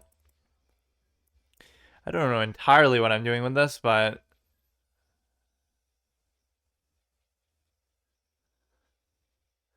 It does feel like the queen's movement is really restricted here to the extent that we can... He can't go there. He can't go there. Like, he's going to have a lot of trouble even simply moving it. If we just move this up, then we're setting up for this, which I'm sure he won't allow, but this is what you at least have to theoretically go for. Or you go for some threat that maybe seems obvious, but then it somehow isn't because this should be pretty much guaranteed now, or maybe not. And maybe there's something better than that, but I'm too lazy really to even go for it.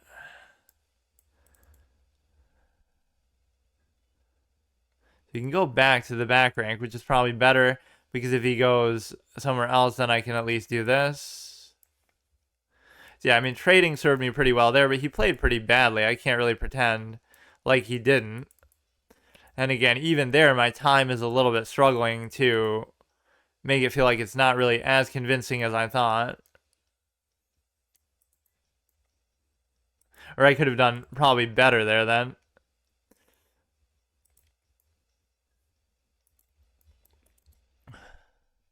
Because if he goes behind it, okay, he won't do it. Now we just deal with these stupid pawns. And see, I still have a tendency somehow to drag it out to the extent that... See, what if that was some kind of weird mate? Just because I'm blocking myself with my own pieces. These kind of things can happen. He goes like there. It's just... You find these weird positions that are just not fun. So even giving up a piece to make that happen, and now you should just be able to run with it. Okay. We've had 2 people in a row resign in the endgame where they know I'm just an endgame master. They kind of see basically where it's going because they have nothing going for them and he's too far away and whatever. Mate in 10. But it's going to somehow be with the bishop and the knight without even promoting because somehow, the engine sees these weird ways to do it. Like when I have the 1 bishop and nothing else, and he has like 3 pawns. And so somehow he has 3 pawns and a bishop. So somehow I'm able to mate him because he has to somehow block himself with his pawns and his bishop, which is never going to happen. So there could almost be a rule in chess, like the common sense rule. Yes, you could have theoretically mated him, but unless it was within the realm of possibility, like he's not going to just trap himself with his own pawns when he's just got passed pawns going for promotion. So that almost shouldn't be a timeout versus, or it should be a timeout versus insufficient material, and it shouldn't be a win because he timed out, because I clearly don't have sufficient material. Like, in that theoretical sense, it's like, okay, fine, then go ahead, show me the mate. Timeout versus sufficient material, so you win. But it's like, how would you have mated him there? I have no idea, dude. I would have timed out trying to do it. Or rather, it wouldn't have even happened. It would not have been possible because he would have never put himself in a position where that could have been the case. But this one was pretty smooth and comfortable, and kind of, again, both of these games set the wrong tone for the level of effort you should be sometimes putting. So it does sort of trap you into a certain thing. So we've been hovering around 1530 for a while. We got to 1530, then we fell back down. Then we got to, let me actually look at it here then. We got to 1530, right? Then we fell a little bit, 16, then 28, then 15. Why did those two 28s look like they're at different levels? 28, then 15, 12, then 28. So at least we've been stabilized and consistent in our inconsistency. But what I can do is I can obviously try to make some progress beyond this point. So 1530 would be the highest that we've been in this segment of this whole effort of trying to get back up here. And so 1559 is really the point to go to. As far, I wonder if this guy uses a Harry Potter piece set. A FIDE master with 3 international master norms with a peak rating of 2333. If you're interested in chess classes, see, this is how people had to sell themselves to. You have to become that good to teach lessons and write a book or do something to be able to make money from chess, because otherwise you wouldn't make enough. Now all you have to do is do a fucking chess Twitch channel and do it that way. That's just the sad reality of it. I'm not saying they don't enjoy it. Obviously they enjoy it. That's why they did it in the first place, because it takes so much effort for so little reward. Especially you realize like the potential of it was not worth it. You knew from the beginning you're not going to make money from chess, or somebody should tell you that when you're young. So that's not why they did it, but then you see how cynical it becomes, where everyone would just rather start a Twitch channel, and that can be instructive too. Like, okay, you're kind of giving lessons publicly and whatever, so that's like the pretense you could use that, oh, somebody's good, but we know that's not really what it's about, because there's so many other people who operate in the realm of cult of personality where it's just simply not relevant to, you could say, oh, it's because this person's good, that's why they're popular. But relatively, there's other people who are just as good who aren't as popular, right? Benjamin Feingold isn't as popular as Alex Botez, even though he's far better, 2,500 GM compared to sub 2,000 FIDE. So it's not about that really at all, in fact, at that point. So then that means if I get to 2,000 FIDE, that should validate me, but it really shouldn't. So that's always the standard that I hold, but at some point I'm going to have to really just buckle down and study in these sessions, but I feel like I enjoy this more to the extent that, but you got to mix it in at least. Like the way I was sort of analyzing my games like very meticulously for a while there. So if I have time, I'll have to do that. So just as you go, that's a form of studying, but you have to do something from a more basic element that I always kind of avoided doing. But I wouldn't take that back for anything either, because I enjoyed kind of doing it that way. I wouldn't have wanted to, you should have that base experience before you try to ruin it by, metagaming and overdoing it to that extent. Okay, so we made it back. We've had this sort of seesaw, jigsaw, puzzle, whatever you want to call it, like alligator tooth. Just how, like, in games, people sometimes say that alligator tooth evaluation where it's just up and down. That's how we've been lately, and I won't attribute it to, like, oh, we're playing substantially better players now all of a sudden, because that's not how the matchmaking works. Just because, oh, you go from 1480 to 15 doesn't mean that, oh my goodness, now you're playing substantially better players. It's a psychological thing that I always have happen.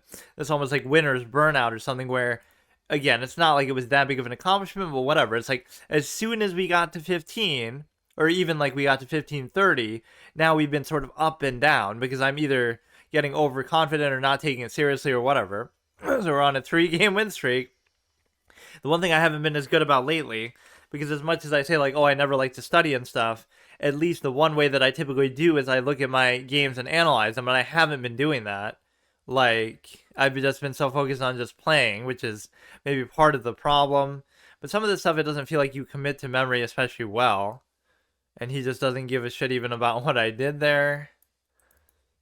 So this is okay. Now, the question is, do I trade? And the answer is I probably should, but I guess I don't have to do it right away. Now, he could pin that down, which is itself annoying. And again, I shouldn't allow that, but... So this is questionable because I don't know... Or actually, this is fine because you'd be... Well, I don't know.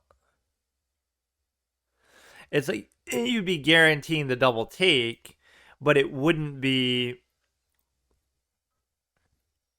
It wouldn't be that substantial, really.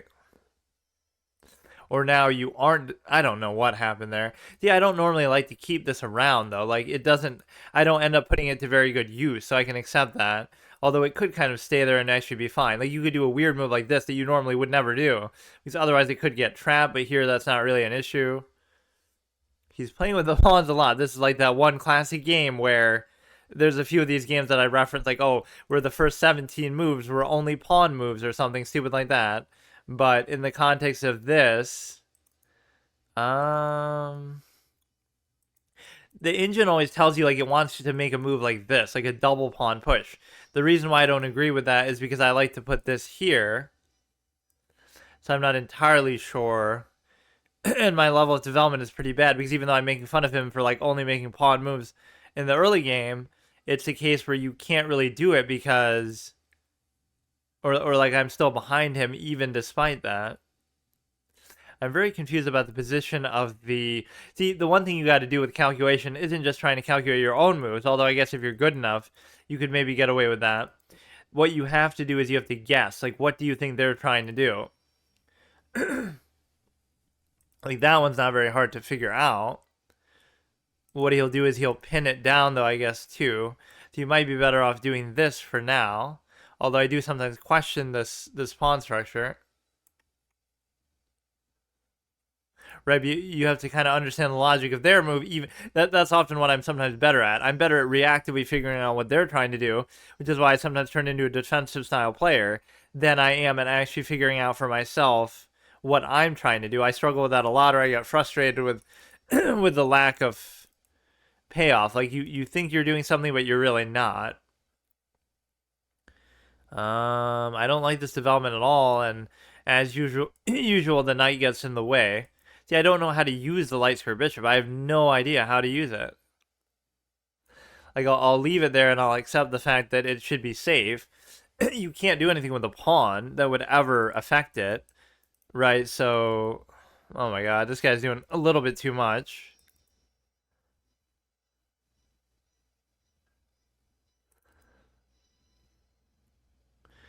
This is where it gets a little bit irritating because I don't know, like, you put it here. I just don't want to allow the pin in this kind of situation. If I go like this, he goes like this. Like, I don't know what he's doing, but you can't open the H file. I can almost guarantee that's probably not what you're supposed to do. You'd almost rather go here, and then if he goes here, you keep going. But you also can't do that either. Like, you have to do something.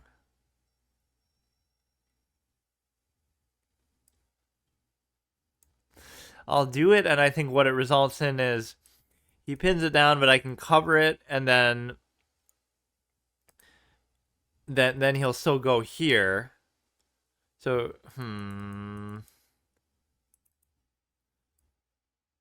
like, I'll still do what I'm trying to do, basically, but the... Okay, that even works well, too. So you can do whatever you want with the pawn for the time being, but it's just a question of... Like, there's nothing I can do about it, that's the thing. I just have to deal with it. So let him take, but this is where it becomes dangerous. Like, what if you can't let it go there. Oh, I'm so confused right now. So you raise that, let's say, then you take, so therefore the H file is still secure. And that's the main threat that we often face here, is just the issue that you cannot allow that to happen. So this seems okay, but the reason why it's not okay is because of the simple fact that you're able to... Hang on. I was listening to some song and it's actually kind of fucking annoying. It starts off good and then... distracted by fucking music. But that's why I find songs with lyrics to be so distracting.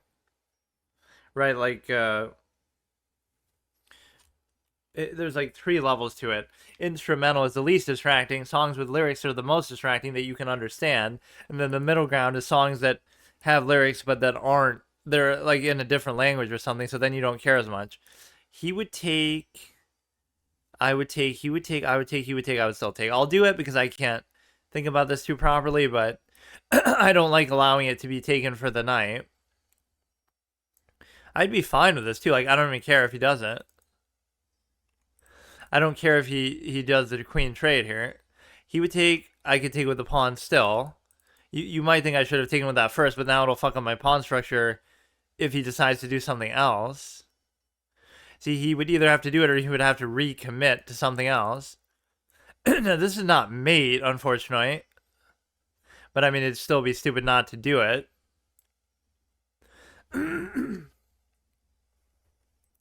now, what brilliant level sequence could I do here? Either I should be satisfied with... I can't believe... This is what makes me mad. Like, why shouldn't this be good enough? Like, he fucked up. Okay, let's cover this one at the very least for now.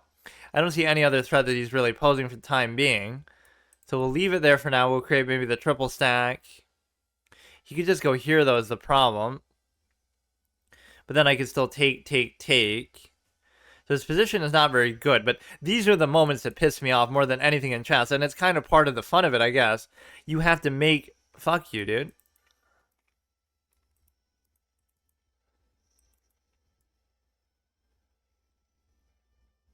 Okay, now I feel much more secure because I'm... See, even when I'm winning, I feel much safer when I do trades and stuff.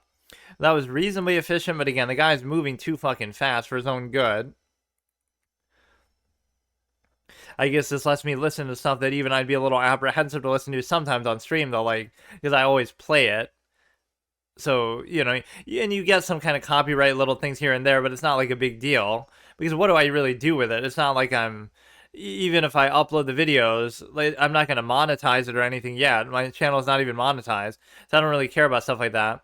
But chess is like no fun without music for me, or without all these other elements, custom pieces, or even the whole fact that I stream it and stuff. So he was never winning by that big of a deal, but I guess I should look over it a little bit. But that was pretty comfortable. Like, what would have been some sort of swing move that I kind of fucked up or whatever. And you know what is weird?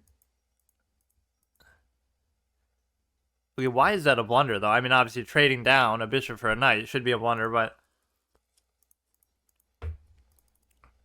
I don't actually get it. What are you supposed to do instead? Oh, yeah, just go for what I was thinking that he should have gone for. So, see, some mistakes are not a mistake because of what you do. There's nothing wrong with doing this, but just you had something so much better that I was worried about. So, you kind of bailed me out. That's a blunder for obvious reasons. Wait, what? Oh, it makes me look like a clown for doing that, but... So he gives it to me twice. I didn't notice, actually, that it was there, because I was so focused on, you know, all the... Like, so let me get this straight. You're supposed to ignore all the insane threats that he's doing here, right? Like, Like, I get it, you're giving a check, but still. What would have been better here? Like, what would he have done? What would have happened? Would this just be mate? No. What the fuck? Holy shit, dude. Yeah, of course, I should have seen that. I'm literally Hikaru, by the way. Like, I get it, but... Look, dude. You know what I was thinking? Speaking of the whole music thing, like I could combine these two forms of content because that's almost what chess is perfect for in a way. Once I get better, I could do, like you're almost doing just chatting content while doing it, which I kind of do anyway. But you could expand upon that. That'll be like my new debate format in lieu of not really having it properly normally otherwise. And then also, you could do like React content while doing it. So I'll watch a video in the background while playing chess. You might think that's crazy, but that's what so many streamers had done. Like Asmongold would watch videos and do like that Welfare Wednesday type of thing where people request videos and whatever video share type of thing. They'll donate a video and he watches it for X amount of time based on the size of the donation. And so what that means is he'd be playing like WoW or something in the background, or is he watching the video in the background and playing WoW in the foreground, or is he playing WoW in the background and watching the video? But this is what it sort of became and turned into, where it becomes so incredibly stupid that it's just very, very, like this guy just made a move like me. Like he thought he had something better, but then he's just like, fuck it, let me just go for the rook take. The difference is he's playing in a bullet game, so I get it, but I think that's the worst tendency of all, is worrying about speed chess. All the things that streaming and sort of content creation misrepresents about chess. Speed is not important at all, and you shouldn't even worry about it until you're a really good player. And even then, it's kind of still uninstructive and shit. But also, just sort of the appearance of it, where you don't see all the hard work that people put in and all the years of studying, and it misrepresents it a little bit. Not that that was even why I misunderstood how the game works. I misunderstood it more because of just like the way you hear it talked about and romanticized about, like, oh, these people are innately good or innately genius or all these kind of things. But you can see that that's not true. Like Einstein played chess a little bit, and he, by today's standards, oh, haha, he's like a 1200, 1500 rated player or something, because he didn't have access to the kind of engines and stuff we have today, and he didn't study and he didn't play enough, or whatever the case may be. So as an innate inherent standard, he wouldn't have been that good, but right, it would have still taken a commitment. Now, I don't doubt his ability to learn and study. If he committed to it, he probably could have been as good as he wanted to be, but he would have had better chance than the average person. But it's not the way that people portray it out to be, right? Like, it's a very specific set of skills that you establish, so it has nothing to do with it's not like, oh, it's the innate measure of intelligence or anything like that, right? It's a very specific, even as Gary Kasparov said, maybe in a bit of a salty way, like, oh, chess is a closed system. He's trying to justify like why he lost to Deep Blue or whatever. But you would think that should be fairly obvious. Why would it be a surprise that at the time, it was such a controversial thing, and he beat it the first time and then he loses, and then he gets all salty about it for decades? But like, there's nothing to be mad about. Like, it's true with everything. Like, those are two moments of salt from Kasparov. He loses to Deep Blue and he gets pissed about it. He loses to Judith Polgar and he gets pissed about it. Like, I get the competitive element, but the Polgar one, at least you should feel like, okay, I could have prevented that because I'm such a good player that, not that she's bad, but obviously he's better, and he beat her the vast majority of time, or they drew the vast majority of time because they're fucking playing chess, by the way. But yeah, that would be a hilarious goal. Like, you get good enough to where you react to a whole fucking TV show while you do this. And I could just still do it with the timestamp or whatever. I wouldn't have to still show it. But there's always that temptation, and obviously people always tend to do that. It's given me a lot of 1,400, sub 1,500 people to go against, which I don't mind, obviously, but it is kind of strange. See, he kind of bails me out there, though. He doesn't have to... Fuck. You don't have to do anything too crazy here. He's not playing particularly great at the beginning. His main concern seems to be the amount of time, which is not really the most important thing, as I say, but... Why did I even do that? I don't even understand my own thought process there. You'd have to basically just go all the way back, so I kind of fucked up my whole... it's like I was going for the fried liver, but I'm going for it in the wrong direction because you're not actually doing anything with it. But he's bailing me out way too much, so you can't read into these games too much, where you basically think, that knight's hard to get rid of because you don't want to fuck up your pawns too much. So there's nothing I can do about it. Could very well come back to bite me later. This guy's whole priority is playing fast. So you have to accept and understand what that's going to mean. I'll do my cute little moves with the pawns that I like to do. And so basically what you get to do here is you get to go there, and then you get to go there.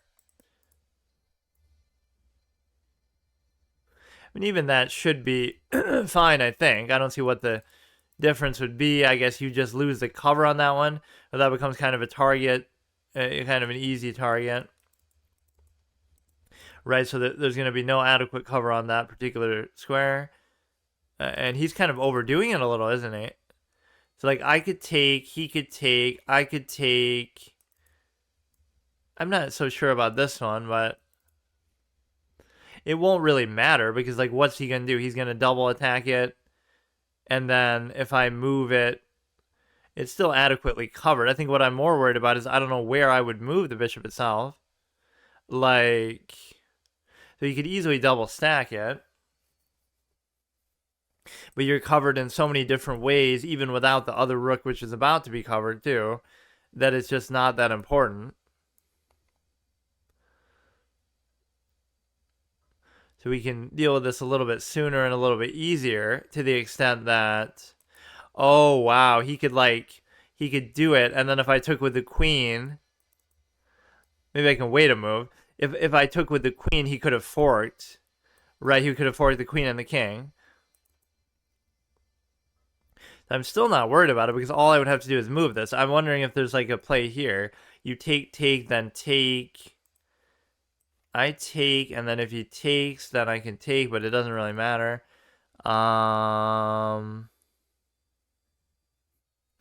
you move this, you pin it down, and then he takes, I take, he takes, I still take.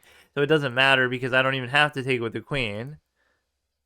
But even if I did, it might still be okay. So I could just take the stupid knight, and then if he's stupid enough to take with the knight, then I take the rook. So he has to take with the pawn, double stack the pawn. So either, that would have been good either way. Either he double stacks the pawn or he does that.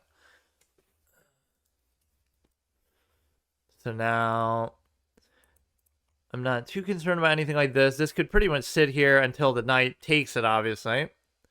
Now, it's important not to get too overconfident in a position like this because these are often the positions that do me in. And it's a good problem to have that you find yourself in positions like this, but you just have to figure it out some other way. So I'm not entirely sure. Like, this should be a relatively... Oh, no, what the fuck am I doing? I don't know exactly what I am even trying to do, I'll be honest. Oh, no. We don't do that because he'll have some unleash idea.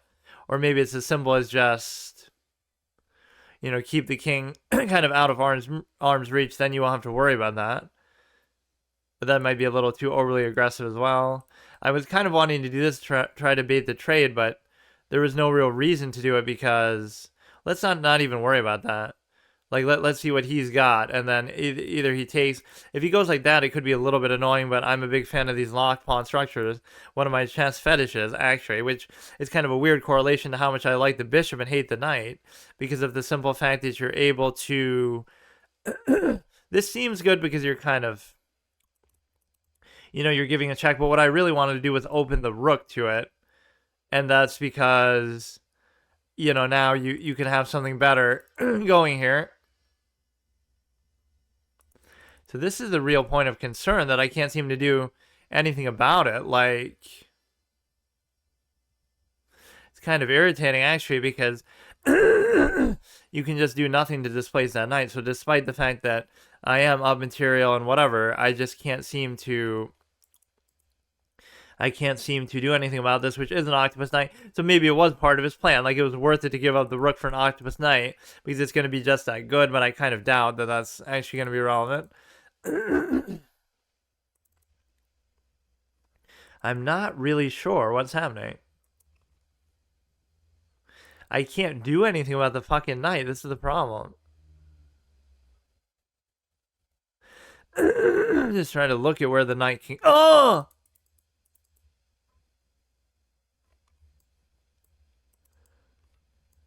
All right. All right, man. I'm just doing it for the shits and giggles. Like, I don't see. This is why I can't really play though, because it's not fun for me. Somehow, like you're winning, but I don't want to do this. Like, it's too slow and it's just dumb, man. You're still covered here to the extent that you need to be. That's so fucking boring, man. I'm not expecting everybody to resign, but like, come on, man. So you can't really do anything here. He's prone to make another mistake too, because what's he gonna do? Do a threefold repetition? I'd be fine with that, as long as you don't give him like a check into a take on the rook or something. That's the one piece that's gonna be left in question here, is the rook, right? The bishop's gonna be covered here forever. I don't even have to ever do anything about it. So now, can he even go back to cover that pawn? And the answer is he can't. So he's still going to fuck it up even then. That's disgraceful. Like, I really get annoyed in these kind of positions because you shouldn't be able to do anything here still, because I don't see what the check would do. Like, it's not going to be a check on the thing. So, I mean, go ahead, do a threefold repetition. I don't really care. Like, it's fine, dude. Just waste my time. Do what you got to do. I'm not going to risk doing like I'm not going to risk like losing by doing some sort of other bad move. None of this should really change still what I'm doing. You could go like there and still keep doing this, but at least I'm doing sort of different moves in the process. But it shouldn't be that hard for you to do a threefold repetition, which I can't blame you for doing at all. It's fine with me. Like, this could turn out really badly because I'll end up giving up pawn. So if I lose now because of this, you know, that would be interesting. But I just want you to appreciate what those kind of moves mean. Like, it's nothing to do with anything. It's just not what the game is about. It's not like any, I don't know. So he would take there, which I don't want to allow to happen. He's not going to flag because he's been moving pretty. So this guy should feel good about himself. Like, oh yeah, you played such a good game that your opponent blundered their queen, and then haha, what a fun interactive experience. So you can get a draw out of it. Like he should feel really good about that. I mean, that's it, dude. I'm not gonna fuck it up. Like, you can go ahead, take the draw. I don't care. Let's see if he takes it though. Yeah, like you could think he could win, right? Like, I don't care about the threefold repetition. It's like he's trying to do it, but you have to actually click the fucking button, dude. Otherwise, you can do it forever. Or wait. Oh no, he must have chosen to do it. Wait, I didn't actually lose anything for that. I almost should. Like, the rating disparity isn't that big, but I mean, look, dude. This is what it comes down to. This is the game right now. So it's my own problem, but you can see these kind of positions bother me a lot. Like, I don't want to deal with it. It doesn't matter that I'm winning. Like, I don't have the patience for it. Like, it should just be over. Like, just do it. I even thought about doing this, but I guess not at that point. But basically, this guy's a pushover opponent who gives you a lot of opportunities.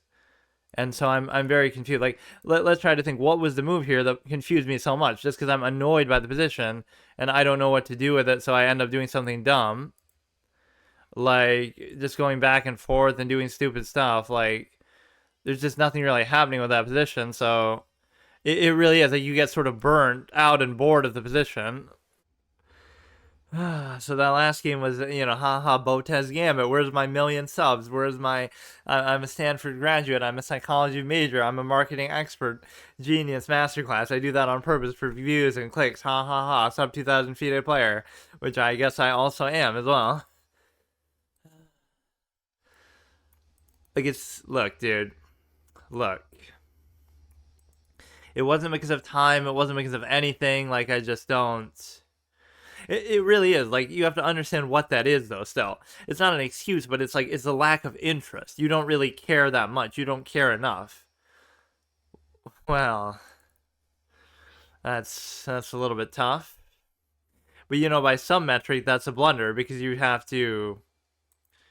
I guess it would be if it wasn't for the fried liver thing. right? Like you could basically have sort of done it to where you would be guaranteed to take something there, but he would have been able to do that first. So here we go. We're already off to a bad start. I do have some issue with this. Like, you have to understand psychologically what it is that you're doing. You're not putting forth your maximum effort. You don't feel like it's worth it. You don't care enough, something like that, which is fine. We have to understand the nature of the process too. Like, if you understand the chances, like, okay, whatever you're going to do with it, it's going to take you years to study and such, then you understand how it's going to work. So that's fine. But as long as you deny that, then you are in some other problem. So if you do this, it's bad because of that. Like, everything is already bad. Like, this position's ruined. So he would go there. He would go there. I would go there. He would go there. But it doesn't matter because I would just take this instead. Right, so like he would take, I would take, he would take, but I would still take and check. So arguably this should still turn into a liability situation because it is the knight, and that's what the knight's known for doing. But let's see. This is interesting because I don't really know what that entirely has to do with the position, but he's covering it. Now that would allow him to arguably take that without incident, potentially. You could give a check, but that wouldn't help the position at all, really. I guess this would allow you to maybe win the pawn back if you let him take, check.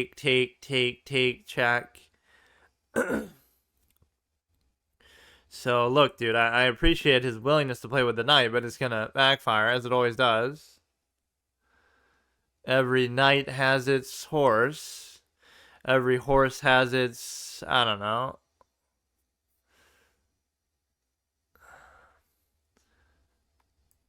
Like, at some point, bro, at some point, like, this is what triggers me, too, is the opening. A lot of things in chess, I guess, just basically trigger me. You could just take this, period, or you could just do it like this, which is probably not going to end too well, but what if I just do it like this? He takes, then I could just take here and just not even worry about it, because this is probably incoming otherwise. So if you take, or if you take, then I could do this, but I don't really understand why. Or this could open up some nasty shit, because then you could basically, like, oh no, I blundered my rook. Fuck you, bitch, because you're gonna check. Right, so it doesn't matter about the knight. You won't be able to cover that any other way. And he possibly understands it as well. And so therefore you have to go back here. Or couldn't you almost just castle and not even worry about it? Because now you almost should just castle first and then worry about the knight later. But then that could lead to a similar situation in which I'm castled, then he goes here. Then I move it. And then he takes. Should be fine. He would go there, I move it, and then he does something crazy, thereby forcing me to move the queen. But there's nothing that he can do that the queen wouldn't directly be able to react to anyway. Like, you'll just take back. You could go here theoretically if you had some other cover and that wasn't there. Okay, that's actually fine. So either of these scenarios is actually fine with me. If you take, I take. I kind of want to move away from there, but it's going to be kind of difficult to do that to the extent that, you know, you don't want to just leave it there either, but so he has an active bishop pair, but it might be a little bit too active, like putting himself at risk a little bit.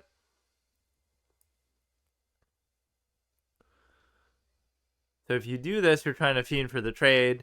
I would take, he would take, I would take, he would take, I can't take. This could be good. You're attacking the pawn, attacking the bishop.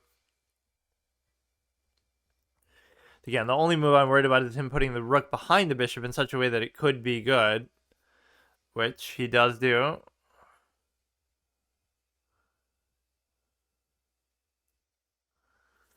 But even this shouldn't matter, because he takes with the rook, I can just move away and do whatever I want. If he takes with the pawn, I can also just ignore it because... Okay.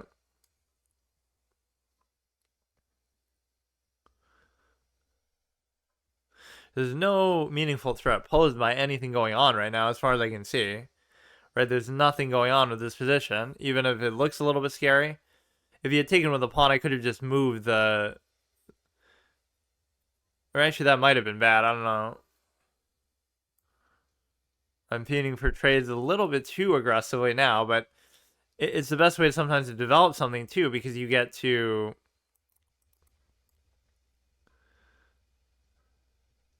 These pawns don't make any sense either, but it's going to take me too long to do it otherwise. This would stop him from doing a cheeky threat on the queen from this other angle over here. You could go here, which is mildly annoying, but it doesn't really matter still. Come on, we got to redeem that last game, which again, it ends up just culminating in a complete and utter waste of time, if nothing else. Like, I don't know.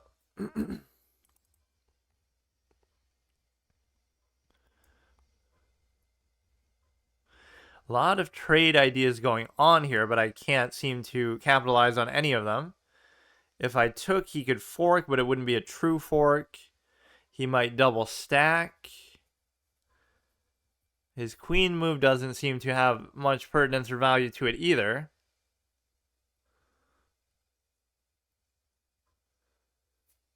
So this should still be fine with me.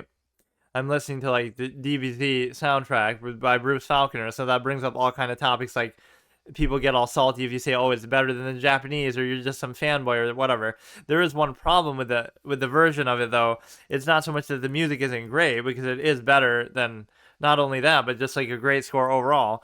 But what the problem is that it's actually like they sort of overuse the music a little bit. They play it sort of wall to wall, whereas they don't do that as much with the Japanese version.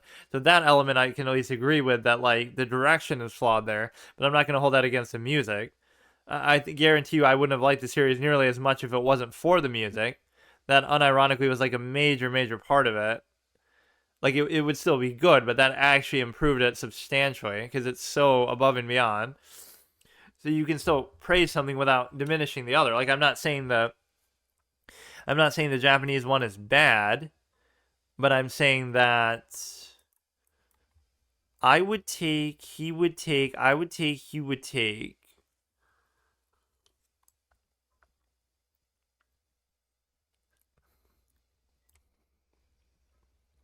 If you come here to try to push the thing out, I can simply take it. So I'm not entirely sure what that does. This does it in such a way that you go here, I take, you take, I take, you take, I still take, you still take, but the queen's in front. So you always have to account for that in calculation. Technically, he wins the number game, but he doesn't win the... Wait, I wasn't expecting it then, though. What? Okay, that doesn't seem to really accomplish a whole lot either, though, to be honest with you. This will be a decent position to put the bishop in, for the simple fact of being able to, like, you know, just anchor that, and then this is an infinite loop, and then you just go here. There's a lot of infinite loops like this, the Ouroboros horse, where it's the horse covers horse, so it's nothing you can do aside from forcing one to move, which is pretty easy to do, but I mean, you can't really disrupt that cover because it's just an endless loop chain going on. And then here it's the same thing. Like, you can't really do anything about that. So if it's an open board, empty board position, then there's nothing else happening with it. Oh shit, I almost just did that too. It's hard to... You could go like this. But then the problem is his light square bishop could very likely be doing something. But not really. See, sometimes you just gotta make the simple, obvious move, and that's almost good enough, because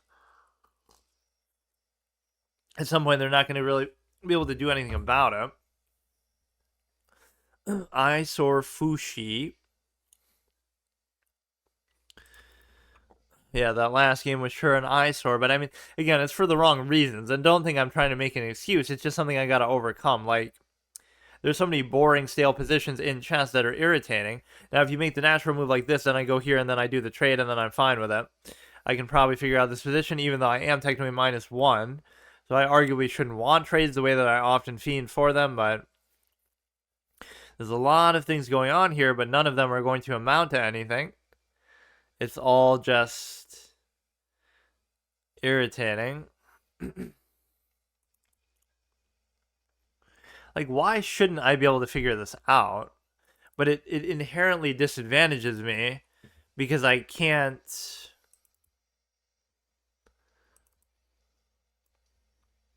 I'm not going to do it, but if I wasn't down a pawn, at least if it was even.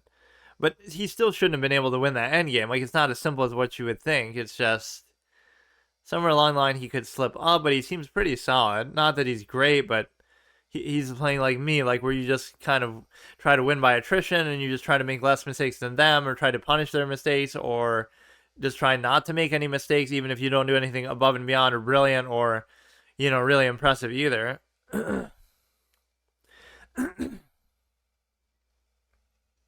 So we're okay time-wise.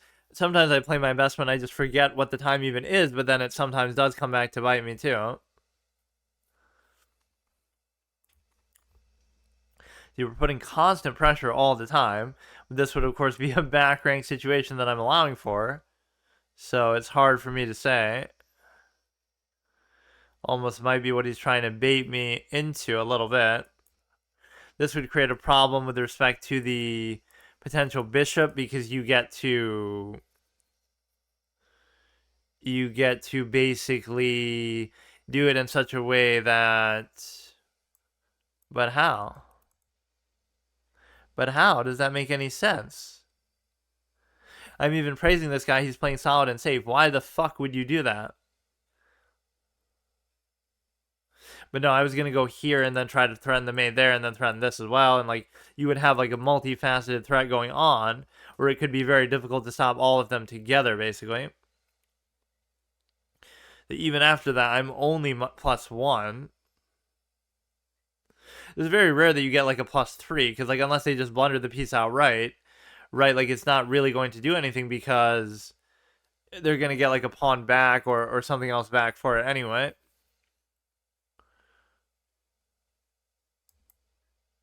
So we'll do that for the time being to try to take some of these pawns. That would still allow me to take a pawn. This is covered. This one's not covered. And so now at this stage, you should try to bring the queen back in there somehow. And if you can do that, then you might be in good shape. I am a little bit nervous about that because I don't really understand the implication of it fully. Right, like how do I don't know what what exactly that does. So I'm not going to leave my defenses here. I would be unwise to lower my defenses. So you can give a check there. It still doesn't do anything, so this bishop is starting to make itself a little bit useless. It's okay. I mean, what are you going to do? Force a threefold repetition, maybe? Okay, dude.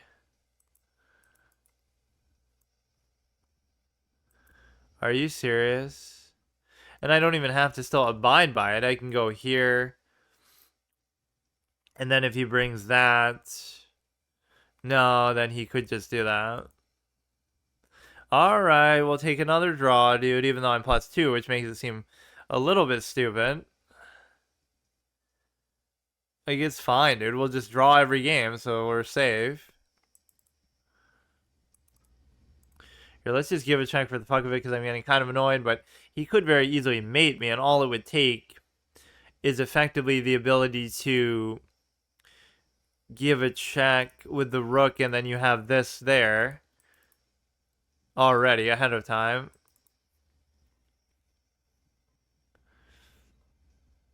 which technically is not the position he's in right now, but it's just like I'm more concerned with giving checks than taking pawns for the time being. He'll go there though, and it just doesn't do anything for me, for fuck's sake. So fucking annoying, man.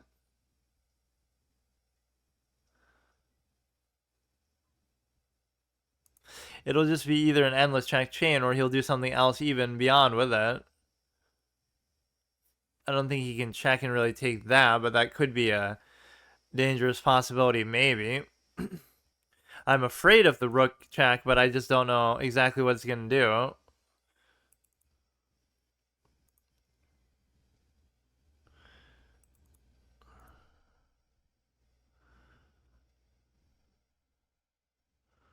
I still don't know what any of this is doing. Like, he's still trying to create the threat, maybe with the rook.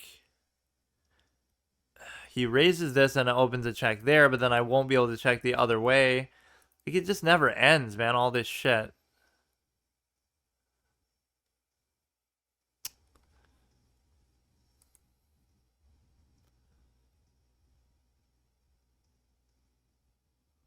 I don't know, man. Okay, I just have to worry about time more than anything now. And again, you can't afford this.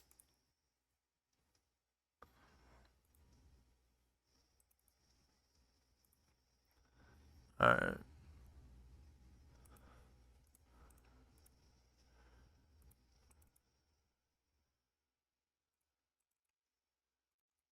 Alright, alright, alright, alright, alright. I'm gonna fucking take the threefold repetition next time I get it. I'm just gonna take it. That's unforgivable, man. These last two games, it's just not right. It's just not right. Like I'm going back to my old ways that I'm trying to play chess like it's a normal game with a logic and a rhyme and reason to it. That's what I'm trying to do. And that's the biggest mistake you can ever make because it's just not the way that you should do it. I could have easily taken a draw. In fact, I was almost trying to avoid the draw. I'm no fucking so stupid, man. All right. All right. That's fine. Like, if you really want to do it like this, then fine. Do you think that he was actually better or that he outplayed me in some way or that he did something actually better? Or do you think that it came down, again, to a stale, repetitive, boring, pointless position that would obviously inevitably be a draw in any way possible? Or, again, potentially a win for me, but I have no idea how to do it because, again, the nature is so stale. Stale is not complex. I mean, he fucked that up, too, to be fair, but... See, like, you can do it, too, but... I wouldn't have really wanted to move that pawn. That's the blunder, obviously. It really wanted you to just move this here the whole time, or actually it didn't. Why is it showing me that like that's what I did? I thought that's what the lighter blue arrows are supposed to mean. He's not even giving a check there, so I don't really get what the fuck up is. Like, I'm literally just not paying attention, not looking at it. Whatever you do here would be fine, but again, it's amazing how much time really does affect me, though. At what point do I, like... Because it's one extreme or the other. Like, if I don't worry about time and I could make a better move there, but then I'm going to lose on time. So, like, I get it. It's sort of like a trade-off that you're making, but I just don't accept that. Like, these last two games are exactly what I'm talking about when I talk about consistency or anything. Like, I'm just not there. I'm just not trying. I'm not trying at all, so forget it. If you're going to do it like that, you may as well just not play. That's what I mean. Like, just forget it. You have to have some level of effort that you're putting forth. It's just not right. You know what I mean? Like, and at some point, I'm not going to let these people get away with it because I will draw. I will draw every single game. I don't care anymore because this is what you have to do. This is what high-level players do. This is how the game works. You can't keep denying the nature of it. If you don't want to play it, that's one thing, but you cannot pretend like it's not a draw fest of a game. You can see that all along. You can see it now. You'll always see it. That's just how it works. Trade everything, draw everything, that's it. I'll eventually get to 2,000 by simply drawing enough games that you basically, get like 1 or 2 rating for each one, and that'll add up. right? Like against higher rated opponents and things like that. So you're never supposed to go like this because it always clowns you if you do. That allows him to undouble, but it kind of redoubles, and then he doubles again. At least we got to the end game quickly. Get this fucking shitty game over as soon as possible. Fuck it, dude. 30 seconds in, he has the right idea, dude. Fuck it. Now, it should theoretically be a draw. Rather, the fact that, oh, his king's open doesn't really matter as much. But now you should really think about this a little bit to the extent that it's relevant. If he takes, I take. If I take, he takes. I think that should be fine.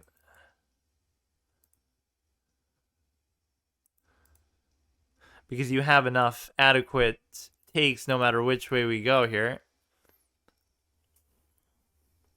He goes, I take. He takes, I take. Maybe I'm not entirely accounting for that correctly, but I would take.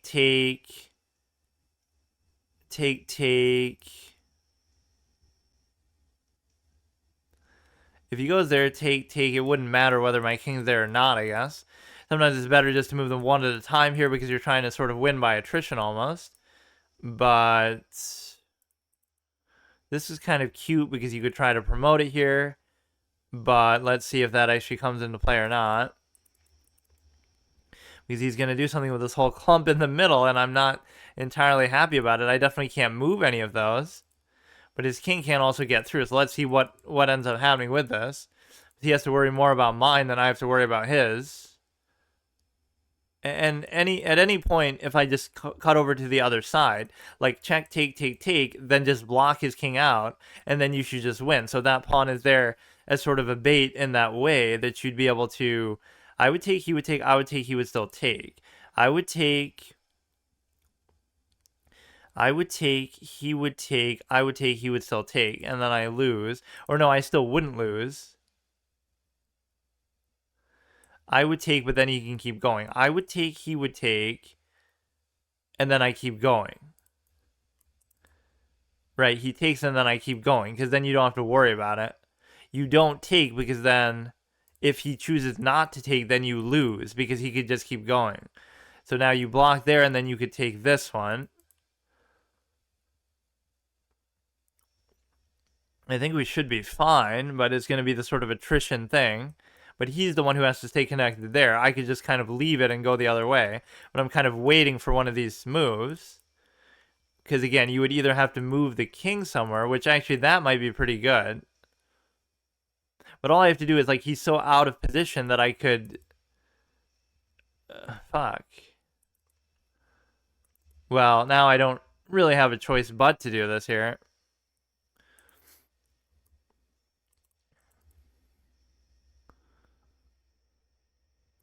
Could I at least bait him away, maybe? Like, I don't know exactly. Like, now I should control this other side pretty well, but he'll keep going and then I'll fucking lose the game. That only benefits me if he takes. Or, I guess, if he leaves it there. If he had kept going, that would have been pretty bad, actually. I don't know about this. Maybe it doesn't actually benefit me now after all. How did he win a pawn from that either?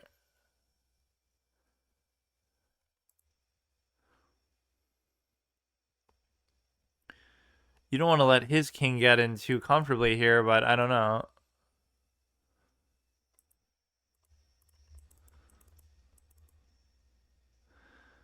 Well, that's okay. I mean, this is just not really what I was expecting.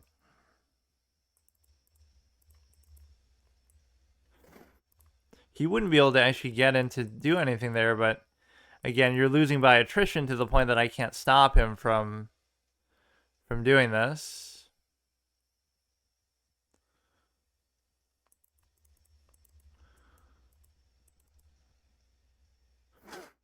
So you can't go any further there. If you go there, I end up taking, or even here I end up taking.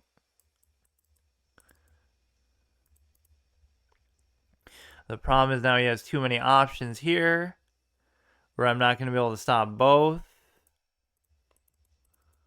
It's weird that he didn't just pursue that pawn. He could have just took it and it would have been fine.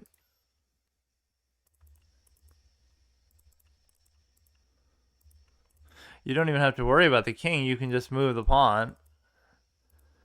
Fun and interactive game. I mean, here we go again, dude. Unbelievable. 3 of the dumbest games in a row. But now I fully commit. I keep saying that I'll do it, but I have this sort of thing called like decency and integrity. But now I understand. You have to just draw. You have to draw. Like, I'm not going to worry about it anymore. I mean, why wouldn't you, right? Like, why would you choose to potentially play a position out and potentially lose and potentially worry about time when you could just draw? Why would you do it? You know, you might have some other delusion that you're playing some game other than chess. That might be why. But I don't really approve of that because you just have to realize the nature of the process. Absolutist tendency to just draw every game and that's it. Whether that's fun or interesting for you to do or not, that I cannot say because obviously people get overly defensive and annoying in some regards with how they view this game, but that is exactly what ends up happening. So let's just look at it again. It's a little bit confusing because, I mean, we traded everything off early on. But yeah, these 3 games in a row just show you, like, are you really doing something that you enjoy and that you want to do? And the answer is no. Clearly, it's not the level of commitment that I thought, right, that I would have here. I'm just not interested at all. Not at all. Because you're trying to minimize the experience, too. Like, let's try to get it over with as quickly as possible. Right, so at what point do you make a blunder here? Because it's very confusing to me what it would be. You would go here, and I don't know. I guess I sit on that one side of pawns too long. So you're supposed to raise it, but I don't get it. Because what if he just takes? I guess that's fine. Yeah, so those kind of show you some issue that you're having, like you're kind of getting in your own way. And I'm not sure how to explain it, but it's just not. I don't know. I guess that's the assumption that a lot of people make with something like chess too. Is like they assume like it's somebody's whole life or somebody's whole, priority. That's like the only thing they care about, and that goes without saying. Now, for somebody who actually plays it a substantial amount, even to the extent that that what I've done, that's understandable to measure it that way. Right, like you measure it by the results, because if you weren't interested, then you just shouldn't even do it at all. But there is something sad about it because you're just not really. You have to make that decision. Do you really care that much? Do you really want to do it or not? And that's kind of bailing me out a little bit because I kind of want to go for a little different pawn structure here.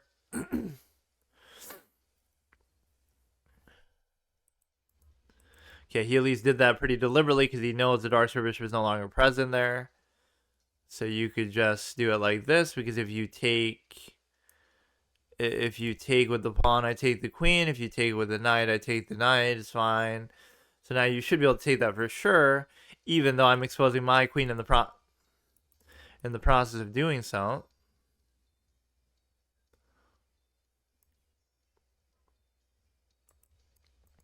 So now this should be cute because you're covering the queen, and you'd be setting up for a fork, but it's not really a very true fork because you'd be sort of in the way anyway. Like the queen would get taken if you did take. So it wasn't entirely convincing.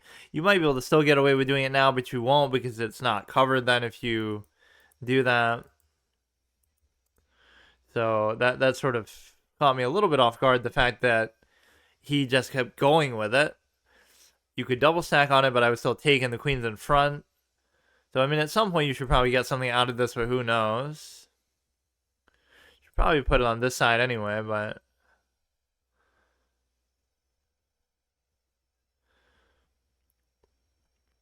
Yeah, there's no question that the Bruce Falconer score is fucking better than not only the Japanese, but like most scores in most things ever because it's just so good. Like forget about the fact that it's DBZ. Like it just doesn't matter what it is. It's just so unbelievably good. He doesn't have a bishop play there. So maybe I should do this because the knight tends to, as we always see, get in the way. But then again, I could maybe reorient it to a different direction too. If he goes like that, it doesn't concern me at all. He has the light square bishop, which I have to think about how relevant that's really going to be. These pawns are very confusing. It didn't end up going the way I wanted. I kind of wanted to go here, here, here, and there. That would have been fine, but we were going for some kind of weird fork or something else otherwise. This would be nice if you could actually take it, which you can't. So now that would be uncovered. So whatever I do with this would be like free real estate. The problem is there's nothing good I can do with it. But then again, that's not a surprise because, again, it is the knight that we're talking about here.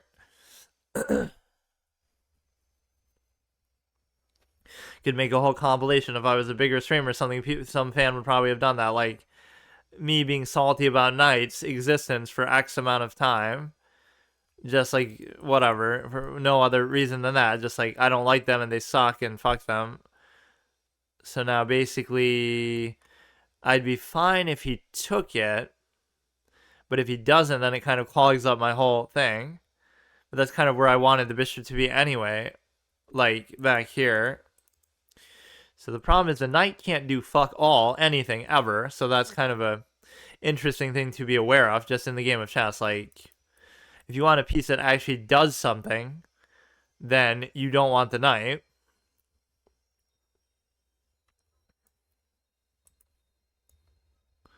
This would allow me to undouble, but it actually wouldn't. But you know what, let's just do it, because I don't care. If he takes, I take. If not, we could set up for... Okay. I'm still fine with that. Like, who cares? But clearly trading never does me wrong, which for the most part it doesn't, but you're just getting to an inevitable draw even sooner. You can go here if he takes, but then you take here. I don't know exactly what we're doing with this, but we could try to... Okay, I mean, again, even these pawns are not in the best position, but then again, his whole structure and development isn't that good either because he's kind of fucking around with the ability to basically queenside castle and things like that. Like, why would you even ponder queenside castling? You can make 3 moves and play the King's Indian. This is not Lit Chess, man. This is chess.com. Oh, wait. It actually is Lit Chess. That's why you can get away with it, because you're playing clowns like me. But no, like the last couple of games are an example of psychological conditioning, or lack thereof. The idea that you would basically... I guess I have to do it. You got to think, where can he possibly go with the thing? And the answer is pretty much wherever the fuck he wants.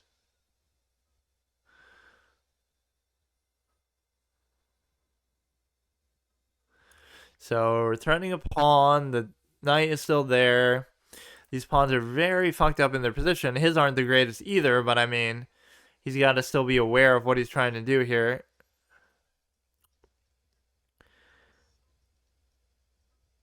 It's almost like you got to go with one extreme format or the other, too. Like, either where time is the only factor and you're playing super fast, or it's not a factor at all and you're just trying to play your best, which, again, it's not really an excuse for me at all, but it's just like, it is relevant because it does bother me a lot of the time. So you could just be annoying and keep dancing around with the knight. There's not really that many places to go with it, though, to be fair.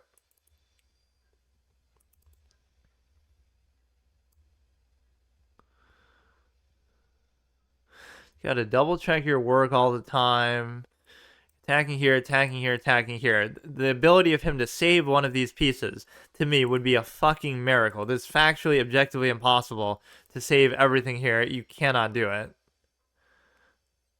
So now you go here. And then you have some cute little thing with that, but or I guess he didn't save it, but he didn't have to. I don't know where I even want this to go. This is the problem.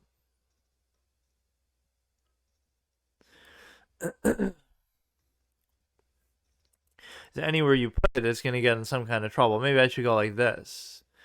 Oh, no. Oh my god, this is just going to be annoying wherever it goes. Or maybe I should do like this, because at least it'll be covered by the rook without me having to put any sort of extra effort in. You can take this one, I just basically give up. But he kind of bails me out, because I would have lost that anyway.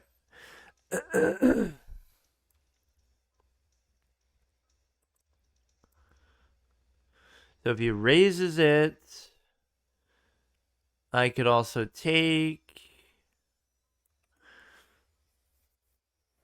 I could take, he could take, I could take, he could still take, which would be fine, but I mean, it's a difference of what these last two pawns are. So if I put this here, that'd be good, but then you can easily push this out as well. So I'm not entirely sure what to do in that. Or he's completely preventing me from doing that altogether. This would be fine as well. You could even go there to cover both of them.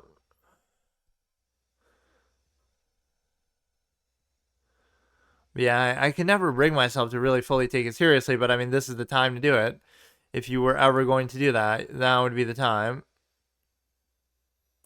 That would be bad, obviously.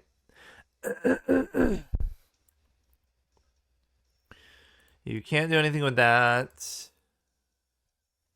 You do this to try to force a trade, which I don't know if I even want to do.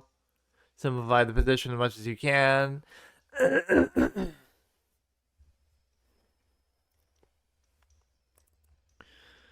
Go like this, I guess. He's not going to go anywhere that would be too substantial for me, though.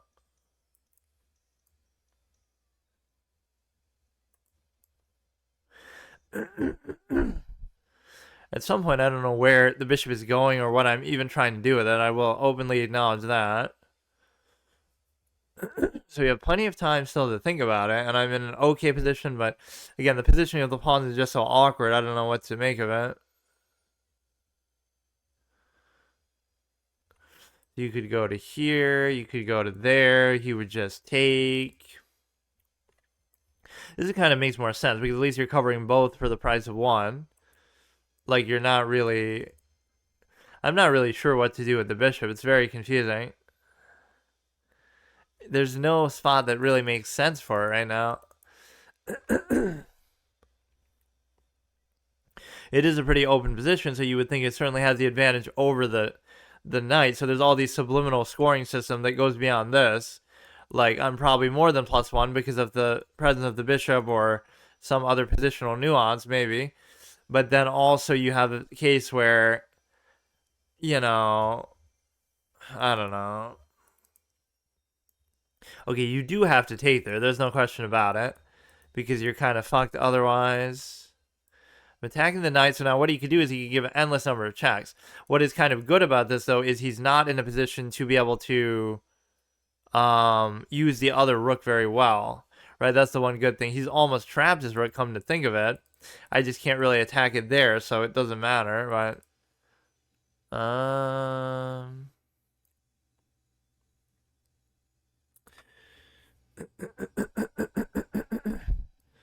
You're still covering it, and you could even attack this too in the same fell swoop. He could obviously do this as well. I kind of want to go here so that we could try to double attack this, but it's not necessarily going to happen. This position is becoming almost a little bit tedious here. This is at least good because you're always going to have a cover for it, and it does prevent that check. At least there's some rhyme and reason to that. We're still covering the pawn. We can kind of just raise the king, cover that. But yeah, he almost trapped his own rook in there. But to no avail, I suppose.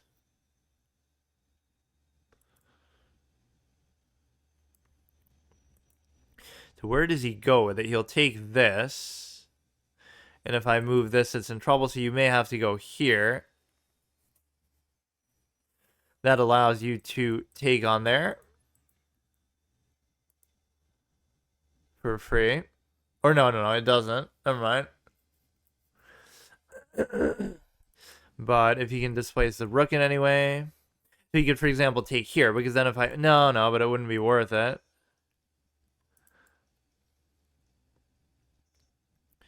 Okay, now what's he up to? Very cheeky player here that we're going against. So he does have that check capability. I almost want to go here, but I can't, obviously. I don't know actually what he's going to do at all here, but let's just go like this, I guess. He gave up the threat on the one pawn there, or I guess I just moved it out of his reach here a little bit. So this would also cover it in the event that he moves the knight in some sort of cheeky, sneaky way as well. Holy shit, bro. So much back and forth movement, like I just can't deal with that. I'm trying to do something with that, but it's basically just never going to happen, so it's okay. I just can't. You check there, it's perfectly okay. He could give another check with the knight, but actually he can't. So what did that really accomplish? It's a big question.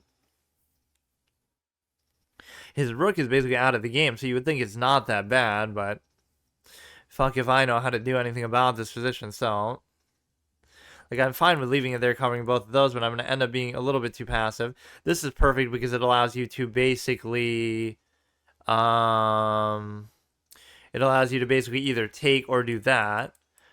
And so even if we trade it, it's fine. Although, arguably, you don't necessarily want to trade it here. But he put it in the worst possible spot because you're going to go into an attack there. If you do move it, if you don't move it. So if you go here, I also take it. So you have to go like here, let's say.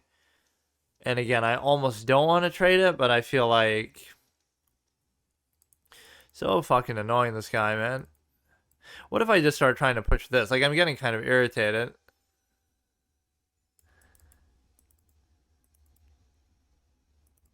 Wait. What?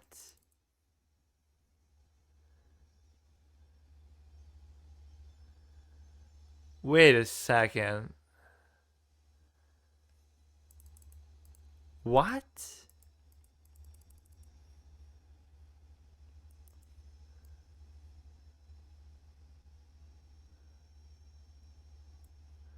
What is going on? Yeah, I can't do this anymore. I really can't. I think I've realized it.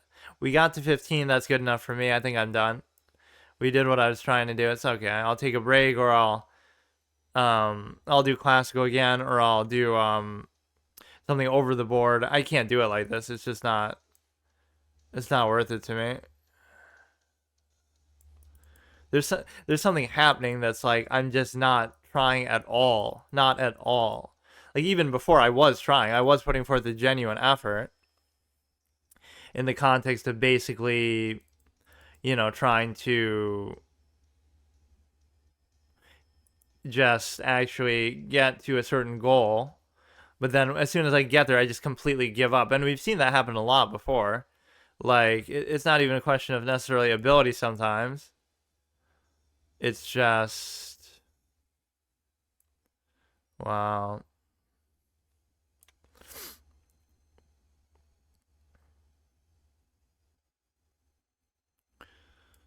Oh, fuck me.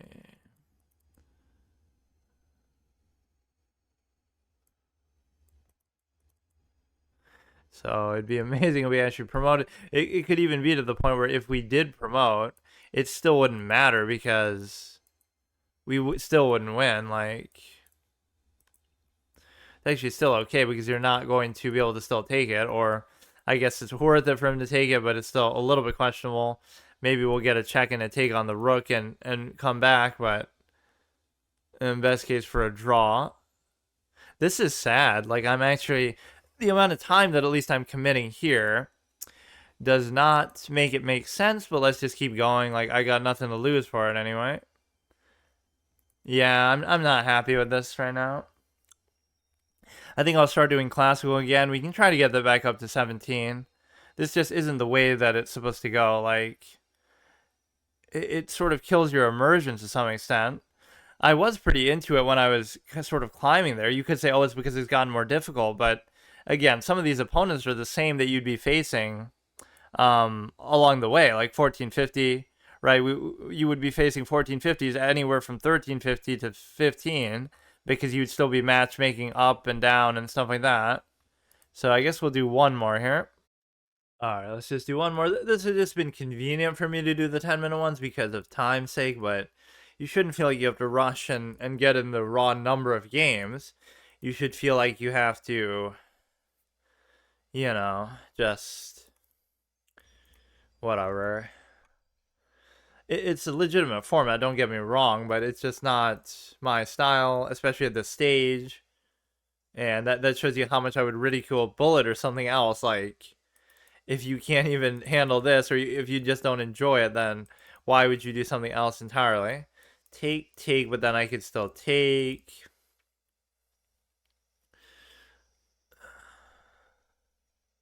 Which I won't act like that was something I ever said, because I really never did.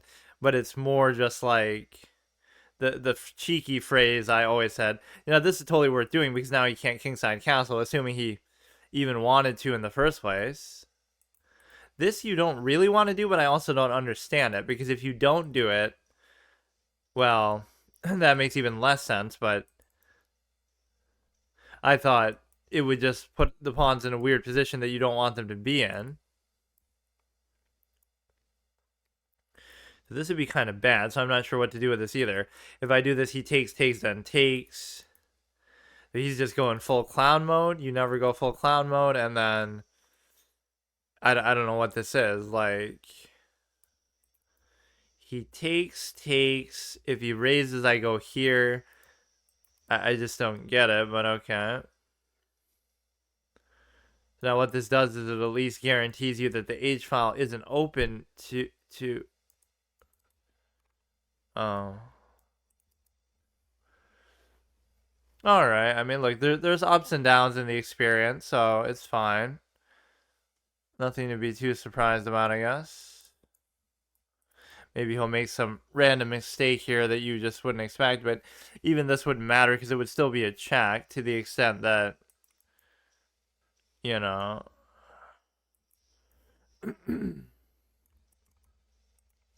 interesting position for the bishop. But yeah, this sort of refers to partly the thing that I always talk about with respect to, like the burnout factor and stuff. Like, if I'm getting burned out even at this rating, there's something to be said about the whole thing. Like, it would be very hard. That's one of the hardest parts, arguably, about the whole experience, is just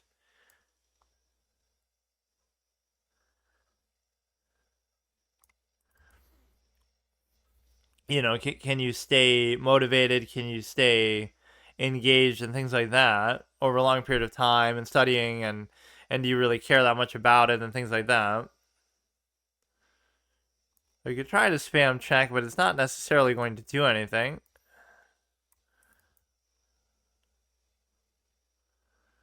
So he goes there completely to the other side. It'd be interesting still to see what this ultimately results in, because I don't see any kind of a check threat that he can still make. I mean, his king isn't in the best spot, but this is the kind of how it works, where it just doesn't matter somehow. It's just like one cheeky threat after another to stop them from effectively doing anything here. Now, this could actually be good, because now he can't move it. Or no, you could easily just move it. It doesn't matter. We're double attacking, but like, you could just take the bishop, and then the best I could do is trade the queens. I kind of don't want to, is the thing, but he can't take anything, so you could just go like, you know, he can't take the bishop with his bishop because he's pinned down.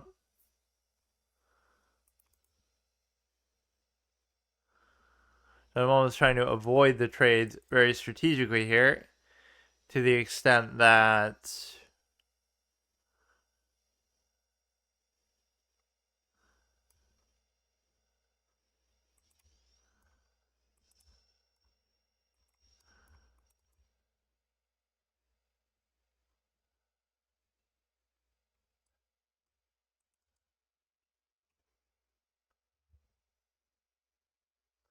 it almost makes it seem like I'm doing it on purpose sometimes, which maybe I am.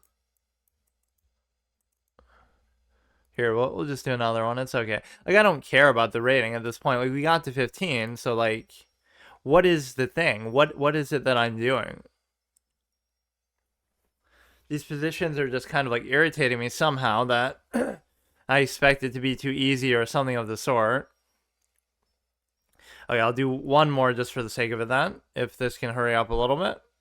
That's the best way to play chess. Play it in a rush, but you're always in a rush because it takes forever. You need all day, every day to either get immersed in it and actually enjoy it, because then you have to realize that's just what you have to do with it to get anywhere with it or whatever. It's just the way that it works. Like, okay, last one. See if we get pushed down to 15.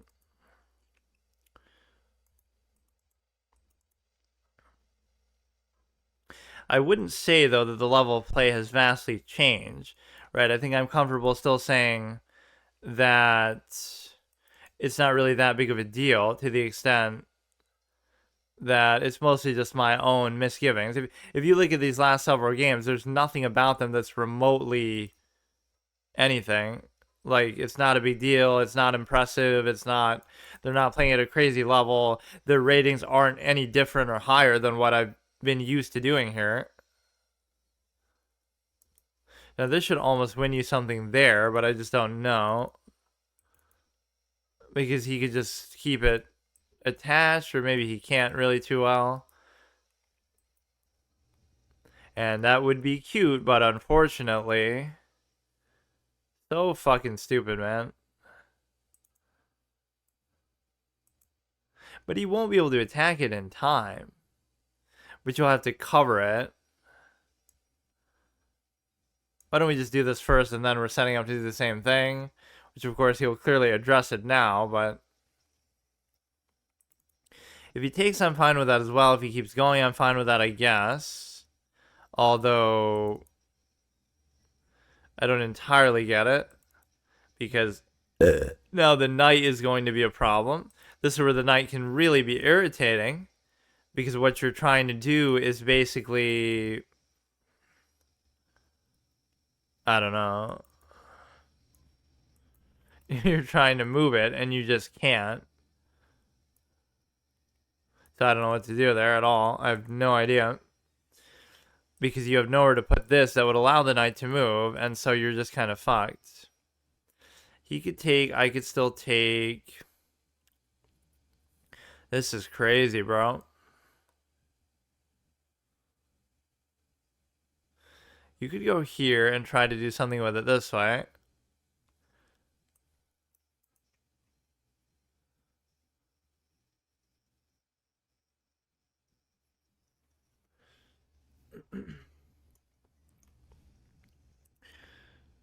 So if he was to take here at any point, that would be good for me. But let's just do this.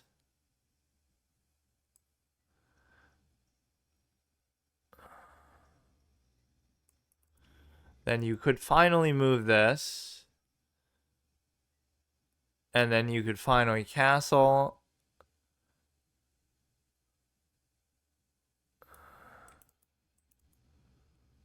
Right, so just go ahead, castle. It's not that big of a deal, you know. We've gone back and forth through this a number of times here. So it's okay. He would take. You could easily take this anytime you want, but he doesn't seem too interested in it. And so that's okay.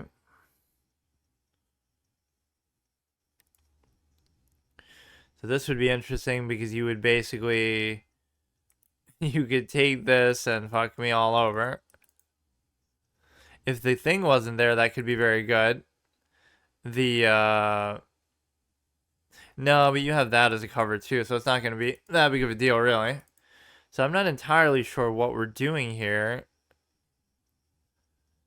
Because you can only take but so much, so he's just going to leave it there forever, though. That's kind of the fun thing about it. He would take, I would take, he would take, I would still take, so I should probably just move it now and try to just do that.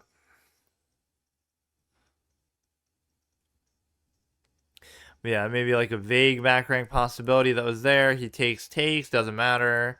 He takes, doesn't matter. You could just take that, doesn't matter. You can see why I'm so partial to the trading idea, because you can kind of do it.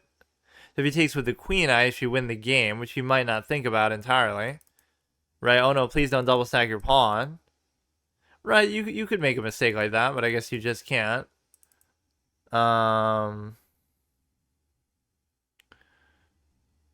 You could maybe switch which one you're doing, and then he wouldn't be able to stop it. And you're also concerned about this threat, so there could be some relevance to that as well. So now in addressing this threat, you may very well give up the fucking rook.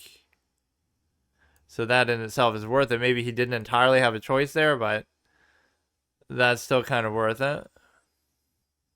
You have to kind of have the same mindset when you're winning and later in the game than when you are losing, or earlier, obviously, just like 14. Like, we're getting very small increments of gain, too. So I'm trying to do this the wrong way still, like always, like without studying like all day, every day, or with that being the majority of what I do here. But the problem is that, like, if you look at these really quickly, if I even have the desire to do it, how did I even cram this many in there? What the fuck? So you beat somebody quickly, easily, then you draw. Like, if you look at the way these ones go, which is kind of hard for me to even process right now, but it's just not convincing what's happening. But then again, most of my wins aren't convincing either, but just like, let's see what the swing play really was. Like, we just sort of hang a piece late in the game, either because of time or, again, lack of interest somehow. He's making some mistakes here, but it's so often that after they make a mistake, the other player makes a mistake at this level, because it's like, see, like, why this? What is that? What the fuck are some of these moves, dude? Why couldn't he just, like, not do that? Well, I guess whatever he does, though, is not going to cover it, so... But even without doing all this, like... I don't get it. I mean, I won this one, but still. This one was a draw, but this was a draw in which I blundered my queen, and I was up by a substantial margin. And even after that, you know, it would still be fine. Like, and see how I was even turning down the threefold repetition. When I could have just gone here, like, instead. There's like a million things you could do. I was just getting so annoyed by the knight, so that's at least a strong octopus knight position that has some relevance here.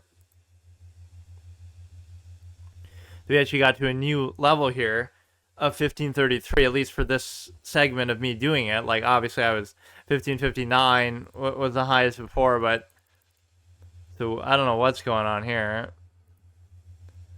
How are we making blunders this early? Like, we give up a pawn, then we give up a... Why is that even? Okay, you just give up a pawn back. Take. But see, it kind of evens itself out. Not that I'm defending these blunders, but these aren't like super game defining necessarily. So yeah, I'm not too happy with that session. It's always an up or down, you know. You have a but if you can find a way to actually win these games that are so, you know, if you can actually win these ones that you are winning, then you might be in better shape. But it's inexplicable to me what happens here. Then I end up blundering the rook, and even then it's not necessarily over, but then I make it be over. Let's see what these defining ones are. Like, these are the exact kind of games, though, that I'm trying to present. Like, if you think this is what it's about, then that's fine. Like, it's okay. That, you know what I mean? Like, you're not even trying, so why even bother doing it? But I feel like that's what the majority of people do a lot of the time. Like, even you're going into this one trying to trade to the point, like, you just want it to be over. So, again, why even bother doing it?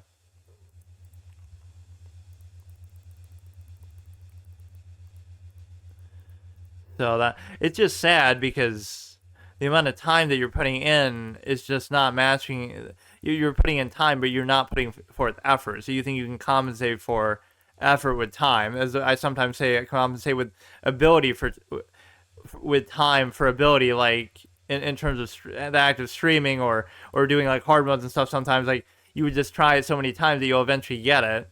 So even it's not even a question of being good or not. It's a question of, you know, how much time you put in, how many attempts you put in, and things like that to sort of make up for some sort of ability. And just blunder a rook for no reason. Like, again, if it's at least a little nuance of a blunder, I can understand.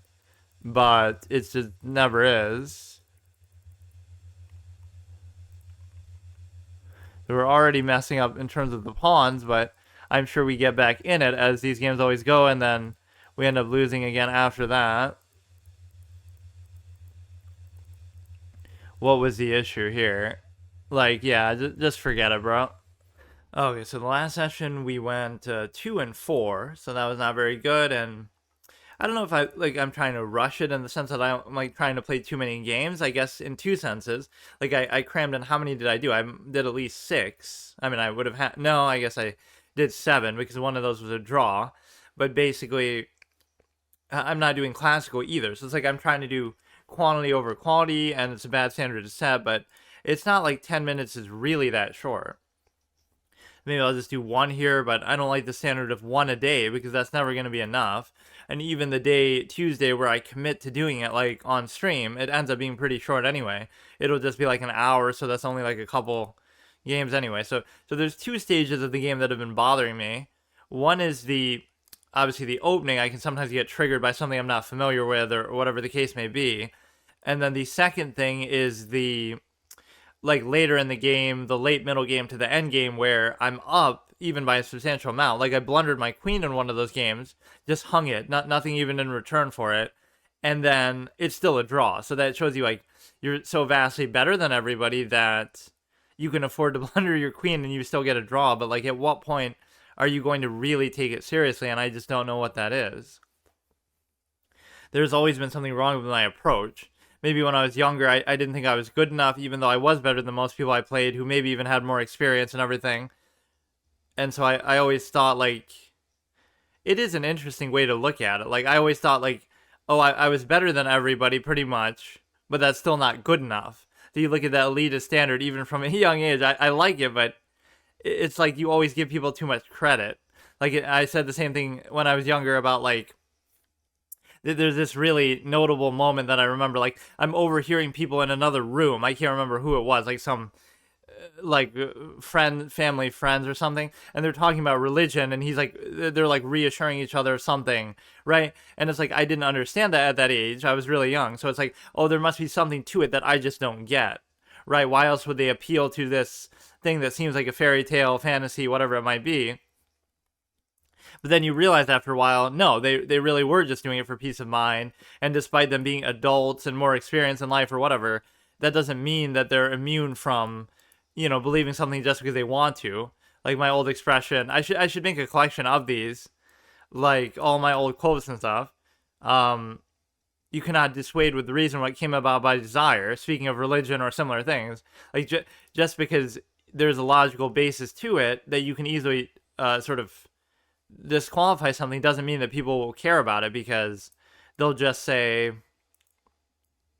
you know, they'll just say in other words, the reason why they believe it in the first place is not rooted in logic and reason. They believe it because they want to believe it, because it gives them peace of mind, because it gives them some comfort, because whatever. That's why they do it. And so you cannot convince them logically not to believe it, because they're not believing it for logical reasons in the first place. So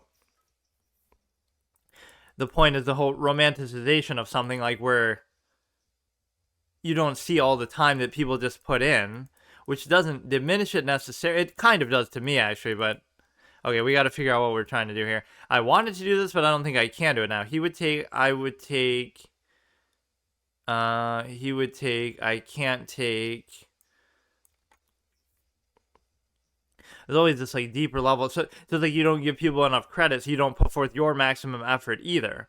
And that could be the difference. Maybe they're not putting forth their maximum effort either, right? In other words, like you're not an inherent state, like you are this good or you are this bad. It's an active practice in two senses. One is you're always improving over time the more you do something, but two is even during the immediate act of doing it, even with a turn-based game like chess, not like a, adrenaline like from a sport or something, but like even as you're doing it, you can choose how much effort you really want to put. So you're actively doing that rather than just saying, oh, you're innately this good or this bad and that's it, and it'll never change, or it's like very much set in stone. So this would be a mistake, obviously. I don't know, man.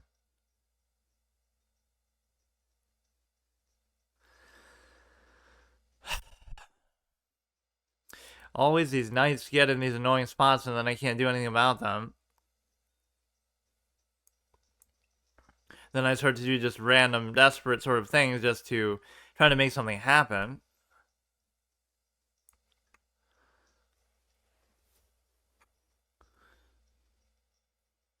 I could just slay both knights with my bishops, but this one's well, wait a second.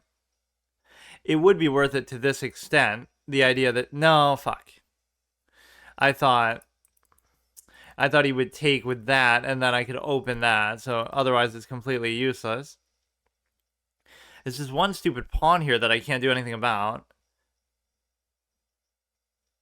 But no, I love those two reasons why I almost like held back to an extent. The idea that, and again, it's not an excuse, it's just some sort of other realization.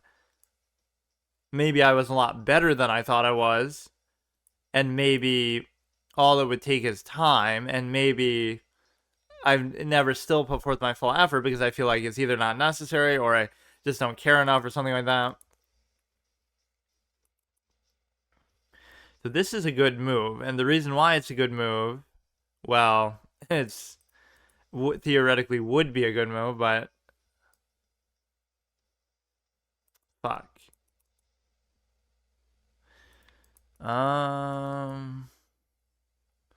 You could do this.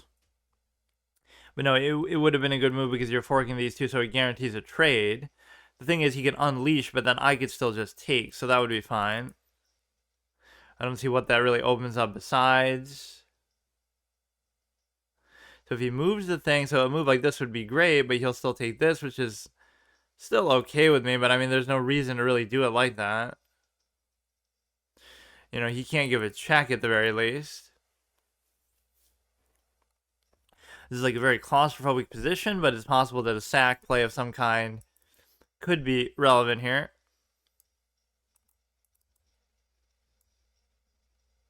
You can't be serious, man.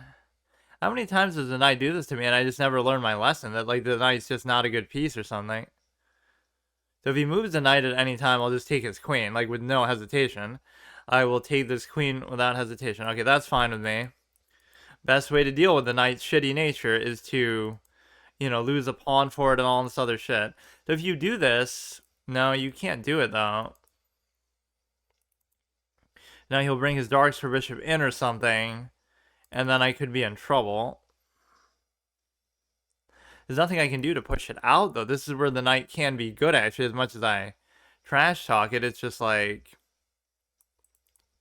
you're in a position where it just kind of goes somewhere and just stays there. Now, this is still okay, too. See if there's something better, maybe. You can't move the knight. You can't do anything to my Darksphere bishop. I mean, I could just move my queen that I'm so worried about it. But I'm always a fan of trading. I don't see what that trade really does to benefit him either. Nothing's happening with this. We can take an open file. There's always like this letting up moment that I hate. Like usually it's when I'm up by a lot. That's a very good move. I will acknowledge to you. This guy's good. Maybe that's why I play better. Because fuck you, bitch. This guy's good, by the way. Fuck you. Maybe it was trapped, but he wouldn't have known that it was trapped that quickly. Or maybe he would have, because he's just that good. You know, this is a bad move. My desire to trade, right, being unfounded.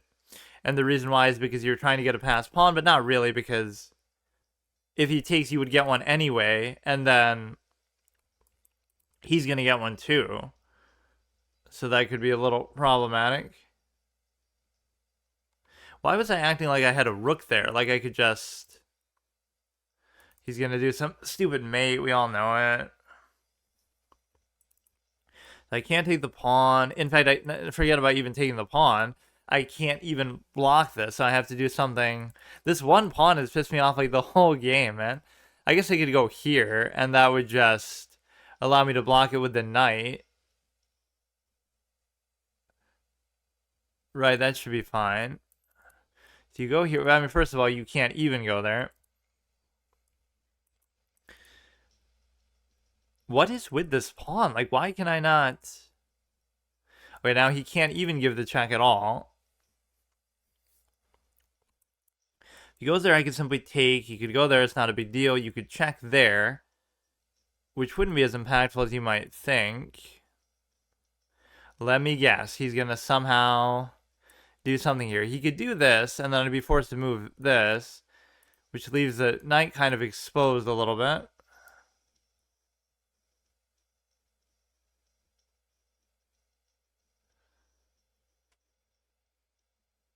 He could like do a crazy move like this, because if I took, then he could like royal fork.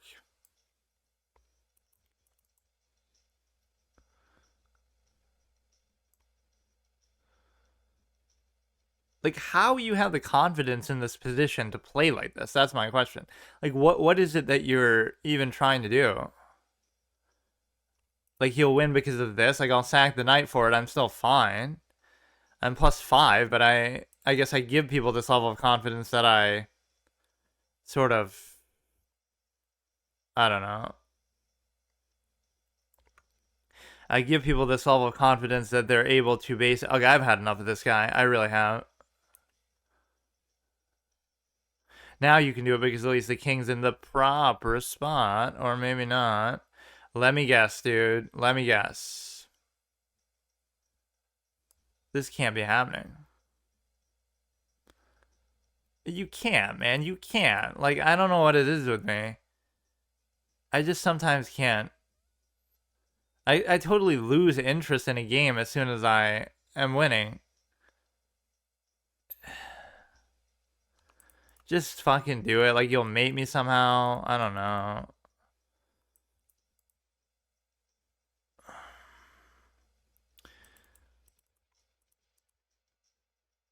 This would be mate, but he can't even do it.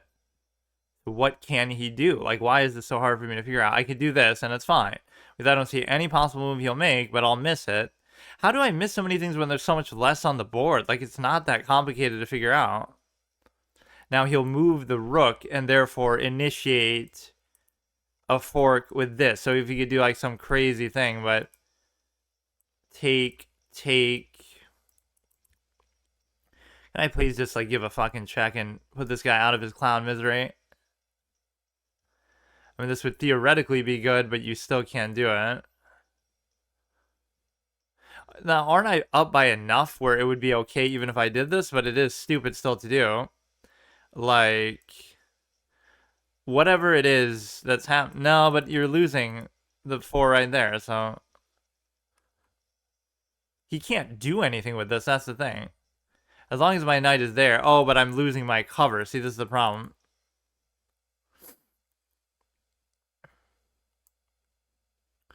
This is so fucking frustrating, man. Like, what would Magnus Carlsen do? What would you do in this position? I'll try to push the pawn, I guess, and if he doesn't address it, right, that sort of puts the pressure on him a little bit. That guarantees the position there. So all he has to do is move the rook, and if he moves the rook, he can fork the king and the queen. And so therefore, let's see what we can do here. Give a check. This is covered, this is covered, this is not covered. So why can't I still do this, I wonder?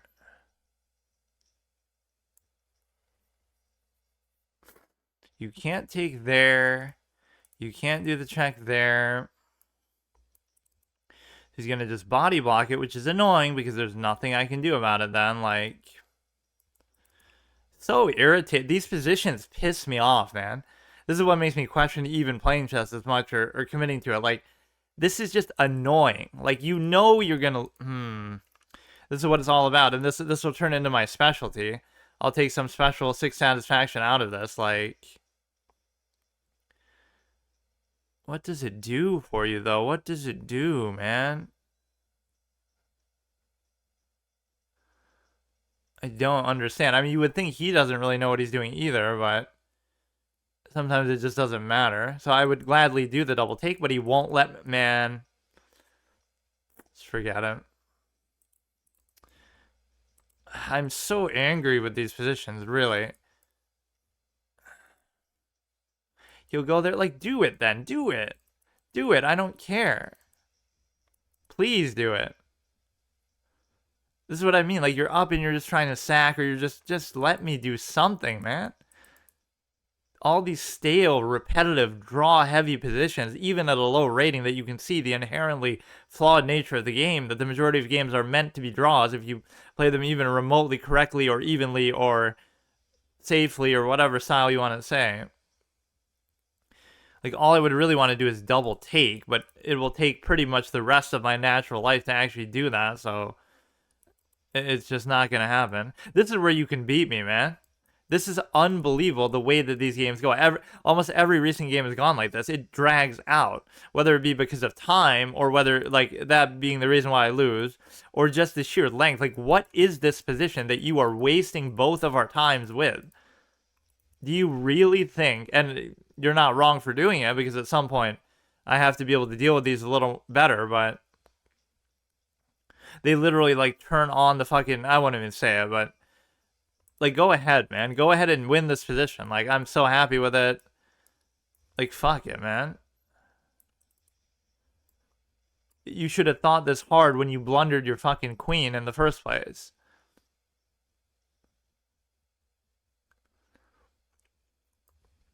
Go ahead, take. All I really need is one. Let me guess, he's gonna trap the thing in there as soon as I guess if he had gone there, he could have actually done it. Oh god, now he's gonna he's gonna actually outdo me here a little bit. Because okay, dude. Let's try to dominate this side with the king, then I can just sack the knight on the other side. You're still doing it, man. I gotta appreciate this guy's fight. He's really something, huh? I mean, all I'd have to do is sack, but somehow this is still gonna fuck up and I'm not going to be able to, just because that is the nature of the game of chess, pretty much.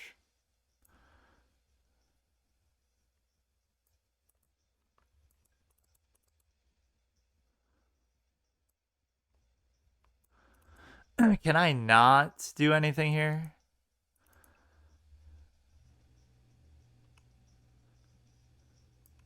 I mean, I could just spam check. But at some point, there's going to be one that you just can't give, because it doesn't really even matter in the sense of... So what you realize about the knight in this moment is that you can't actually use the piece in the game of chess. And the reason why you can't do that is because it just sucks. And so I shouldn't have left my fate to an... I mean, I'll take a draw, man. I'll take a draw. It's okay. but I can't even get it wrong. Is there a fork? Is there a fork that I can get after which? No, but there's not because oh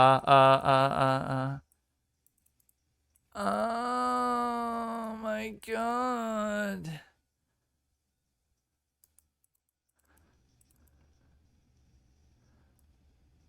Yeah, I don't know if this is a game for me, honestly. Like, this is the way that it goes. This is the way that you win. Are you serious, man? I may as well just save that if I'm gonna.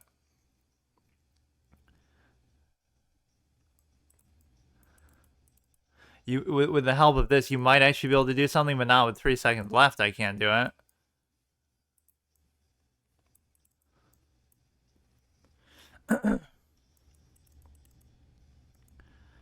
Just keep pre-moving everything. No, I mean, you really deserve that one. You know, like how you blundered your queen and then pissed me off so much that I was willing to trade down, and then I couldn't understand how to play with the knight as a piece in the game because that's the kind of piece that it is.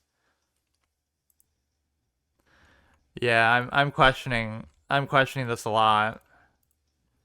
I won't even necessarily blame time. I'm blaming the positions. Like, you can't be serious with what these positions are. Like, they're not what I want to do, really. So you have to get better to the point where you're winning by even more than that amount.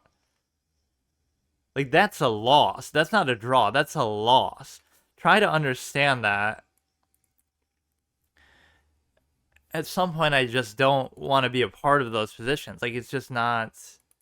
You got to come up with something even crazier, even better. Not be so lazy, I guess, with trying to. If you look at the way I've lost, like the last several games that I've lost, it's not even to discredit it. Like, fine, it's part of the thing, but it doesn't feel right. It doesn't feel like you're really. I don't know. They don't feel valid. And of course, again, a lot of the wins are stupid stuff too, but there's something deeply unsatisfying about the whole experience. Like, what this guy did to me is just. It's very shocking that you would be able to do that. The same guy who blunders his queen is going to come back and do that.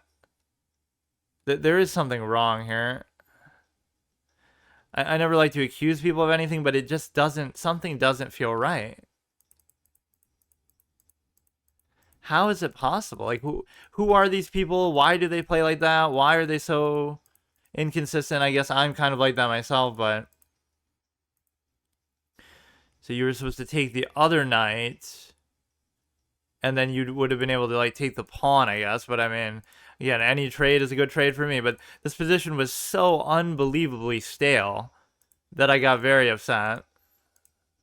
And see how the knight got trapped there, and then see how the knight lost me the endgame.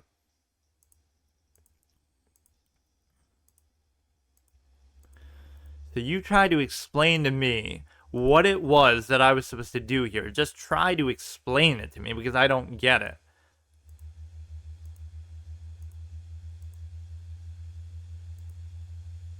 Like, obviously that was a mistake. You're supposed to go here, which doesn't feel right because you're kind of.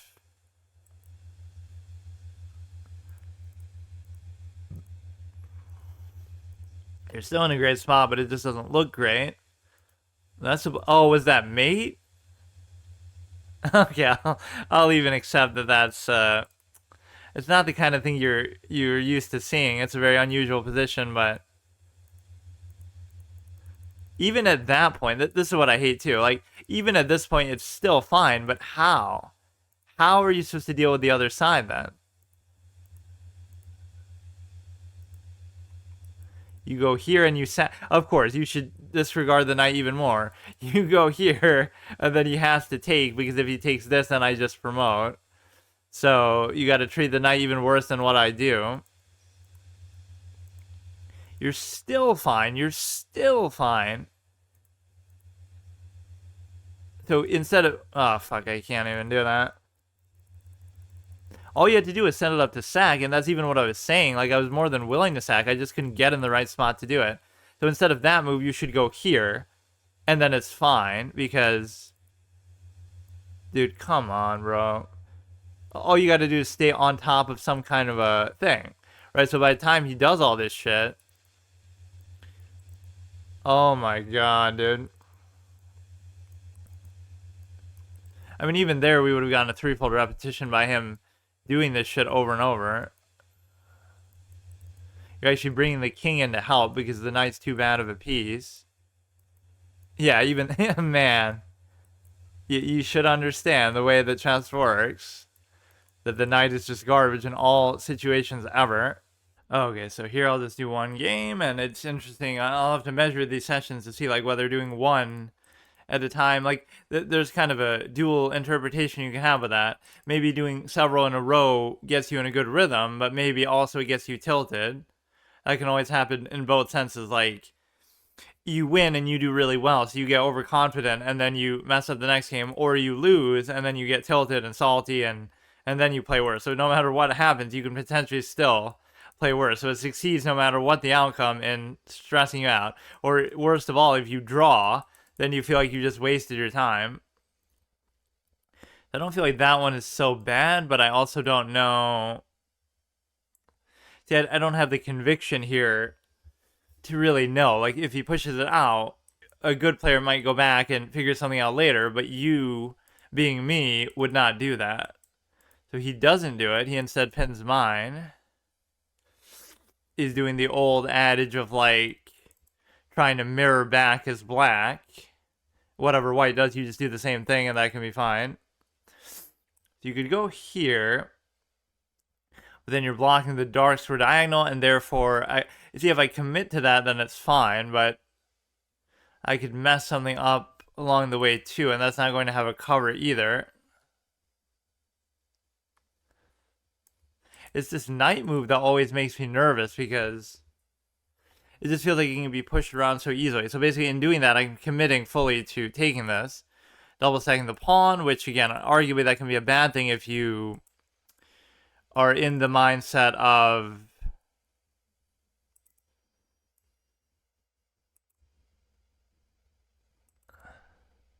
or even this now makes even less sense than before because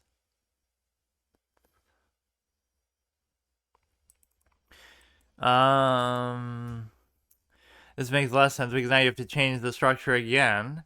I committed to doing it so the dark service we could get through, for example.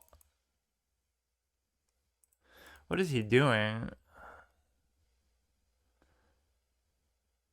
See, like, a move like that is kind of weird. Like, what does that actually do? I have no idea. Like, it tries to get the queen in the game, but you can't take that. I should try to just get my knight in a little bit. I'm kind of leaving stuff sitting for too long. So like, this could end up getting taken very easily if he just simply moves the knight wherever he decides to move it. But that's the thing you can always count on with the knight is it doesn't actually have anywhere still to go. That's good. But leaving this here makes no sense because it's not even pinned down to anything anymore. That's the only thing that like, I knew that could happen, but so what? Like, what does it do? Unless I just miss what it does. Like, it attacks that, but I can solve both problems together. Or I could even do this. But that becomes such a strong move for him because he's also taking into the rook. Right, so he could do this, and then I'm forced to take it. But it doesn't change the fact of what he can do with this, so this would have almost been like a pin, but obviously the pawn's in the way. So what if I just do it this way? So then this cuts off the ability of the bishop to do that as well. This is all kind of messy, though. You can take here, take here. It's just ugly. I don't know why I'm playing like this. So now he has to move that, then I can take that. You know, my trade happy tendency can sometimes serve me well, but it's even doing it when you know it's not good. So we've kind of cratered the last couple games too, and we shouldn't play like this. I just don't have like the discipline or oftentimes the patience. So we kind of saved that position, but there's no need to really do it like that, and you got to get this in like a good octopus knight sort of position, but I can't figure out exactly how to do that. It would have to be like, I don't know. Either way, we can develop it inside. This is going to be a little bit of a problem. So we're still not in a bad spot. And you might question, like, you know, my king's a little bit open, but that matters a lot less when the queen's off the board. So that's why you can afford to have this kind of stupid structure otherwise. So we can go here. Everything else should be fine. There's nothing really hanging under attack. The knight's not really doing anything. My knight could at least turn out to be a little better here, I guess. You put it like right there, and then it's octopus knight, but then this pawn's going to be awkward. We could try to change the whole structure again. I just always like this sort of, you know, kind of V-shaped structure that I go for, which enables me to basically do it in such a way that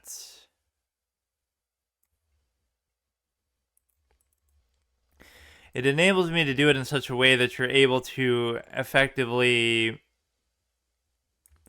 like have it a V shape. So if you have a V shape, you only have one anchor, so then it's worth it to even have a rook cover it because you're covering 4 pawns for one thing, whereas a lot of the time that's just not the case.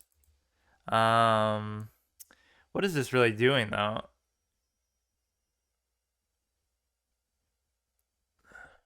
The knight moves are often hard to figure out because they often don't have a purpose or they don't do anything. I cannot imagine that was a good move in any way or it serves any purpose. And you just have to move it again. You can do a 3-fold repetition if you want.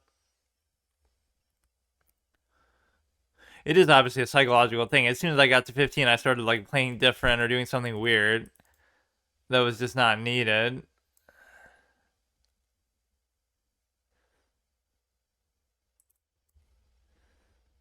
You could obviously just go to where I want to go the whole time, and then I can figure out the pawns later. So this pawn becomes very important because it's the anchor for the octopus knight, which can't really be refuted except for, you know, I don't want to go there yet is the problem.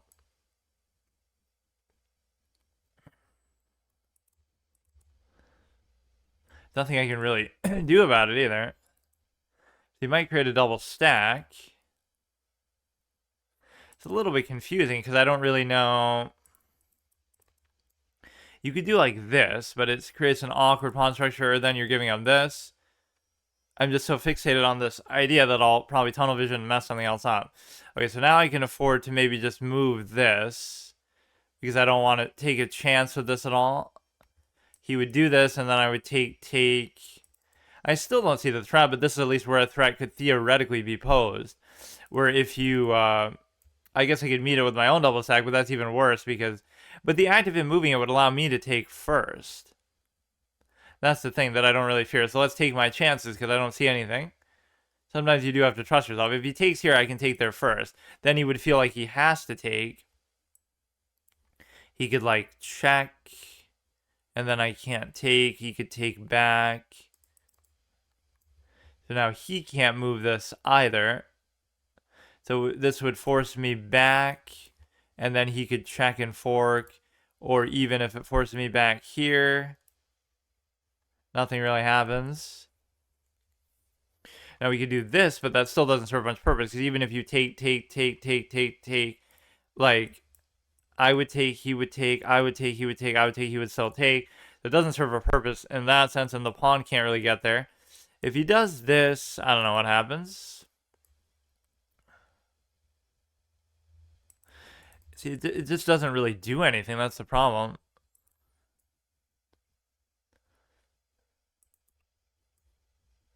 Here, let's just get the pawns kind of where I wanted them, but I still don't see the special meaning of this. As soon as you just take this, it forces him to take back, which negates whatever else he does, because take, like you would still have to. So again, his knight is sitting there looking pretty, but it actually can't really do anything or go anywhere meaningful. It's just kind of useless, as the knight tends to be. I'm more than okay with doing this. Now, isn't my octopus knight better than yours? Like, better than your shitty knight, which he could theoretically turn into one too, maybe, but I'm just getting too confident when it comes to that. You just got to calculate the horse's moves. It shouldn't be that hard to do. Or again, the best you could do is bait a trade for it, and there's not much that I can do with that either. Like, our kings are in relatively even positions. but I've kind of screwed up these endgames a lot lately, so I don't know. At some point, you got to know like when to just give up on it, like when to give up on, like I should give up on these and try to push this, or I should. It's kind of too stale of a position though for me to really get. So,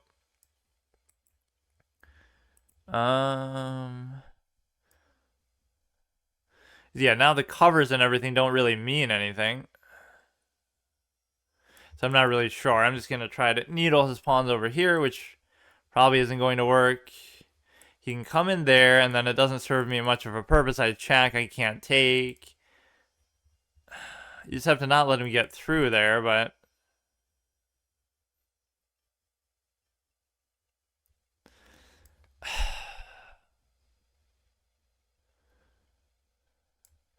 So now he has to cover this as well. Not like my knight's going to get trapped, of course. Clearly that never happens. So this is okay because his knight's under attack, and actually it's almost trapped. But he might cut across to the other side in such a way that becomes difficult. But I guess I'll just deal with it. We check, we take again. So that should be worth it no matter what damage he causes here.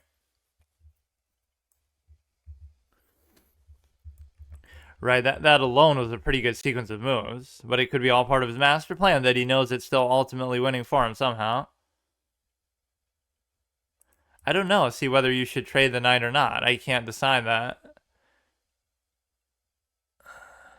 All you need is like... that covered, but I can't really do it is the problem. Here, I'll go for it and I'll probably lose because of it. Because now his king can maybe easily come in or something. But again, his side here is so weak that even if you were able to do that, I should be able to dominate the other side in the meantime. Like, how do you get in? You can't get in like that. You can't get in like that. And you can cover basically the anchor. So the only one you could maybe get for free is that one, which I can already do away with. And now I can guarantee the cover here. So it's only about the other side, which I could be messing up. There's nothing you can do. There's nothing you can do. Or now it'll be an attrition thing, but it won't even be because you should be able to move freely throughout all of these squares. So I don't really get it. He'll come there, I'll take. Right, that might have to be what he has to do. Because you could come in there, that's okay. The main thing is you want to stop him from coming through to this side. So if he goes to there, like nothing I'm doing here is going to be too meaningful. But then again, you could just outrun him with it too. So he has to go back. Then I go up here. Then he goes there. I'm not really going anywhere by doing this though. Like I can't move the king. So at worst, it'll be a draw in a +2 situation and a fun and interactive endgame scenario. Now the thing is... You have to stay connected to that, I guess. So he can't go back there. He can't go there. He can go there. He goes there, and then what? I don't get it, really, but... like, what is the deal, bro? So now he can't target this at all, but I kind of gave up my ability to go to the other side. So now at this point, maybe you can just push it right in his face. Go like this, even. Maybe that's a little bit overly ambitious too, but then you'll be anchoring both of these. Right, so now that should be very strong. 2 passed pawns, not really connected, but you're kind of driving it like a... sometimes I say drive it like a car. That one's more like drive it like a motorcycle or something, but just... you basically put the king inside and there's nothing you can do about it. That wasn't entirely a convincing game, and in fact I started off pretty badly. But if you tried to take the endgame seriously, I probably still messed up though. That's the thing, like... openings and endgames are like a very subtle science thing where there's just a right and wrong way to do it, but unless you know it, and it's a lot easier to know openings, even, again, I'm not saying it's easy, but endgames become very annoying because it's like it's such a specific position. But then once you're at a certain level, you start to see the same ones probably over and over because everyone knows what they're doing in every other area of the game, so you get to a very stale, repetitive, predictable endgame because you're just playing this certain style every time.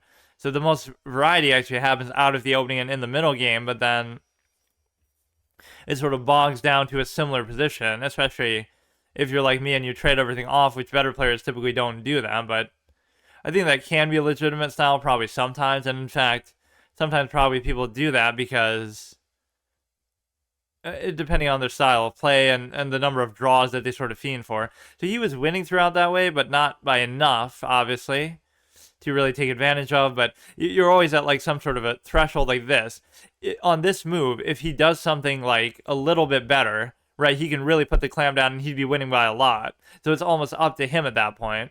But it's not by that big of a deal. Like the worst you're at is -2, which is not insurmountable at least. Let's see, where did it actually turn? What did he do that was so bad? Because it's not like he just hung a piece or something. Or he like gave up those 2 pawns at the end. So again, my trading tendency never does me wrong. I was even saying this, but why does that not work? Why is that not... What? Okay, but... Oh, wow. Oh, wow. I even thought I looked at all that. How? I guess I thought about that, and then it was fine, but I didn't think about the next move after that. Okay, fine. Simple 2-move calculation never does me wrong. So that could have easily done the game in, and players at this level should probably start to see stuff like that. That is the correct move. But he didn't have to let that happen. That wasn't like a forced sequence at all. So all this stuff is pretty much fine. It's a blunder for him to take, and then it ends up being probably pretty much correct here. Or it always makes you move a pawn in a weird way, but it doesn't really matter. Like, again, I'm always safe with the draw. Like, what's the worst case here? It's going to be 3-fold repetition? Like, that's fine. I don't really care. Like, this is how these games go. Because either I'm going to lose on time because I am like 2 minutes down, or I'll just win, so it's okay. Okay, so today is my normal Tuesday where I stream chess anyway, so I'll do that later at night, but this is like a morning. So you wake up with chess, you sleep with chess, like you wake up and play a game in the morning, then you before you go to bed you play. But this will be just like a basic little warm-up, I guess, then before that. So you got to 15-15. The one thing I'm being lazy about still, like always before, that was always my big mistake, is my unwillingness to really study. At the very least, I should analyze my games, but then it's like, as much time as I already don't have to even do this that I'm kind of going out of my way to do, I especially wouldn't have time to do that on top of it. So then you have to decide, do you want to actually play or do you want to actually study? And that makes you question what it is that you're actually doing. Like, are you playing a game, or are you doing a job, or are you doing like you know, are you going to school? Like, is it a thing that you actually would feel like you have to study a game if it's actually good? Or again, for some people it becomes a job and a career, and that part is always fine, but and I guess that's the stage where you're kind of at this point, is if you're doing it this much. You know, this is cute, but it doesn't... You want to get this out of it is kind of the point. Right, like, think about it. Would there be a way to both do something with this and do this? You could almost do this, and then if he takes, then you do this, but then I don't see still what it does. Like,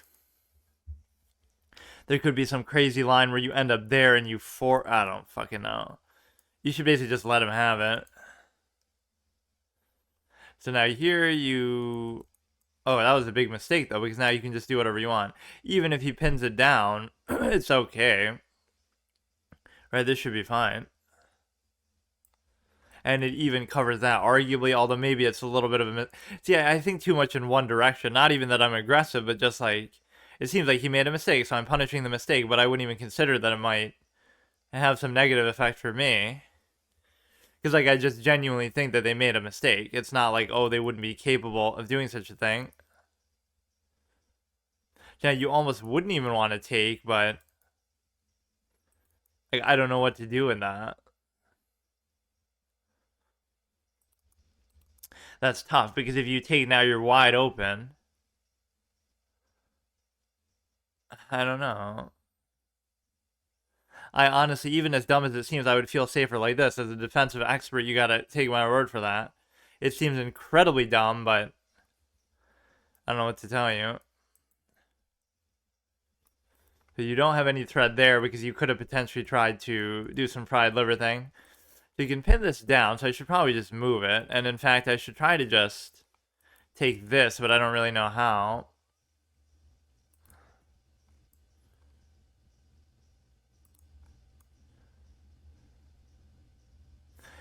Like, mine's not pinned down, so I can just do whatever I want, though, basically. That's the thing. So what if I do this and then I can do some sort of cheeky unleash? Or I guess I can't, but... Here, just take this one. Doesn't matter. Oh, it does matter, actually. That's the worst thing. See, it's all these sort of moves that you're giving them initiative that you otherwise don't have to do.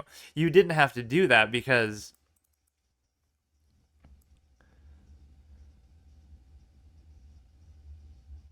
You didn't have to do that because you could have just left it and not traded, or you let them trade instead. That's one. There's two things that's bad with my trading tendency. Either it'll mess up my position, just generally, or it'll give them initiative to make that move. That otherwise he would have had to go out of his way to make it.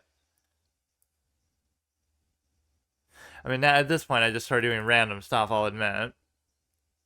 But this is covered surprisingly effectively. Octopus Knight without even needing a pawn as a cover. Like, look at that, dude. This is almost good because it allows you to potentially take that pawn. This is a weird structure, but he's going to make a mistake, you would think, somewhere along the line here, because something about this is just annoying. This would be hilarious. This might be the way to do it. This is often how you deal with pawns in undesirable spots. You just don't take them. But then he can pin this down, and that could be a problem, too. It's almost like I should just let him take, but I should do it if only my other thing was developed somehow. But see, he'll still take and check. I don't know. I really don't know. It seems like a horrible idea, but somehow taking it seems worse because you open the rook and I'm not really seeing it. All right, man. No, give this guy his props, though, because you play like a total offensive clown. Like, I'm in disbelief. Like, I don't get how you can play like that. What is that you just did there? This is the wrong way that you show the game, is that you're able to basically, you know, this is just weird. You can't really get away with doing this at any sort of reasonable level, but I guess this isn't. I don't know. Even here, it wouldn't really work, but I'm just kind of annoyed by it. See, I didn't have to. I was almost trying to punish him too much. I could have just maybe played it a bit safer and just let it be, but I couldn't really tell you what to do with these kind of pawn moves. This is sometimes where my weakness is because, I mean, what is he going to just sit here for 10 minutes? I'll take it if he times out. You might think you're BMing me, but you're really not. You're just wasting your own time. But no, that was an impressive offensive game. Let's actually analyze it as he's sitting there, jerking himself off to the victory. I don't understand. See, I was too preoccupied with what I was doing here. Like, oh yeah, I win a pawn. So maybe you should... I don't know what to do there, though. Like, you would have to take... I just don't know. But no, I mean, maybe allowing the second one there is a little bit too much. You should try to make a priority to... Or even doing that was a major mistake, right? Don't do that. If he takes, it's okay. So here you should, like, create an Octopus Knight or something, and then you get to... You know, whatever. You can move it around and do what you got to do. You should try to target that, which is actually pretty hard to target. I like that part of the movie Hard Target, where he says that's a hard target after he misses he shoots his whole clip at the villain and misses, and then he says that's a hard target. It's some John Woo movie or something. What's the matter? Your engine fried out and you can't figure out the last move by yourself? He's not even saying anything. Like, if he says something in chat, like, look, dude, and I'm not even streaming, so it's not like, oh, he's sniping me and getting some sort of satisfaction. Like, no, I'll sit here the whole time. Go ahead, do it with like 1 second left. I don't care. Highly instructive. See, that's why you wouldn't even get mad when you lose stuff, because it's like you're losing to something if you genuinely didn't see or you couldn't do anything about or whatever. So you actually learn from it, so it's actually a good thing. It's exciting. It could be more enjoyable, depending on the circumstance, than actually winning in a kind of a boring way. Oh, they just blunder their queen, right? You got to make the best of it that way. Like, it's a very stale, fixed position kind of game where just chess in general, like, where it's not about them, you know, it's about, oh, the position kind of speaks for itself. So you just have to say like, oh, I got to learn how to deal with that position better, not that, oh, the haha, this person's just better than me. At some point that obviously happens, but at this level it's like I don't know what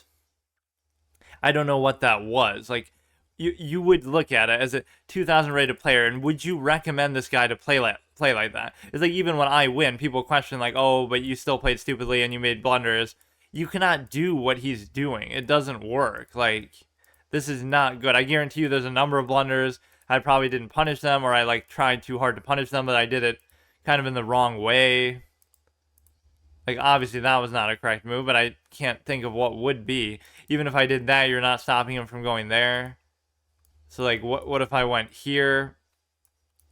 Take. Like, there's too many openings for him there. So you got to somehow turn that into an attack yourself, and I was too... He at least did a very good job of, like, playing slowly. Like... Or I mean, like getting his pieces active very fast. Well, I guess it's not really all of them though. But see, that's such a dangerous diagonal, even though it's not developed. That's like a high level thing. It's like, how do you play as aggressively as possible? It's like you set up the bishops and different pieces to be effective, even if they're not developed. So he hasn't moved this. He hasn't moved this. He's barely moved this, and yet they're all kind of still helping to attack the king potentially, right? Because it just happens to work that way. That's like some famous game where a GM would like not develop their bishop the whole game and it's sitting there, but he still uses it to mate, or he finally moves it at the opportune moment, which is more of a thing you associate more so with the knight. I mean, I'll sit here, I don't care. He'll do it with 1 minute left, like, oh, haha, I gave him false hope, but I can see you're online, so I don't know what you're doing, bro. Bro thinks he's Vichy. I have become Vichy, destroyer of boards. This is the game where he would say that. Are you serious, bro? But yeah, it doesn't even bother me. I can go analyze my last games or something, but let's just sit here and actually soak it in. This is how you know this guy's a loser. You're 1500 and you're beating a 1500, and it's such a big deal to you that you have to sit here for 10 minutes and appreciate it. A serious player would not do this. Like, it's not a big deal, so move on to the next game. If this is such a big deal to you, that shows you this is as far as you're going to get. You're never going to be 2000 if you think this is such a big deal to beat a clown like me at this stage. Like, you know what I mean? Like, if you... It's the you have to enjoy any victory that you can get, and that this is the best you're gonna get. Like, what are you doing, bro? He might actually flag, but the fact that he's online kind of undercuts the potential troll. Like, oh, I think his internet disconnected or something. He's getting scolded by his mom for playing chess too much or something. You know, real life stuff that can make you go AFK. Kind of like how sometimes, you know, whatever, I'd be busy doing something and that would cause me to lose games potentially. Or that's why I didn't play card games like so much, because if you miss a turn in that, it's way worse than this, because this you can take the whole 30 minutes. If you're doing like a classical game, you can take the whole 30 minutes and you know, on any given move. So it's okay if you go AFK here and there for a minute or two, and they wouldn't even be able to tell whether you're trolling them or whether you're genuinely not there, whether you're genuinely thinking about it. The one famous game where Anand spent like 6 minutes on the opening and then still came out and won. It's like he's learning opening theory for the first time. A super grandmaster, world champion. Like, opening theory wasn't developed yet then. The engine wasn't out then yet. Like, in its current state or whatever. Unironically, like, you would never see that now. They do opening prep all day, every day, you know, before these tournament games and stuff like that. So they wouldn't need to do it. It's just a memory thing. Like, opening, at least even if you want to argue like, oh, chess isn't 100% memory or whatever, it's like openings are 110% memory. That's all it is. This notion that, oh, understanding them, or it doesn't matter if you understand them, like they're like, it's like with any other part of the game, you might not understand what the engine move is, but if you can remember it, you can still do it. You'll have to remember the whole line associated with it, but it's like, it's not up for debate whether you understand it or not. You just have to memorize it. It might help you to remember it if you it might help you memorize it if you understand a little bit behind it, but still, you're never going to like come up with that idea yourself, because nobody ever did, right? Historically, with all the books and all the geniuses and Paul Morphy and all the play that people did, nobody ever came up with some of the basic opening lines Forget about the middle game, forget about the end game, other stages of the game. Literally from the starting position, human beings could not come up with the best sequence of moves there, right, until the engines did it for them. That's an objective fact that sort of disqualifies the whole mystique about it, because, no matter how genius Paul Morphy was or whoever, Steinitz and stuff, none of them could do, or none of them would do the lines that we know are best today objectively. So that sort of de-romanticizes it a little bit. That it just becomes a memory game at that point because it's doing it so much better than people could ever do. That's why you shouldn't even bother. You could be the best player ever, but you would still have to study and learn and memorize. You wouldn't be able to just naturally, innately come up with something. I mean, I appreciate his willingness to troll here, but I almost should resign out of a sense of honor, but I'm kind of done doing stuff like that. Like, what the fuck is he doing? Okay, so he's actually... What the fuck are you doing? It's, again, at least if you were streaming, you might think, oh, haha, he's doing it to be funny for the 3 viewers that I have or something. But I'll take it. Maybe he is a smurf. I don't know what he's doing. He clearly was doing it deliberately, but why would he... I mean, hey, I'm willing to wait that long. That's still good for me, dude. I'm not gonna... normally I'm winning games and then I turn it into a draw or all these kind of dumb... Or no, I have a chance to draw a game and then I lose it because I turned down the draw. Things like that. Like, I'm not going to do that anymore. If he's going to do that, fine. He played at an unbelievable level, though, up to that point, so I'll give him credit. So we should learn, again, a little bit what to do with the pawns. I think I got a little bit too eager with the knight and stuff to try to... I was actually winning by a little bit there. I guess as should be expected, but again, if you don't know exactly how to deal with the threat that they're doing... What? Oh, this is that cheeky thing, but it's not like it's a mistake. It's just objectively... See, this is what I mean. Like, what does this have to do with that? That's what I don't get about the thing. Let's say I did it. When does this move come into play? Like, just look at that. When does it matter? When does it have anything to do with what he just did? Nothing. That piece is not even involved, but somehow it's some deeper positional nuance that'll come into play later that I can't even figure out. So all this stuff is still fine. So I was even thinking I'd want to even check, like, previously to try to take this, but it doesn't matter, like... Oh, wow. Okay, that's at least something that it creates out of that, but again, it has like these balls of steel, right? The engine that's like, it doesn't care about the potential threat on your king, it's just taking advantage of the position and destroying their king, or trying to, usurp their position. Like, I don't care that I'm being attacked, I'm just gonna go and out-attack you, right? And punish you for that. But the thing is, it doesn't work when someone like me does that, because I don't know exactly how to protect myself, so in trying to attack them, I'm going to end up losing anyway. So you're supposed to do this, which just doesn't make sense, but okay. What is that? What, like, why can't you... Oh, okay, you're just doing that to double attack it, I get it. I mean, there's a lot of things here, but I wouldn't even say that, oh, I don't see them. I don't even really look for them. It's kind of a, I'm so worried about my own king or something that I don't... It's tunnel vision in one of two ways. Like, if you tunnel vision on an attack, you won't defend your king, or if you tunnel vision on your defense, you won't see an attack that could potentially remove the need. Like, we saw that in some other game the other day. Like, we had a checkmate, like, up here with the queen, right? The king is in this line, in a position in a game that I was winning, and I was like up a queen, and then I end up, I think, still getting a draw out of it. So imagine that. You lose a queen and you still... Or wait. Yeah, I'm able to blunder a queen, but then I still draw the game. That's how much I was up by, that I have that luxury. So I can do the Botez Gambit and still get a draw. So that was okay. I mean, I'm not sure what this guy's deal is, really, but... What sort of satisfaction did he get out of that? Resigned. Here he didn't even resign.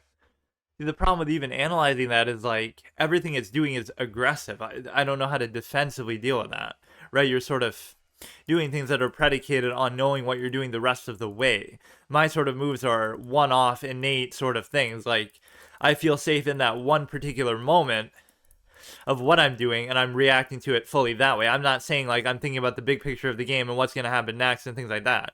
So all these moves are not predicated. Wait, is this not even? Oh, it just looked different.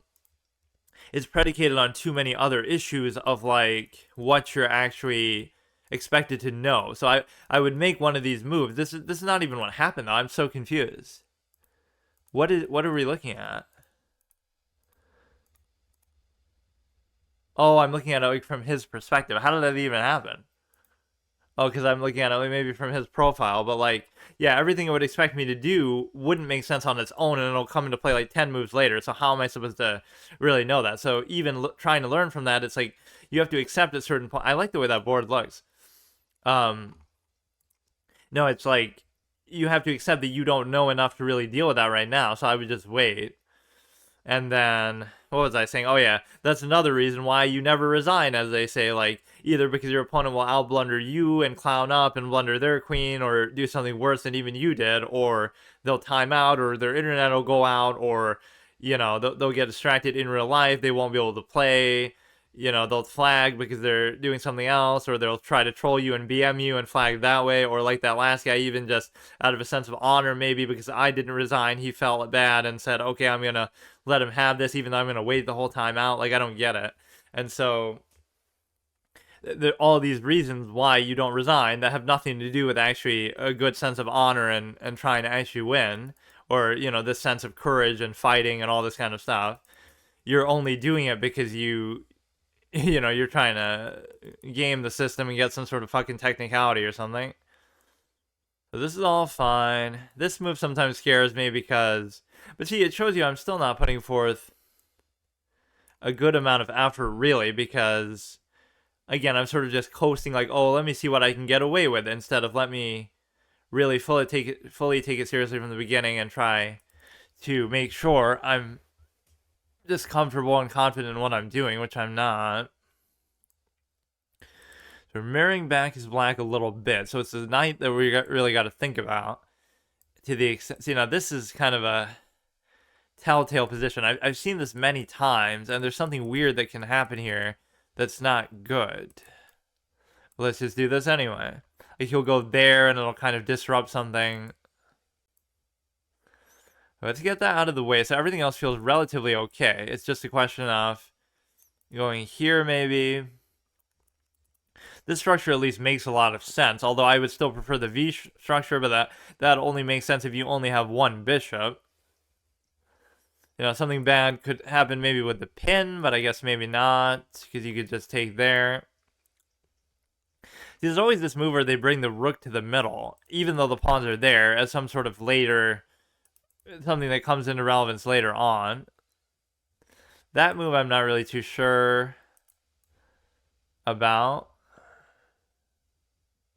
Get this out of the way, then you try to open this, which I can't do because I have to first move the king. So many things, it's like just doing a checklist. You have to do these exact things in this exact order, given this exact position, and that's almost how you should think about it. Just like you have a to-do list in every position that you already know, but you just got to remember it, or whatever. Just through repetition, you'll get the hang of doing it. So maybe that was a good move by him to prevent me from doing that very easily. But it does give me an incentive to potentially do this. Right, because you could take, and then take, or no, it doesn't really even matter.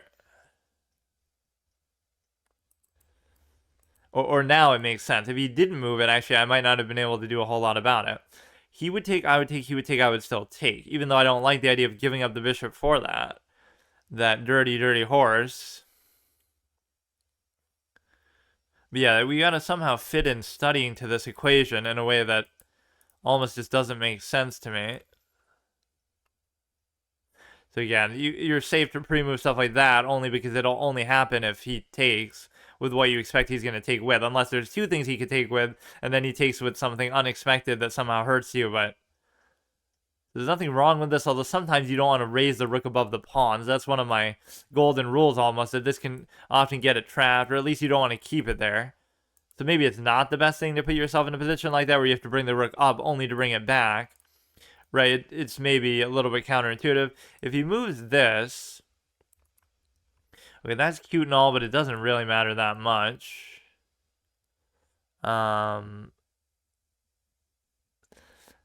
If there was something else he could attack it with, it could be problematic, but thankfully there's not.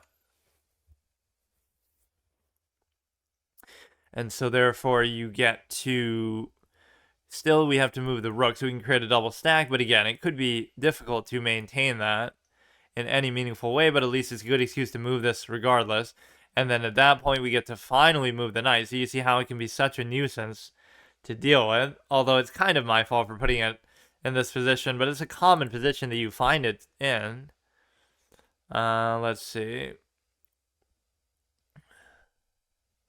You can go like this. He could take. I can't take.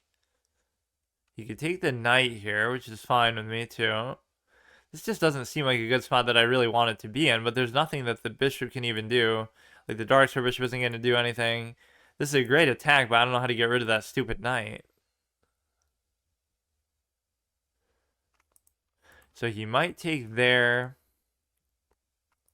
So I would almost do this to try to bait and tempt the knight out of there, but this should be fine too, because now he can't move the... Or, I mean, he can.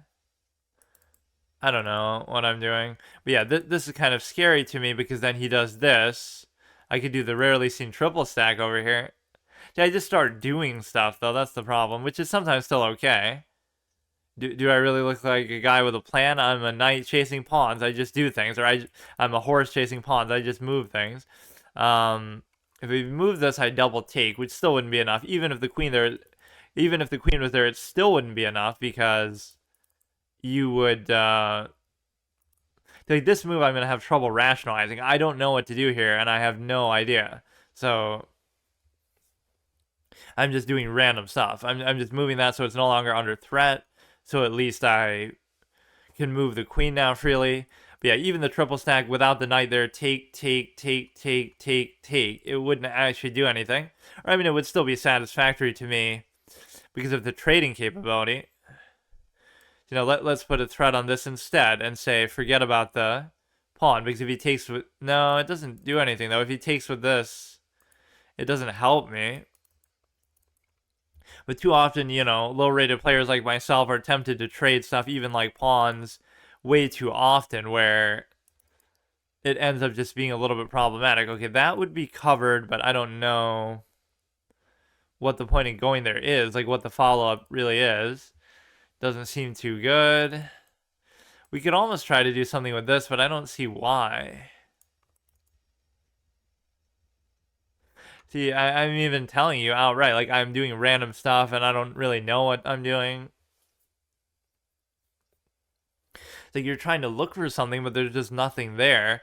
Even if you follow all these fundamental principles, like, oh, you don't want to double stack pawns, and center pawns are good, and double stacking rooks is good, and all these kind of things, at some point it starts to be a little bit too much. He would take, I would take, then he has to at least address that.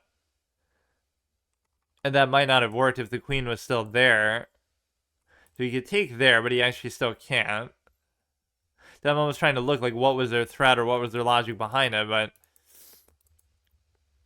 Let me think. You can go here so that both protects it. Oh, no. Well, it would still be a trade, which I'm always a fan of doing. So we're putting pressure on a lot of different things.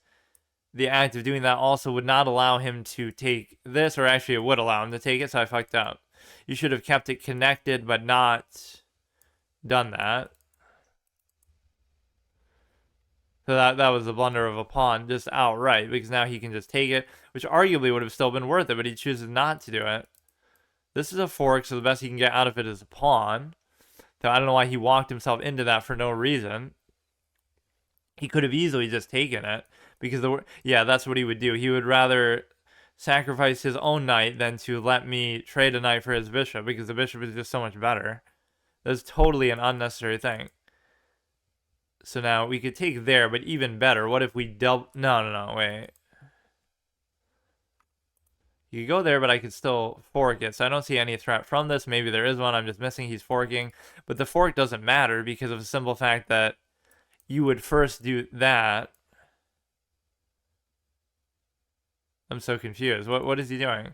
he could have had a fork, but it wouldn't have worked, right? Because I would have took. It would have at least given me the chance to escape. They're only +2, but it doesn't really look like it. We have to be careful about the fork potential here.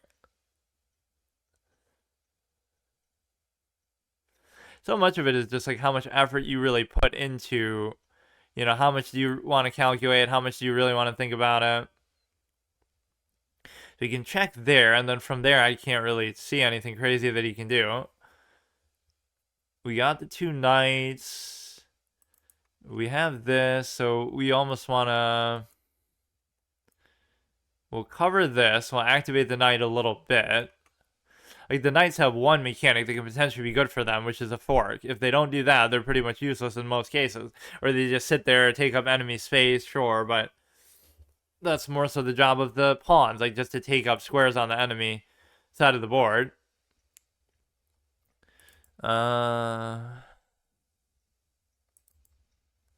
You could check here, but I'm not really seeing entirely what it does, but this is kind of where you want it to be anyway, to the extent that you're in an Octopus Knight position. He can't really push it out very easily.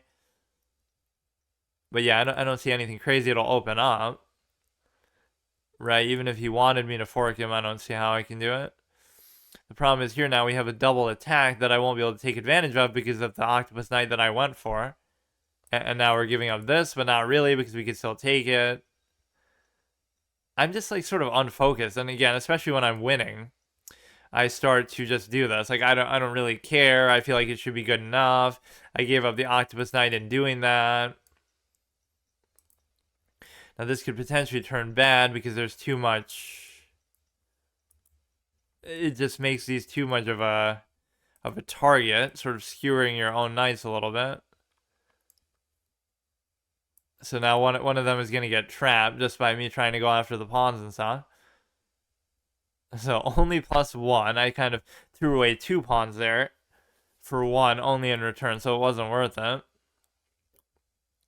And now here's where a problem can arise too, is where you're basically able to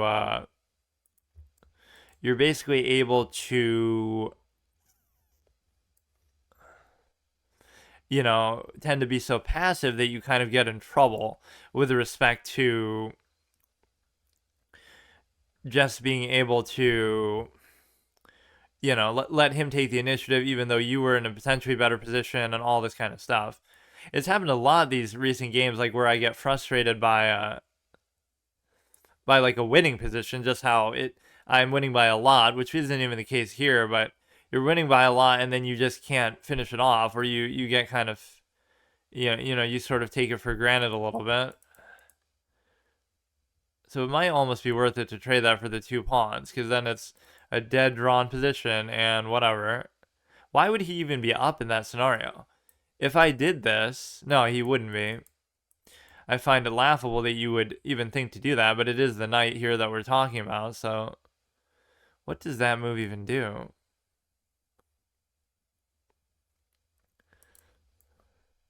So this is kind of cute because you're sort of forking a little bit. I don't know how effective that's really going to be. If he raises, I take. If he doesn't, I take. He'll have to move this somewhere, but then I won't be able to do anything about it still. So sometimes I consider a move like this, and then it ends up being actually kind of worth it. Right, like if you were to give that up in the long term. But it's only really worth it if you're going to play that badly, or sometimes the knight really is just that useless. It's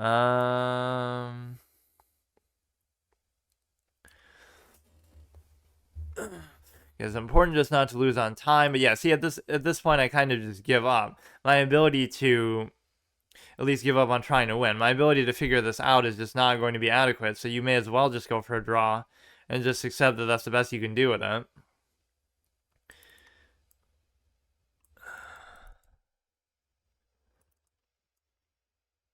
Like, it's fine. Okay, so it's completely even unless I really fuck it up now. So again, I don't even care so much about the win or the loss. So what does he do with this? I don't know. And again, my tendency to trade is almost automatic. If there's a trade available, I just do it. And then my tendency to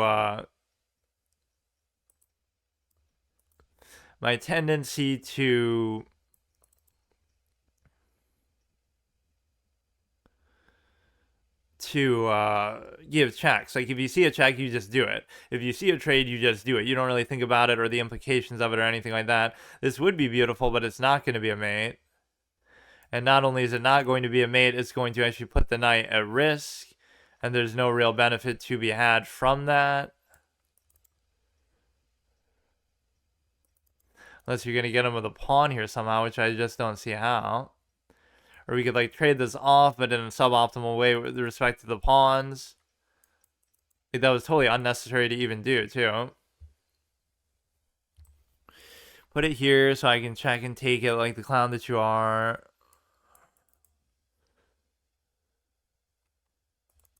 Yeah, you see how I went through all that effort just to guarantee giving up a pawn, and it would still be okay. It would still be a draw, but you have to sometimes understand what it is that I'm doing.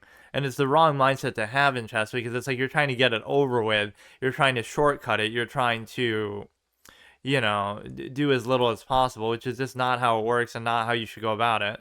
So now watch him actually win this somehow. Or, I mean, that's basically what I wanted anyway, was to trade.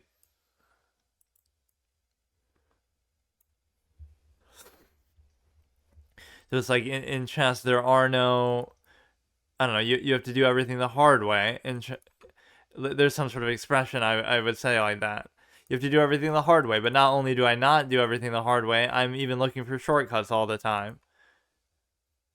So like watch him actually convert this. Just watch it actually happen. And I would be amazed. Because it is only a 1 pawn difference, so arguably you're not really winning by all that much in this sort of position. I'm going to maybe do something a little better with the king here, but I just don't know what that's going to be.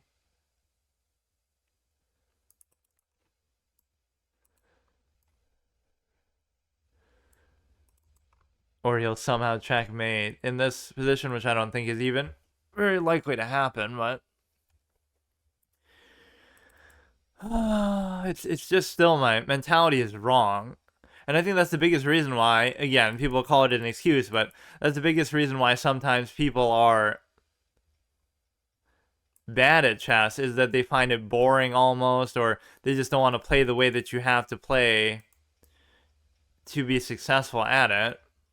That's actually a really bad idea, because I thought I could maybe bait the trade, but he could have just kept going. That would be even worse. So now it's probably a lot worse for me, but there's at least maybe some possibility of a stalemate. But no, I mean, that position, even the -1, it arguably wasn't even a draw. It's like, or no, it arguably could have been a draw despite that. Now, there's nowhere that he can go that forces my king to move out, right? So I'm still not really seeing it. If he checks, I can still do kind of the same thing. The problem is if he moves up, so I can't really do anything about that. So he'll do like this and then come there and then prevent me from doing anything. So maybe I should always go there. If he does it now, he's not really taking advantage of the pawn the way that he should. Right, if you simply move the pawn up and then plants the king there, then I can't really, well, but then it might just be a stalemate. Now, the one good thing here is he's put his king maybe a little bit too far away, so mine should be able to reach it in basically the same amount of time, and then he can't necessarily do anything, or... So now how does he really force me to move away if... I don't know, these are like basic endgame principles, but again, are they fun? Are they interesting? Do you really want to do this? And even like openings are the same way. So I got kind of bailed out on the first one, and I got kind of triggered on this one. So he's got to go up to there. So he's almost baiting it as if it is for a draw. I don't know what to tell you. He can go there. Is this not the same position just as what he had before? So he can't figure it out, or maybe there really is no way to do it. Because, like, I don't know. In fact, now it's even worse because now his king can't do anything. Or now you have to go in here, then we go in here, then he checks, but then I block.